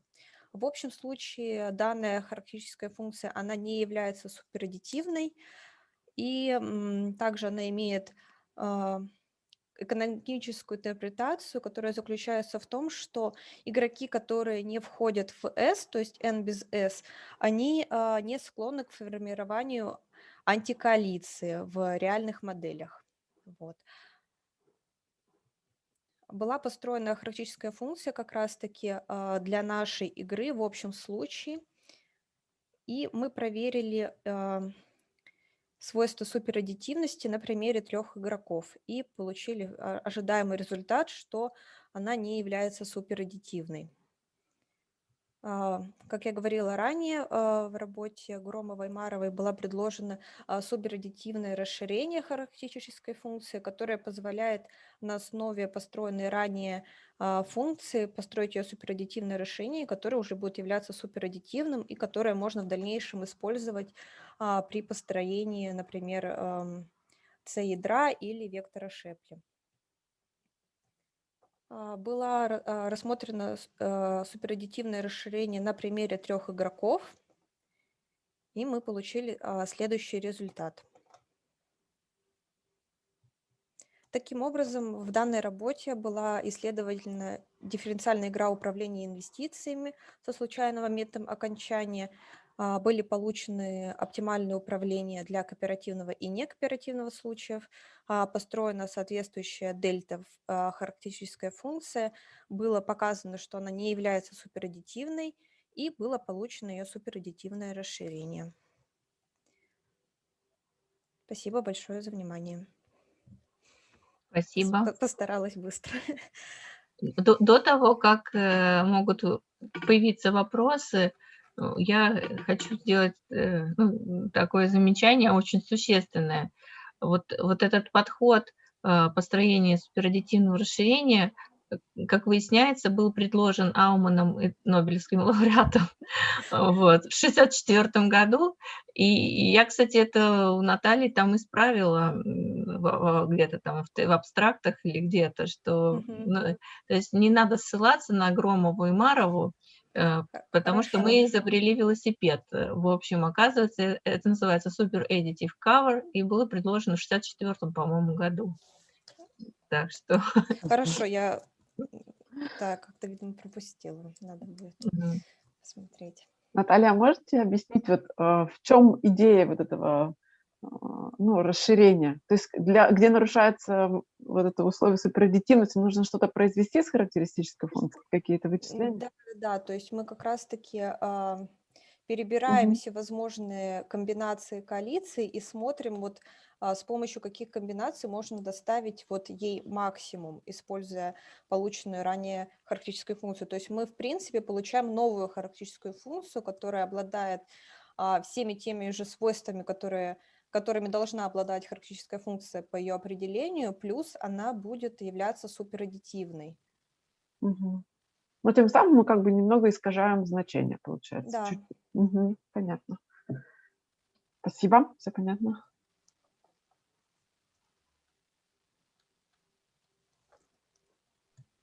Ну, у Аумана, конечно, для однократных игр, да, там было сформулировано.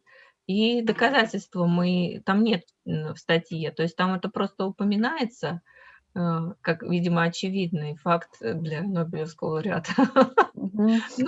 Но у нас в статье с Маровой, Катей, для дифференциальных игр, соответственно, это было сформулировано, и да, есть доказательства. Вот. Ну, спасибо. Может быть, еще поступили какие-то вопросы или замечания? Ну, хорошо, спасибо, Наталья. Значит, да, давайте мы посмотрим, кто у нас там следующий докладчик. Следующий докладчик Нечипорук, извините, по имени Анна. Александра. Александра. Извините, да, эквивалентность модели динамики мнений в социальных сетях. Да, все видно, меня слышно. Хорошо, спасибо.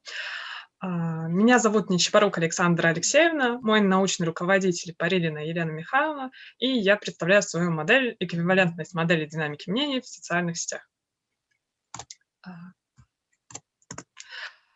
Исследование модели динамики мнений в социальных группах начиналось с работ о достижимости консенсуса.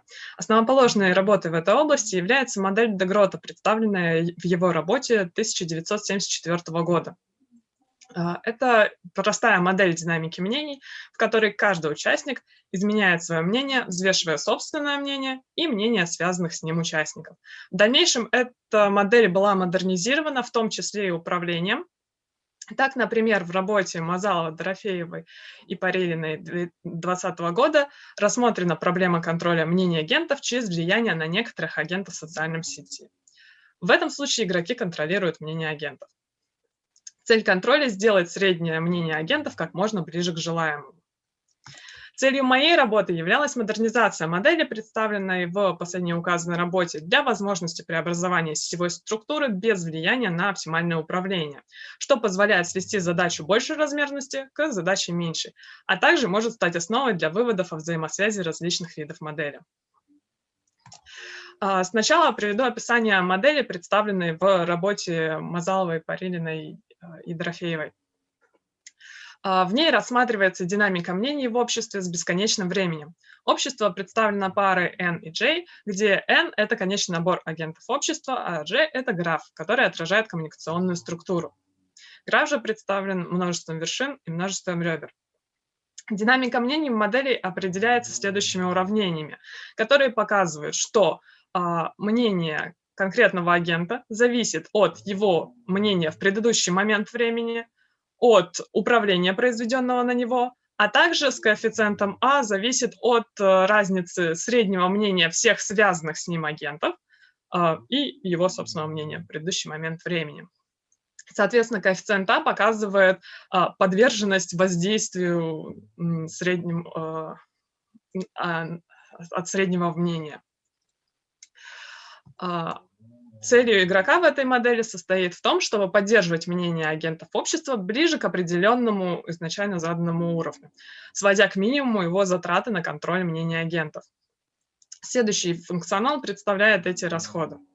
Соответственно, в нем представлена квадратичная зависимость от управления и от состояния системы. Мною была произведена модернизация этой модели В ней, так же, как и в предыдущей модели, взята динамика мнений без изменений, то есть также определяется уравнение M1, но в функционал добавлена ценность для каждого агента следующим образом. Соответственно, QIT здесь это ценность агента. Мною была рассмотрена две модели с различными графами и показано соотношение параметров, при котором они будут эквивалентны. Первый граф характеризуется тем, что один агент связан со всеми остальными. Этого одного агента буду называть центром. Все остальные агенты связаны только с этим агентом и больше ни с кем. Воздействие со стороны игрока происходит только на центр. Динамика мнений в этом графе будет определяться следующими уравнениями, которые показывают, что под индексом 1 у нас, соответственно, агент-центр, на которого производится управление, и его мнение зависит как от его мнения в предыдущий момент времени, так и от среднего мнения всех агентов в графе. А мнение остальных агентов зависит только от собственного мнения в предыдущий момент времени и от мнения центра в предыдущий момент времени. Для примера приведено изображение графа звезды для 8 агентов. Второй же граф представляет собой две вершины и связь между ними. Игрок воздействует на одного из агентов. Этот граф буду называть граф 2 агента. Динамика мнений для этого случая определяется следующими уравнениями. Соответственно, под индексом И у нас агент, на которого производится управление, и оба агента зависят как от своего собственного мнения, так в предыдущий момент времени, так и от среднего мнения между этими двумя агентами в предыдущий момент времени. Для этих двух моделей было сформулировано два утверждения и доказано в моей работе. Первое утверждение говорит о том, что при определенных допущениях на первую модель, то есть на модель граф-звезда, то есть если начальное состояние всех агентов, которые не являются центром в этой модели, одинаковое, а также одинаковые коэффициенты тогда между моделями граф-звезда и два агента можно сопоставить коэффициенты А и изначальное состояние таким образом, чтобы выполнялись следующие равенства на всем промежутке Т, что показывает взаимно однозначное соответствие между этими двумя моделями при этих условиях.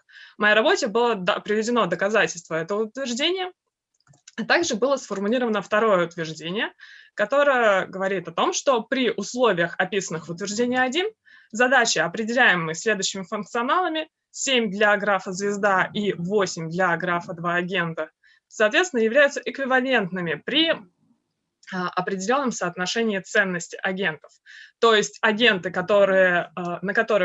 на которых производится управление, имеют одинаковую ценность, а второй агент в графе 2 агента имеет ценность, равную сумме всех ценностей агентов, которые не являются центром в графе звезда. Доказательство этого утверждения также приведено в моей работе. И по итогу в моей работе была рассмотрена и модернизирована модель динамики мнений в обществе с бесконечным временем. Также определены отдельные графы и показано соотношение параметров, при котором определяется взаимно однозначное соответствие между моделями, определяемыми этими графами. А также получен вид функционалов, соответствующий этим моделям, и соотношение параметров, при которых задачи управления эквивалентны. Далее приведен список используемой литературы. И спасибо за внимание. Спасибо. Есть ли у нас вопросы? Так, я что-то нажала. Есть ли у нас вопросы? А у меня вот такой вопрос. Наверное, всегда в этих типах задач предполагается, что тип графа не меняется в течение времени. То есть у вас как была звезда, так он... то есть в течение времени граф не меняется. По крайней мере, а в жизни, наверное, не так. Взял, умер Ничего. Какой-нибудь там человек, и все. Это, думаю, да, интересный вопрос для дальнейшего Или наоборот, исследования. новый какой-то Если граф появился. будет меняться, что будет происходить? Да. Ну и вообще, а как бы игроками-то кто и является? Ну вот в задачах такого типа. Как такой достаточно простой пример, это может быть некий медиацентр. То есть зависит от того, что, ну, на какое применение мы считаем накладывается это. Но в основном я видела примеры именно как в качестве рекламы. То есть управление — это некоторая реклама, которая, соответственно, чего-то стоит. Соответственно, и ценность можно измерить в деньгах. Ну хорошо, если так. Напрашиваются другие еще, знаете, Они интерпретации. используются. Да. Мы не будем говорить. Понятно. Хорошо.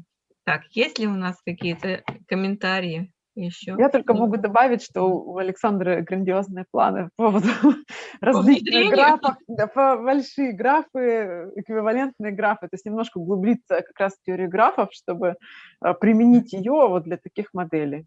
Конечно, меняющиеся, вот это, Екатерина Викторовна, интересное предложение, то есть меняющиеся... Интересный вопрос, да, меняющиеся графы. Оно есть такие модели, просто они более сложные для анализа, но вообще они существуют, конечно. Понятно. Хорошо, спасибо большое. Сейчас мы можем сделать маленький перерыв тогда. У нас следующий доклад 15:15. Да, давайте 5 минут. Вот, да, перерыв 5 минут. Давайте. Есть у нас следующий докладчик? Кто там у нас? Да, есть. Ангелина, ну ты можешь уже расшарить экран заранее, Хорошо. чтобы было понятно, кто будет следующий докладывать. Сейчас перерыв 5 минут.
У нас почему-то каждый раз, когда перерыв, люди из Ютуба уходят. А как это вы понимаете? А там видно просмотры, количество человек. В смысле, они отключаются прям совсем? Да? Ну, ничего. Ладно. Да, уже, наверное, не будет больше у нас, я так думаю, перерывов. В следующий раз тогда будем развлекать как-то. Так, Ангелина, ты здесь? Да, я здесь. Начинаем? Ну, давайте. Сейчас сколько? Ну, тут у меня разные часы. Ну, по каким-то часам можно начать, да. Давайте. Видно презентацию, все нормально? Ага, хорошо. Добрый день, меня зовут Чептарева Ангелина, и сегодня хочу представить работу под названием «Линейно-квадратичная дифференциальная игра с объемами вредных выбросов с функционалом в форме Больца». Сначала вообще хочу сказать, что рассматривается в данной работе. В работе изучается модель управления объемами вредных выбросов, в которой выигрыш является смешанным, то есть он имеет не только интегральную, но и терминальную составляющую, которая будет отвечать за штрафы за загрязнение среды в последний момент времени. И изучается, как именно эта величина влияет на оптимальное управление игроков, и также вводятся две числовые характеристики, которые позволяют оценить потери игроков, во-первых, в случае отказа от кооперации, а во-вторых, в случае плохой информированности о параметрах модели. Перейдем к более конкретной формулировке задачи.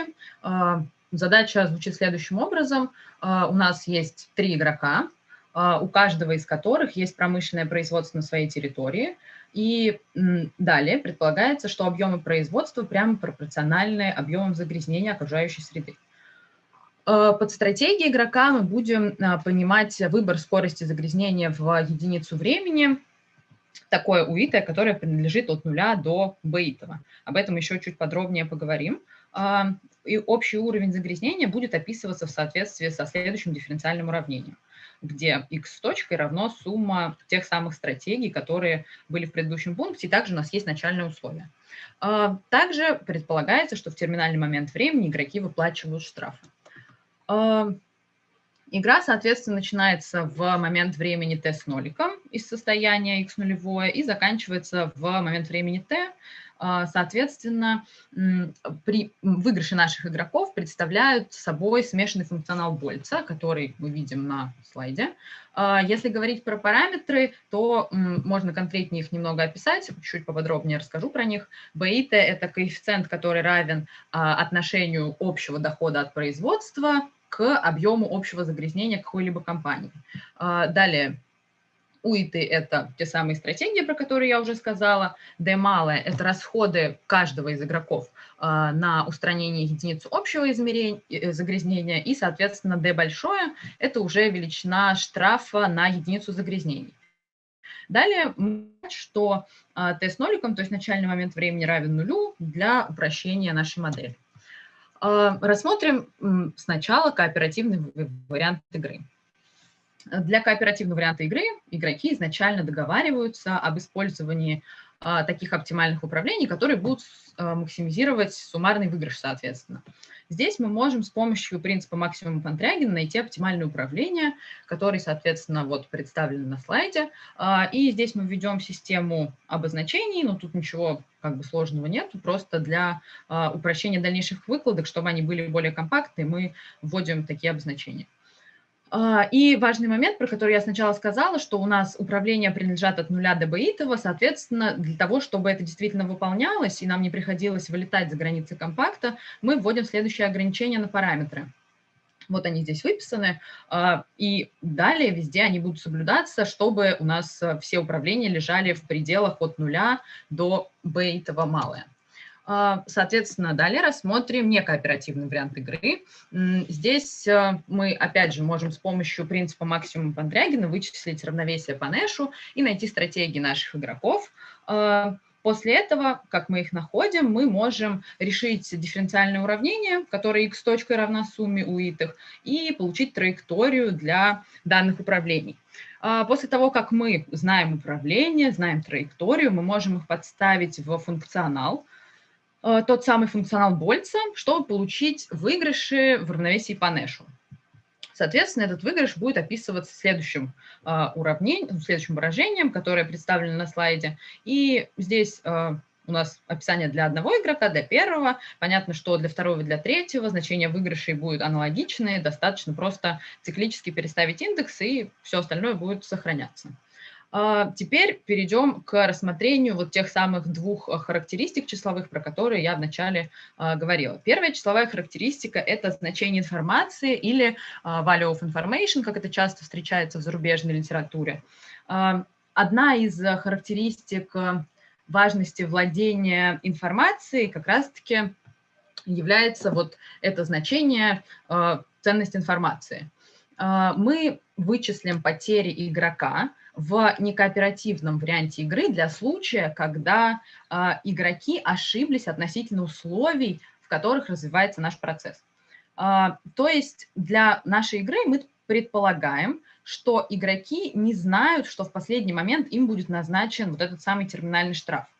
То есть в терминах нашей игры он равен нулю просто. Тогда игроки выбирают свои стратегии и вообще действуют, исходя из того, что функционал отличается от того, который будет на самом деле описывать нашу игру. Соответственно, они думают, что функционал имеет следующий вид. Тогда они будут использовать управления, которые отличны от тех, про которые мы говорили до этого. Соответственно, для этих управлений мы точно так же можем найти траекторию, и теперь мы знаем все параметры, чтобы подставить и получить выигрыш конкретного игрока. То есть мы знаем все три управления и знаем траекторию.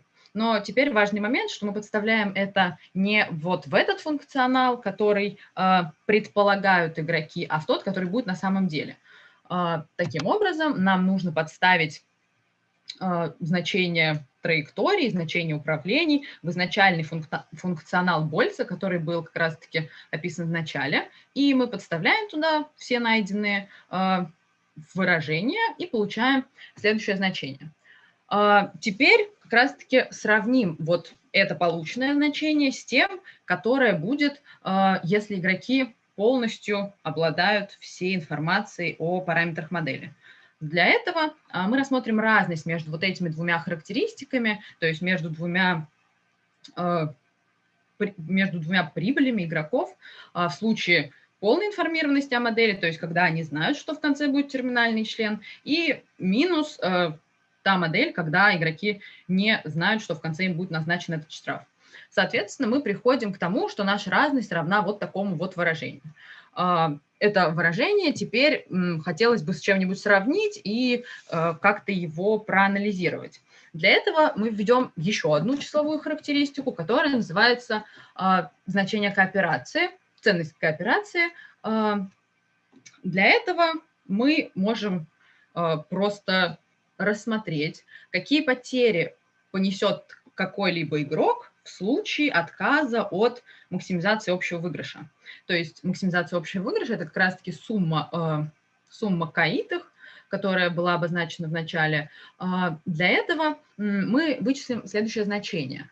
То есть разность выигрыша, прибыли первого игрока минус соответствующая компонента вектора Шепли дележа первого игрока. Как известно, вектор Шепли основан на следующей идее, что важность отдельного игрока в коалиции, которая может быть измерена как его вклад в характеристическую функцию. То есть вектор Шепли – это средний вклад игрока в благосостояние всей коалиции. Поэтому мы можем его вычислить на основе характеристической функции. Соответственно, для того, чтобы вычислить вектор Шепли, нужно значение характеристической функции. Теперь перейдем к как раз-таки вычислению характеристической функции. Мы здесь воспользуемся альфа-характеристической функцией и найдем ее значение. Здесь используется классический подход Неймана-Моргенштерна, и характеристическая альфа-функция, она характеризуется как максимальный гарантированный выигрыш, который коалиция может себе обеспечить в худшем случае. Соответственно, характеристическая функция, вот эта альфа, она будет определяться как меньшее значение игры между коалицией S, которая будет выступать в качестве первого максимизирующего игрока, и антикоалицией, то есть N-S, которая выступает в качестве минимизирующего игрока. Таким образом, мы можем найти значение характеристической функции для всех возможных коалиций, чтобы подставить их в вектор Шепли. На слайде представлены как раз-таки все эти значения. Мы их нашли благополучно и подставляем в наш вектор Шепли. И теперь нам осталось как раз-таки найти вот эту вот ценность кооперации, числовую характеристику. Ее мы находим, как я уже сказала, через разность, выигрыш первого игрока, минус значение вектора Шепли соответствующее. Соответственно, у нас получается теперь вот такое вот значение, выражение. И, как я уже говорила, мы хотим сравнить значение ценности кооперации и значение информации. То есть вот эти две числовые характеристики хочется как-то сопоставить между собой, чтобы понять, как вообще они влияют на нашу модель. Понятно, что для этого, для того, чтобы их как-то сравнить, нужно фиксировать отдельные параметры и варьировать остальные. Ну, соответственно, мы проведем именно эту работу. Например, на графике представлена зависимость от переменной D1, то есть это тот самый терминальный штраф от переменной D1 наших значений информации и ценности кооперации. Ну, соответственно, на графике можем видеть, что с увеличением этого параметра два значения информации и ценности кооперации только увеличиваются. И, соответственно, вот этот вот график нам наглядно демонстрирует, как они себя ведут. Также можно вывести графики и для зависимости от других переменных, но это как бы для будущей работы. Пока что есть вот график только для зависимости от переменной D1. Ну, соответственно, в заключении можно сказать, что здесь были рассмотрены две новые числовые характеристики для дифференциальных игр. Первая для случая плохой информированности игроков, то есть когда у них нет каких-то данных о модели. Второе в случае отказа от кооперации. И, соответственно, все эти характеристики были вычислены на примере линейно-квадратичной дифференциальной игры с функционалом в форме Больца. Ну и, соответственно, список литературы можете видеть на слайде. Спасибо за внимание.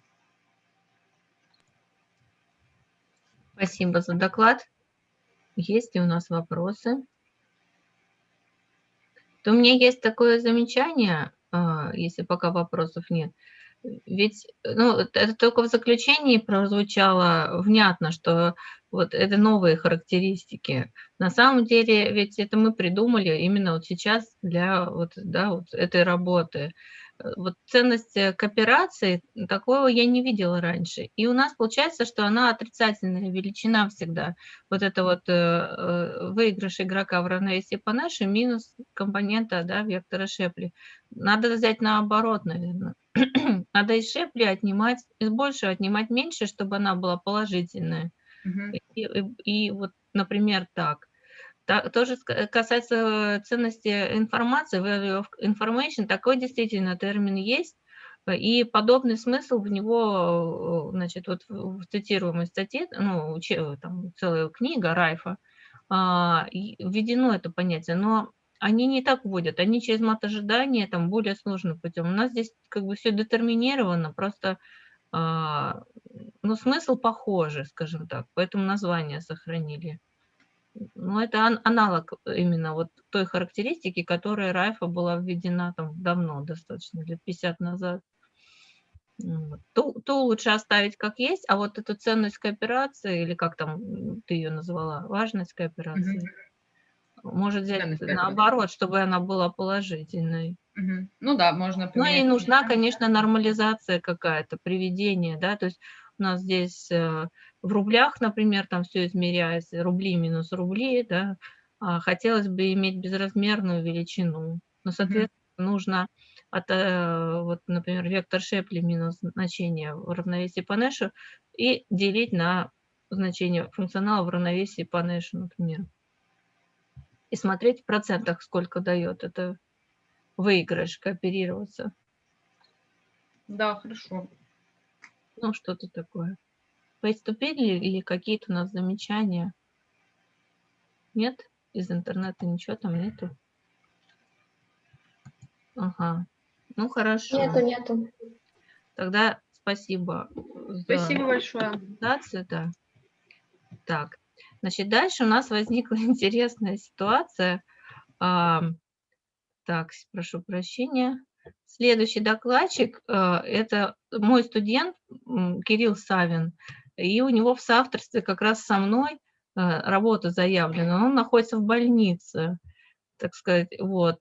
И он героически сегодня прислал мне презентацию, поэтому доклад сделаю я за него. Вот. Тогда, Алина, вы будете модерировать, хорошо, если там со временем что-то или вопросы какие-то поступят, я тогда сейчас, у нас еще есть минутка, я начну сейчас. Так.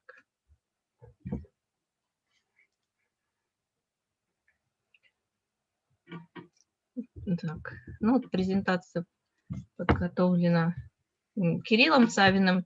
Значит, я расскажу вам о том, как могут быть не то, что построены характеристические функции в каком-то достаточно широком классе задач, но и о том, какими свойствами они обладают, и эти свойства сформулированы для однократных игр, но они будут также выполняться для игр с динамическим контекстом каким-то. Значит, вот в данной работе рассматривается конкретная задача, которая называется Multilateral Externalities. Значит, задача с многими внешними связями. Это достаточно широкий класс задач. Здесь он рассматривается в однократном такой формулировке, да, статическая игра, но также, может быть, аналогичные результаты получены для динамического процесса. Значит, у нас есть N – это множество игроков, и под стратегиями игроков понимается выбор некоторого управляющего параметра EIT. Здесь символ EIT соответствует, вообще говоря, достаточно часто встречающимся в данных задачах управлением объемами вредных выбросов, поэтому вот EIT от emissions. Соответственно, под функцией выигрыша игрока понимается вот некоторый конкретный вид, некоторая конкретная функция. Эта функция, ее еще называют функцией полезности, она формулируется следующим образом. Это будут доходы, да, функция f и t, еще называется производственная там функция и так далее, минус расходы, это v и t. Вот доходы здесь обладают следующим, достаточно часто встречающимся в экономических приложениях свойством. Доходы, значит, вот эта функция доходов будет не отрицательной, строго возрастающей функцией, она еще здесь дифференцируема и строго вогнута, то есть выпукла вверх. Функция на вот этом компакте, то есть управление выбираются именно на компакте, что важно, так как в предыдущих работах это не было сделано. Дальше, значит, функция расходов в данном случае вот для игр со многими этими внешними влияниями, внешними связями, это вот такая функция VIT от суммы управляющих параметров всех игроков. И вот эта вот функция имеет следующий вид. Она не отрицательная, она возрастающая, да, и она выпуклая вниз, функция на вот указанном промежутке. Вот. То есть вот эта как бы частная задача на самом деле описывает достаточно широкий класс задач, которые используются в экономических приложениях. И, значит, часто здесь вот Кирилл написал, что часто эти задачи используются для описания процесса управления производством, загрязняющим атмосферу. Ну, например, производят алюминий, да, и он у нас загрязняет атмосферу. Соответственно, под стратегией игрока, вообще говоря, понимается выбор объема продукции, максимизирующую функцию полезности или максимизирующий выигрыш. Но поскольку у нас объем продукции прямо пропорционален объему загрязнений производимых, да, вот при производстве этой продукции, часто под управлением просто в таких задачах понимается уже объем вредных выбросов в единицу времени, а не объем производства. Вот, соответственно, здесь это функция прибыли, а В – это функция затрат на устранение ущерба окружающей среды. И аргументом здесь является суммарный объем загрязнений. Ранее, вот сейчас, секундочку, здесь была показана предыстория вопроса, по-моему. А нет, она здесь не указана, прошу прощения.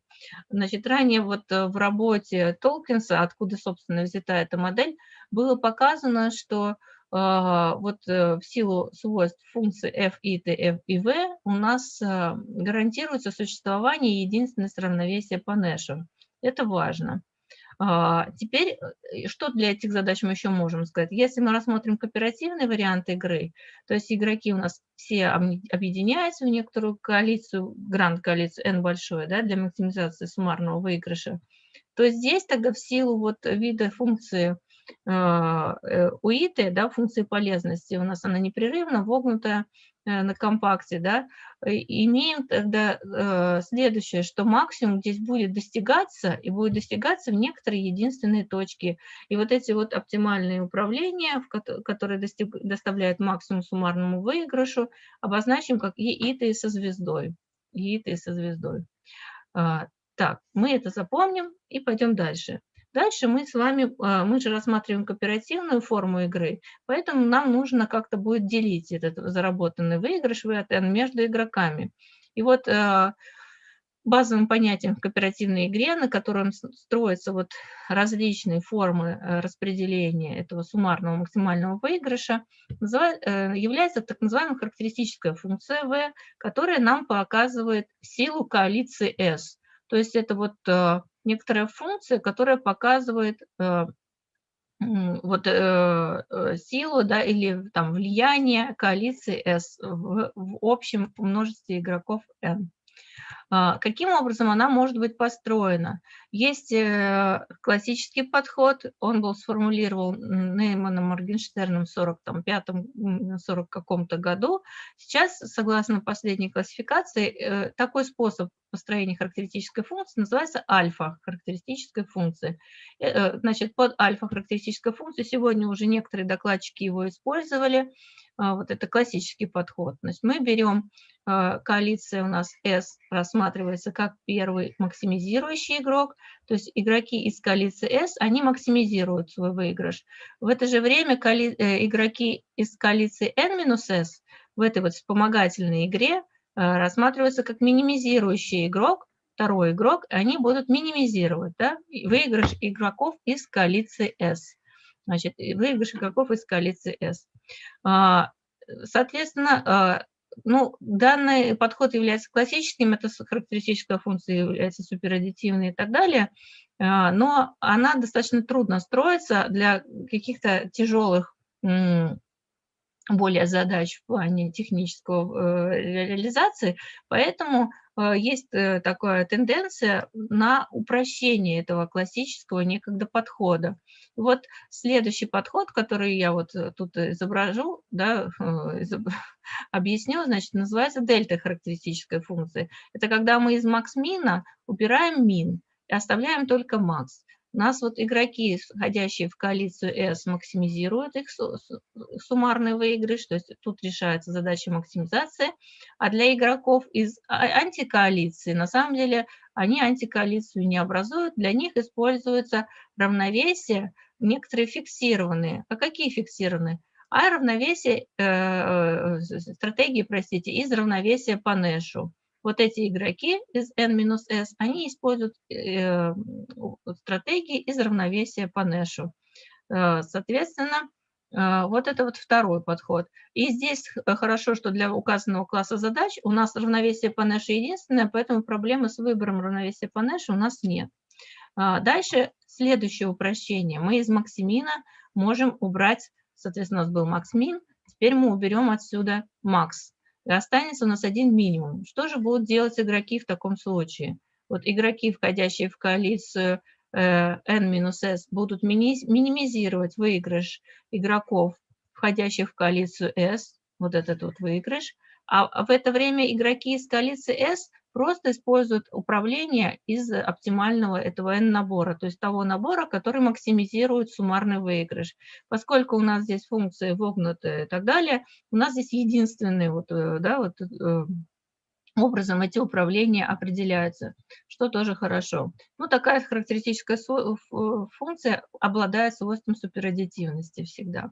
И следующее упрощение у нас, это из классического подхода вот этого макс-мина, мы можем убрать и макс, и мин. Вот это было предложено в работе Петросяна Громова, год типа 2014, а последнее в работе Громовой и Маровой. Соответственно, мы что делаем? Мы используем тоже двухшаговую как бы процедуру. Мы сначала находим оптимальные управления и подставляем их для игроков из коалиции S. И мы находим равновесие по Нэшу и подставляем эти управления вот сюда. Значит, для игроков из коалиции N-S. Таким образом, у нас не решается задача максимина, максимизации или минимизации. Подставляем то, что мы нашли уже ранее. Вот. Соответственно, вот известно, что для характеристических функций, сейчас я покажу более раннюю статью, определенных таким образом, справедливо следующее соотношение.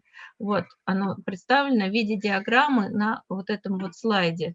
Смотрите, у нас получается, что вот это вот максимальное значение, как бы как верхнее значение, это вот минимальное значение, соответственно, характеристическая функция альфа находится где-то в промежутке, значит, она больше или равна v-зета и меньше или равна, чем v-дельта. И вот новая построенная эта характеристическая функция тоже будет находиться в этом промежутке. В этом смысле альфа-характеристическая функция и эта характеристическая функция чем-то похожи, и вот эта характеристическая функция является некоторым заменителем классической характеристической функции альфа.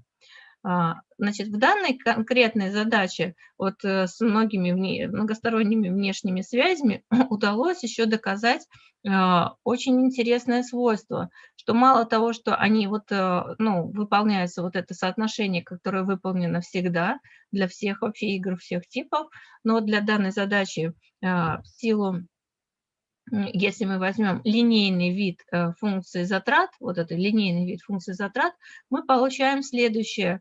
У нас разница между альфа-характеристической функцией и дельта-характеристической функцией равна разнице между зета-характеристической функцией и эта-характеристической функцией. То есть это интересное такое свойство симметрии. Очевидно, что следующий шаг здесь может быть указать условия, при которых они вообще все будут равны. И мы, в принципе, это уже сделали, но сейчас пока не будем показывать.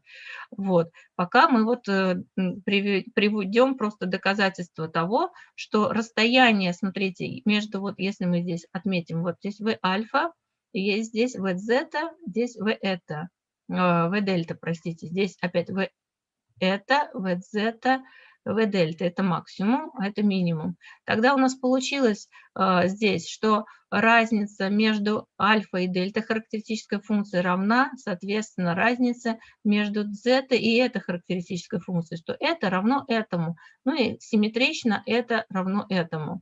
Вот такое интересное свойство симметрии у нас получилось доказать. Доказательства сейчас я приведу, у меня есть еще пару минут, следует непосредственно из вида функции. Так, прошу прощения.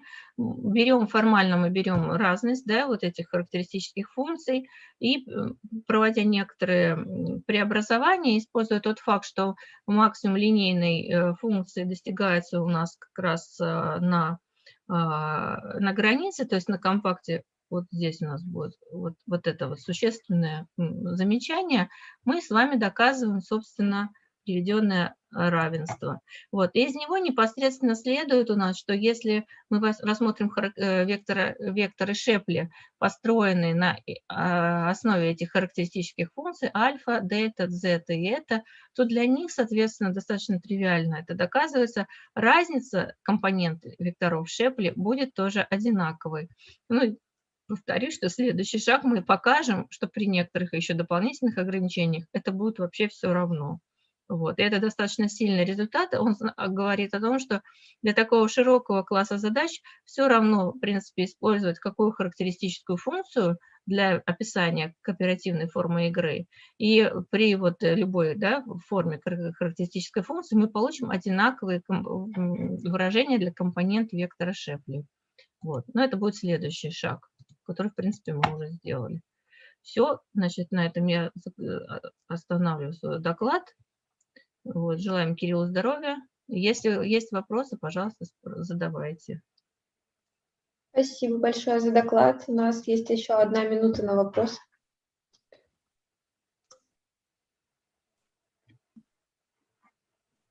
Там только если из интернета, может быть, что-то. Нет, нету. Да? Ну, хорошо. Ничего. Ну, хорошо, Алина, спасибо за модерирование. Тогда мы будем готовиться к следующему докладчику. The next speaker is Samantha. Samantha, I'm sorry if I pronounce not correctly. Are you here?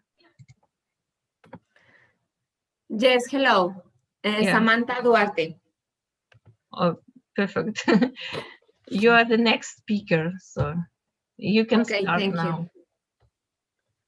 You.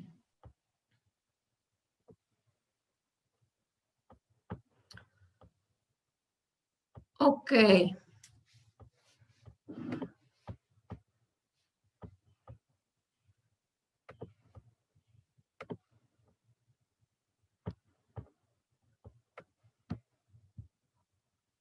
I don't know if you can see it. Can you? Yes, yes. Confirm it, please. Yes? Okay. Yes. Thank you.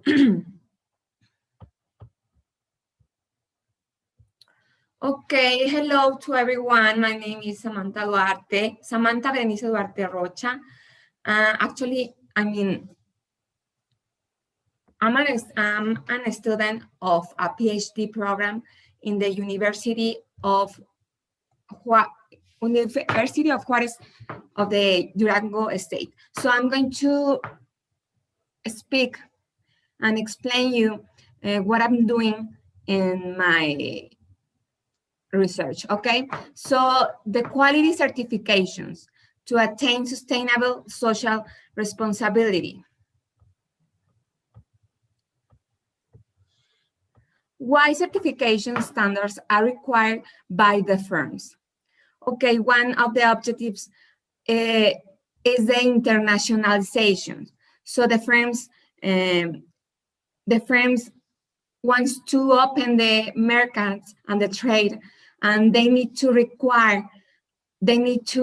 accomplish the market requirement. Okay, so the Destiny market is asking for some quality requirement. Okay, so the firm reputations is the firms wants to obtain a good reputations for penetrate the final market. So the quality of their products or their process needs to be shown. Okay, so that's a little bit situation between the Destiny markets and the products offered by the firms. So a little bit background of the general certifications. Organization seeks to acquire competitiveness by guaranteeing a reputations for quality in their outputs through certification standards.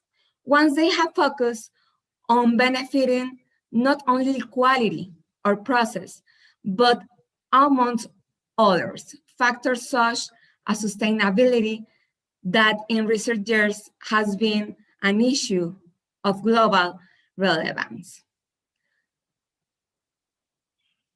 So competitiveness.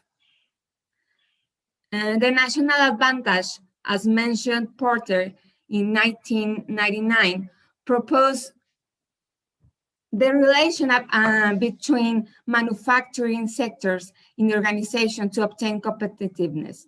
And in the last years are increasing trade liberation. I mean, since the last century, so the total quality management has suffered an evolution through years given a global competitions. So the total quality management, it's a tool to obtain the international competitiveness, okay? So the firms wants to be, or to increase their competitiveness, so they need to apply for a quality certification. So the objectives for this, the objective for obtain the quality certification sometimes are the reduced information asymmetry.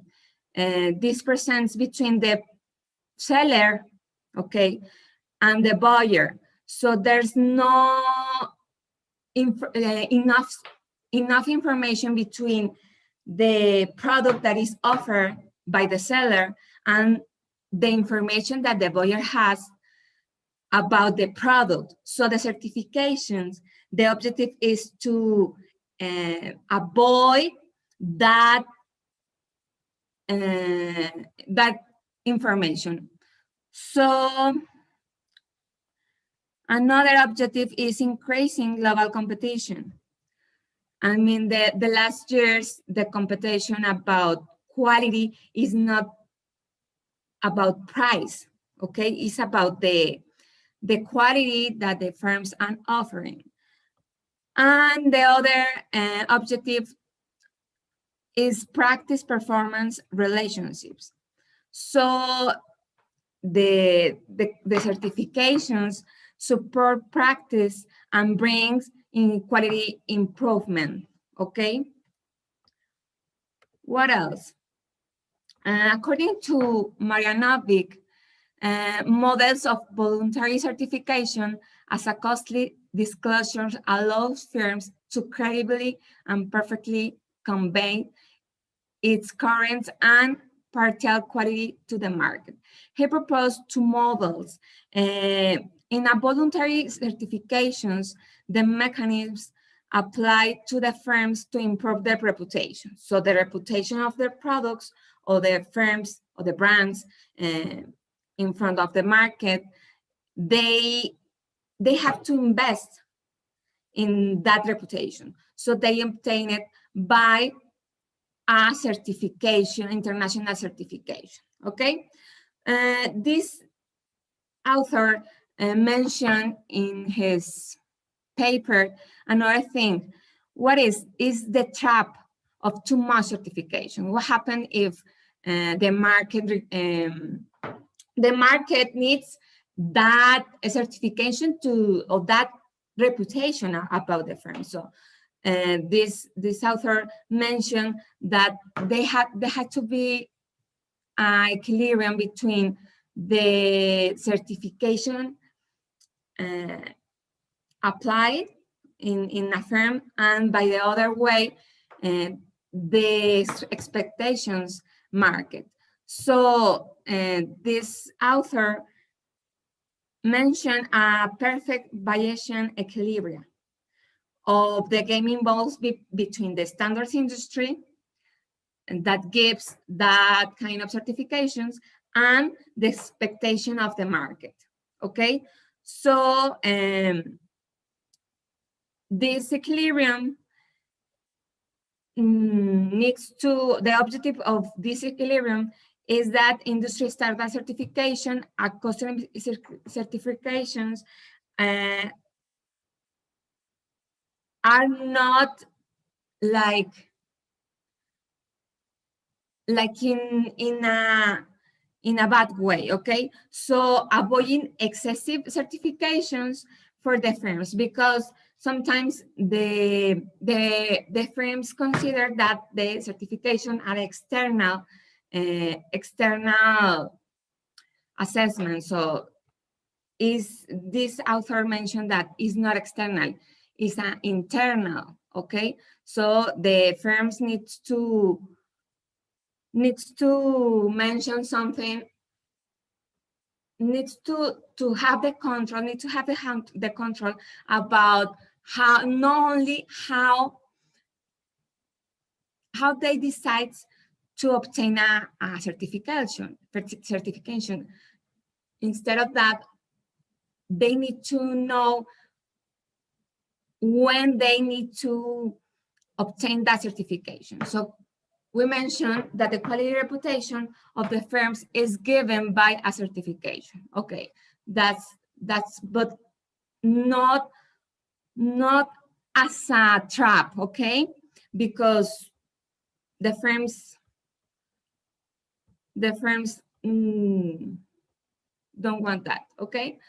So what else? Another consequence of the certification of the level of market production can be excessive. So they take a lot of resources. They may be through the production of their products, they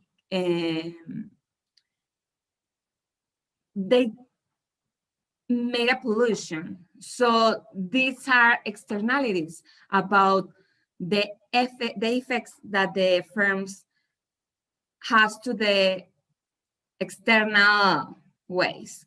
And what happened here? The firms maybe has another consequence to the environment. So whenever a person or company takes an action that produces an effect on another person or another company for which the later doesn't apply or is not paid, we say that there is an externality. Markets affected by externality do not allocate resources efficiently. The production levers, as well as the expenses made to control the externality, are incurred. So the certifications could be, I mean, we already know the certification are not tariff regulations. So the certifications objective used by the government is control quality inputs of merchandise. Require certification as a mandatory requirement. The protectionism. The consequence of the states, if they use it in an excessive way, they could be a protectionism. So the extremal way. Okay, so what happened here? As a conclusion, we can see that the standard certification are increasing the control of negative externalities, okay? The environment control to avoid have a bad effects in the environment, okay? So there is a tendency of the governments to use quality certifications for internal production protection. We already know that. Not only argue quality as a requirement, but the negative externalities affecting the environment. So there's a tendency for governments to use this kind of certification as a mandatory, not only in a private way. I mean, they are using it, arguing that the environment needs to be protected by the certifications. So this is some papers that I use it for this, but I would like to ask you some suggestions about the model of these effects. So if you have any question or any suggestions, maybe you can send it to my email because I'm working it in that. Okay, thank you very much. So I believe that you already know about the model of Tolkien's. Do you know? Mathematical model of environmental effect with negative externalities. Or you don't know? No, I'm working on that. I'm checking some models, but I'm working in a model because I don't have it. I don't. Okay, I will send you by or maybe you will. Okay, yes, you will can send it. Send me email and I will answer you. So I'm Ekaterina Gromova. Thank you. Okay, so because I've presented before the joint work with the student in Russian, but this model was about the same which you told us. So the model with multilateral externalities, with negative externalities, it is based on the classical model of Tolkien's. I don't know how to pronounce it correctly. Tolkien's or Tolkien's, yes, I believe. So if you will write me email, I will send you. Okay, thank you very much. I will He was an economist, so it's an economical model. Yeah. Thank you. Okay. So what time is it now in Mexico? It's 8 o'clock in the morning. 8 or 8 is it's okay. Okay. Yes, it's okay. Yeah, thank you.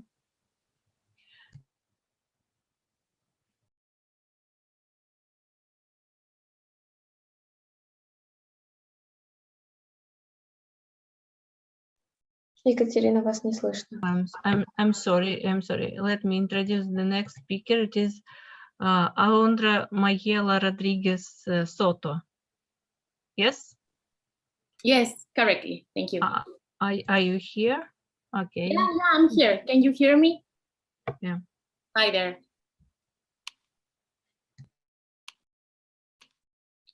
Okay, so I'm going to share the slides. Wait for me a little bit.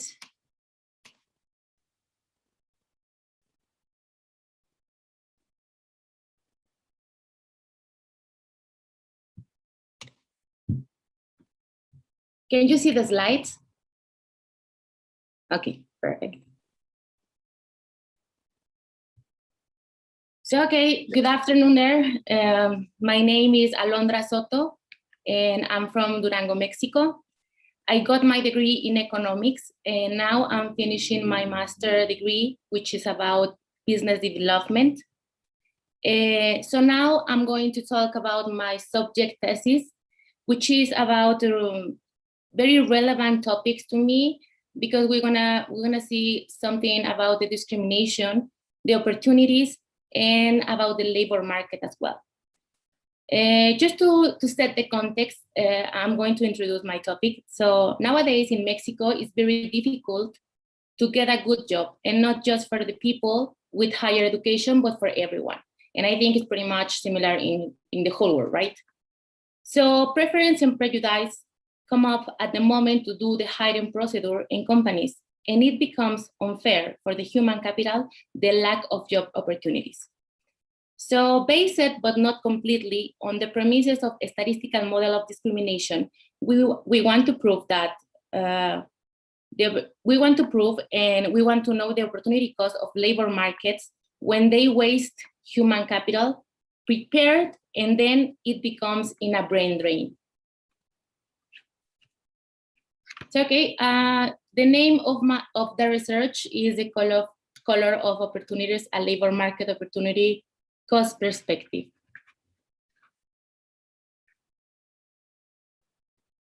Okay, so the main goal of the research is to prove that labor market have an opportunity cost when they practice discrimination at the moment of hiring employees.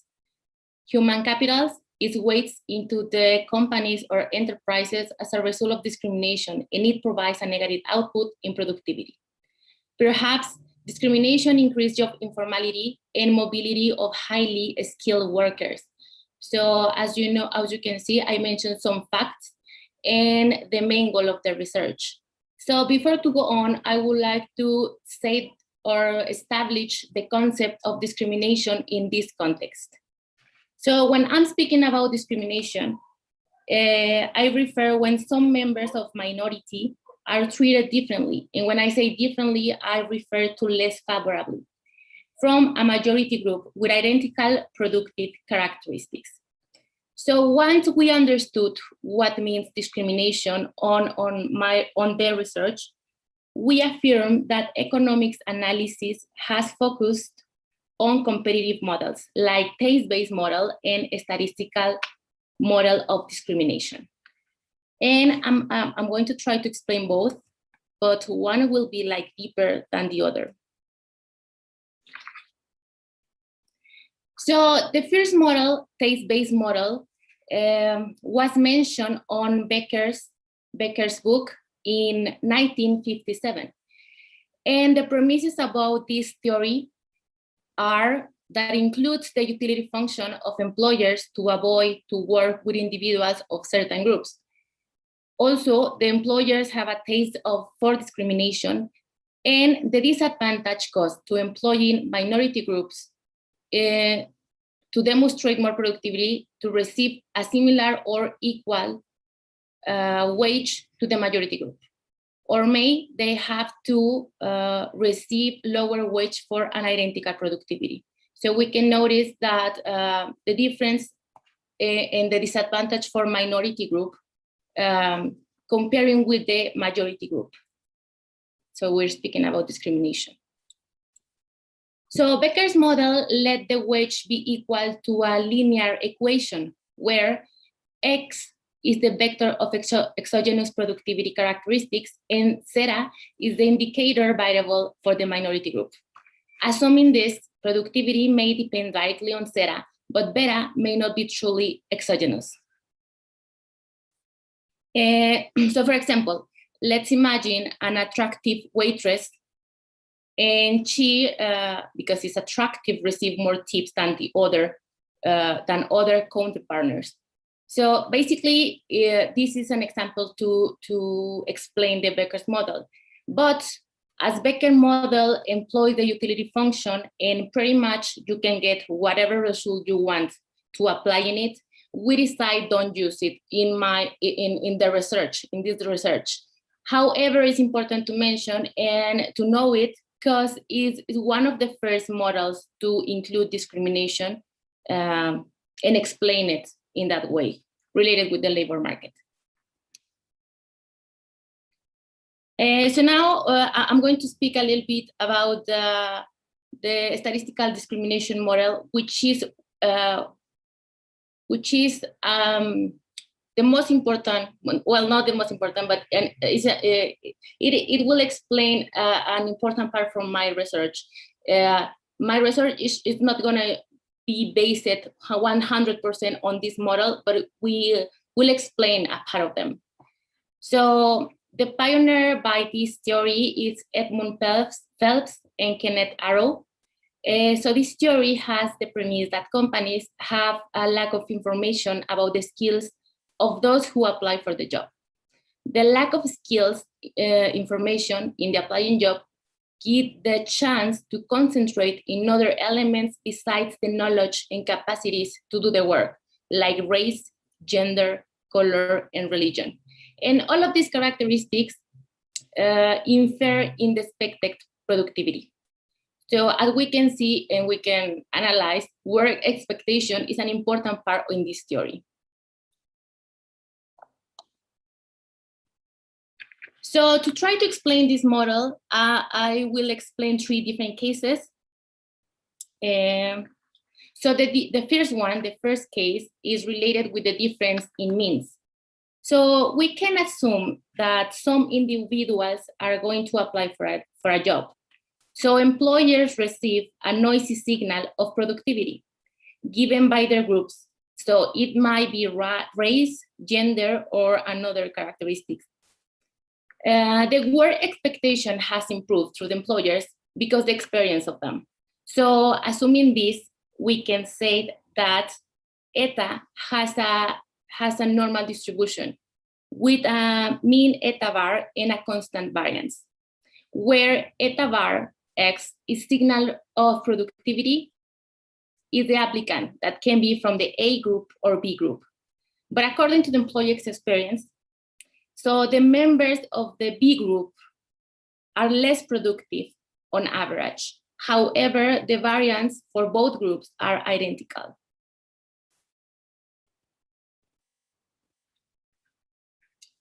So the signal productivity is noisily itself because the employers can just see a little part of the characteristics from those who apply for the job. So this implies that Zeta has a normal distribution as well with a mean 0 and a constant variance. As a result, we got that eta is a signal and it is unbiased. So for a given eta var, expected productivity for an A group will be more than B group. Doesn't matter if eta var is an unbiased signal for both groups. The expression above concludes that then variance will be positive. However, it's important to mention the paradox of the statistical discrimination model, which is that there is no equal pay for equal productivity, but there is equal pay for equal expected productivity. The second case about the theory of statistical discrimination, it's related with different variances. So sometimes we may have means, similar or identical means, as well as the variance for different groups. But, and this means that like the expectation of productivity for all groups are just identical. However, when we got a eta var, and this eta var is more informative in one group than in another, then the variances will be different. As an example, we can imagine a manager for any group, A or B, and this got an inaccurate judgment of the abilities from workers. The last case, it's related with risk-averse employers. And in this case, we can discuss that we have a diminishing returns to worker ability. So the estimation error in this case is represented by the next equation, and where the error variance increased since the individual variance as well. As an example, we can say and implies this, that the lower the precision of the signal is, the most harmful it is the employees if employers are risk averse.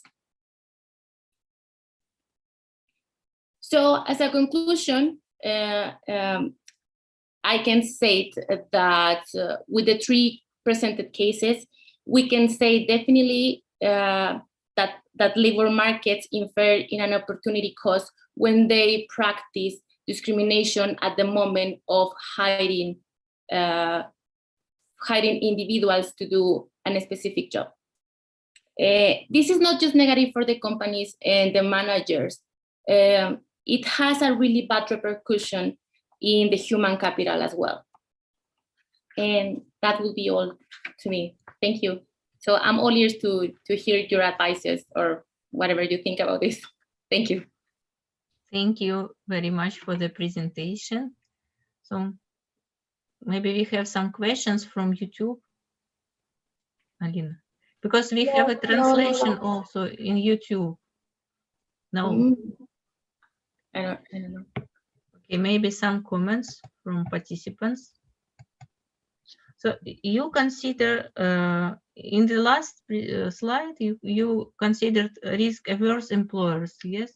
But maybe it has a sense also to consider risk-neutral employers, or not? Could be a situation, yeah. I mean, I'm all ears to get advices. It was just an example to explain the cases, but it will be a neutral way to be as the manager. Okay. Did you have some maybe some numerical calculations on the base of real data, or it's still like theoretical results? Just theoretical. Theoretical. Yeah, just theoretical. But you could obtain some how to say, numerical results also, at least when you have this regression. I don't remember, X and Z. Yes, so it's like this. So maybe it's possible to have some real data to construct on the slide, I believe 4, something like this. Okay, let me go there. Like in this one? Yes. Okay. It is possible, maybe, no? Yeah, but what happens is, like, I mean, I mentioned this model because it's the first one to speak about discrimination. But when we start to research a little bit more, we notice that this linear equation gives whatever result you want. So we decide don't use it. But I think it's important to mention because it's like the pioneer of the discrimination model. However, I will not. Maybe it's possible to have some numerical simulations for your model, for example, and you may compare your results with this, for example, with results which you obtain from this classical Baker's model. Maybe it's possible or not? Yeah, for sure. To have this analysis to demonstrate some advantages of your approach and so on. And, like my suggestions. Yeah, perfect. Thank you to the advice. Okay, so I'm not sure that we have time. So yes, the time is over now for the presentation. Thank you very much. Thank you. Thank you for coming to Russian conference. Yes, thank you very much. Who is the next speaker? I am here, Ernesto Fernandez. Oh, it's nice to meet you, to see you here. Yes. So, you can start now. Thank you. I will share my presentation. Let me see, are you watching? Yeah, okay. Thank you. Well, thanks to accept my presentation, and I'd be happy to be here. And I will be more happy next year if we are in Russia with you, sharing this. Well, I will talk about the contingent claims approach for computing the premium to ensure an investment in highways. We work out this with my professor, Jose Daniel Lopez Barrientos. He is on the meeting right now, and we working this at the PhD program at the Universidad Anáhuac in Mexico. Let me see, I can move from here. Ready. Well, the context is going to be, I'm going to give you a brief introduction. We will talk about the methodology that we use and the calibration of the model. No, the calibration of the model is a key problem for a model. You know, you always trying to try just find the average or the median value and the standard deviation from anywhere, and it's a problem in all the models. As Alondra says, finally, you just choose different parameters. You can find whatever you want in our research, and that's a key point here. After that, we are going to talk about the results and the references.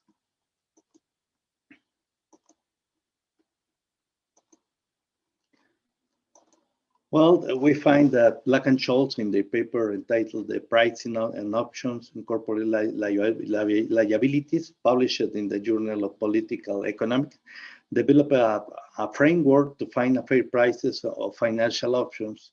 Later on, Merton, Bregman, and Schwartz reformulated in their publication "The Evaluation of American Put Options" and used it to the price of so-called contingent claims, and then they introduced this term.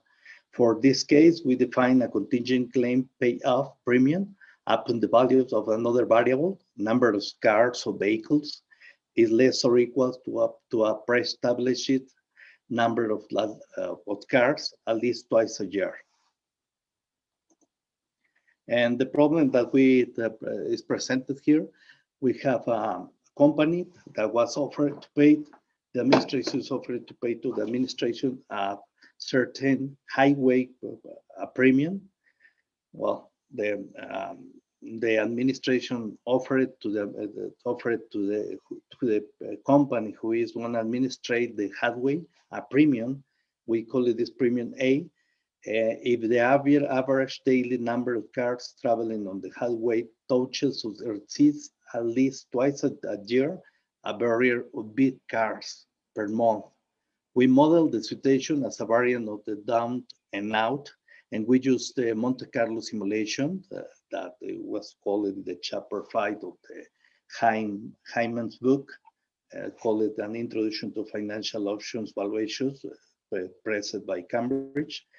And in the also it was called in the chapter 15, I guess. And we present an algorithms for the American modality of the instrument. We assumed that the monthly daily average volume of highway is given by the random variable described by the equation that you saw in right now, where we consider the median value that belongs to the real, the standard deviation is greater than 0, and all the random variable that is this noise that is we introduce is normally distributed. And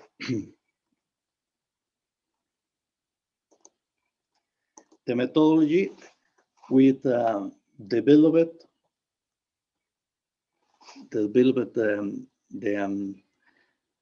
and use the developments presented in the Hyman's chapter 19.6 to reproduce the state of pseudocode. We program a pseudocode to calculate the 95% confidence interval of the fair price of the down and out call options with double arrival. For this case, in which the options is exercised when the average daily numbers or users crosses the barrier for the second time. Note that in this case, we assume that the payment is made 1 month after the condition is met. If there is no two arrivals, T and R belongs are distributed from 0 to 1, and we set the payoff is considered F to compute, and otherwise we don't pay nothing, no?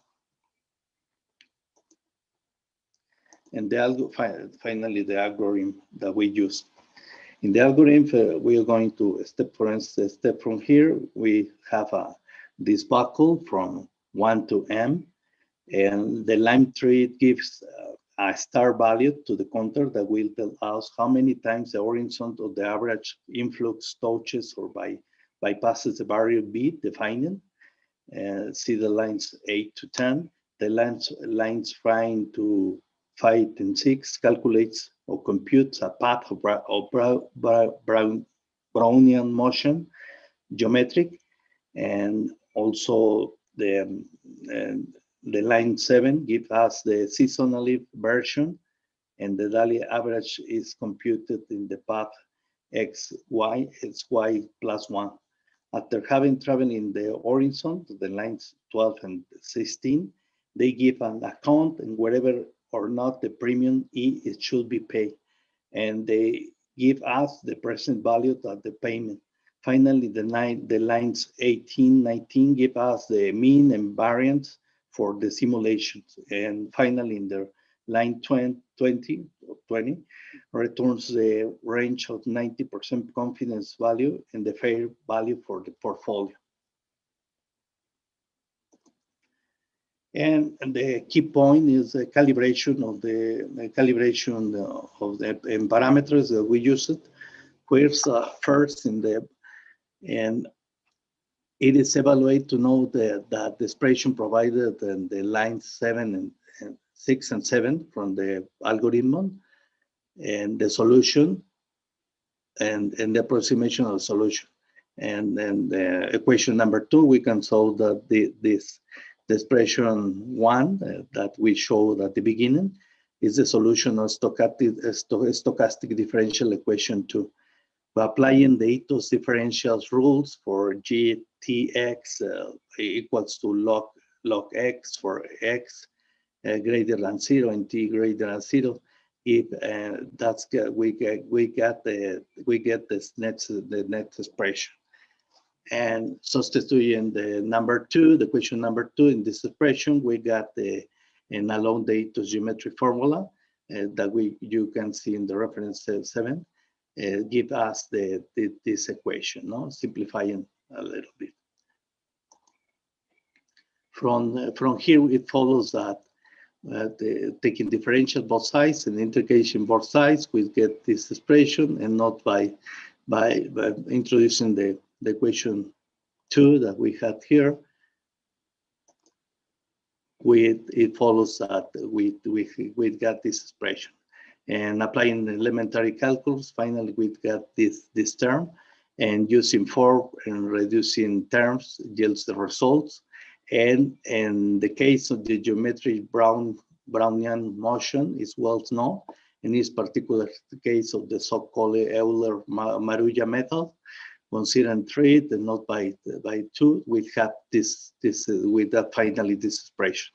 And letting the values of b and mu be substituted by this, and we simplify the expression to have this differential. Taking sufficiently small increments, we finally get these small increments too, and taking exponentials both sides gets us the result. Next, we describe obtaining the parameters, no, p and mu, the median and the v, and applying the influx to the wave. We compute this from the tables that are in a book or that are already published for the highway, and we get we compute from substituting the influx in the equation that we got. We finally got the value of the b and the value, the median value, and the standard deviation that we're trying to get. The decision to take the 20th and 10 percentiles respectively is contingent on our desire to reflect the effect of the great variability of the data on the influx. So we don't have a constant influx to cause the uncertainty caused by the phenomenon of the year 22, but all the pandemic, but is delivered. So what we did with this value that we compute, also we consider it to be that this value was from the data we took is 30% higher that it was reported, given the Mexican economic during the pandemic last year was a shock for us. So we got those parameters to be reduced as well. And now then, I don't want to boring you with all the data that we took, but those are the data, the influx, in order to substitute in the formulas that we already get. And we finally, the calibration of the average daily source to our model. assuming that 90% correction of the effect of the pandemic and in the world for the 2020, and with these parameters, we execute the algorithm. And the results give us, this is a large number also for us, no? And it talks about thousands of millions, see, 46,000 of millions, and this is the range that we have from the algorithm, and the probability to exercise is the 20.44% with 95% of confidence intervals of probability. And but this kind of compute the premium helps to the highways to do the investment or not, no, because we ensure that at least they are getting the to be in equilibrium with the cost and be is not going to be a good investment, but it has a stopper of the loss. It would have this premium for the administrator of the highway. And that's it. Thanks. Thank you very much. Any questions? No. So why do you concentrate on the 95% confidence interval? Because from your algorithm, you have only on the last step, only on the step number 20, you substitute this percentile, yes, 1.96. So in principle, you can find not 25% confidence interval, but any. Yes. So. Yes. I believe I didn't change in the algorithm, but we concentrate in 90. Well, you know, with the algorithm I can change it whatever I want to, but with 95 is enough for the highway administration to have that confidence level. So I don't need to pay more. No. Okay, I understand. And maybe a naive question. So you based on the normal distribution, yes? Yes. So did you try to verify this hypothesis if it's really normal? Well, we still this is a new highway, and we still don't have enough data. We waited to have more real data to demonstrate that it is normal distribution, but we worked out a seasonal adjustment to this normal distribution. Because you know there is a working time or vacation times must be different, the traffic in the highway.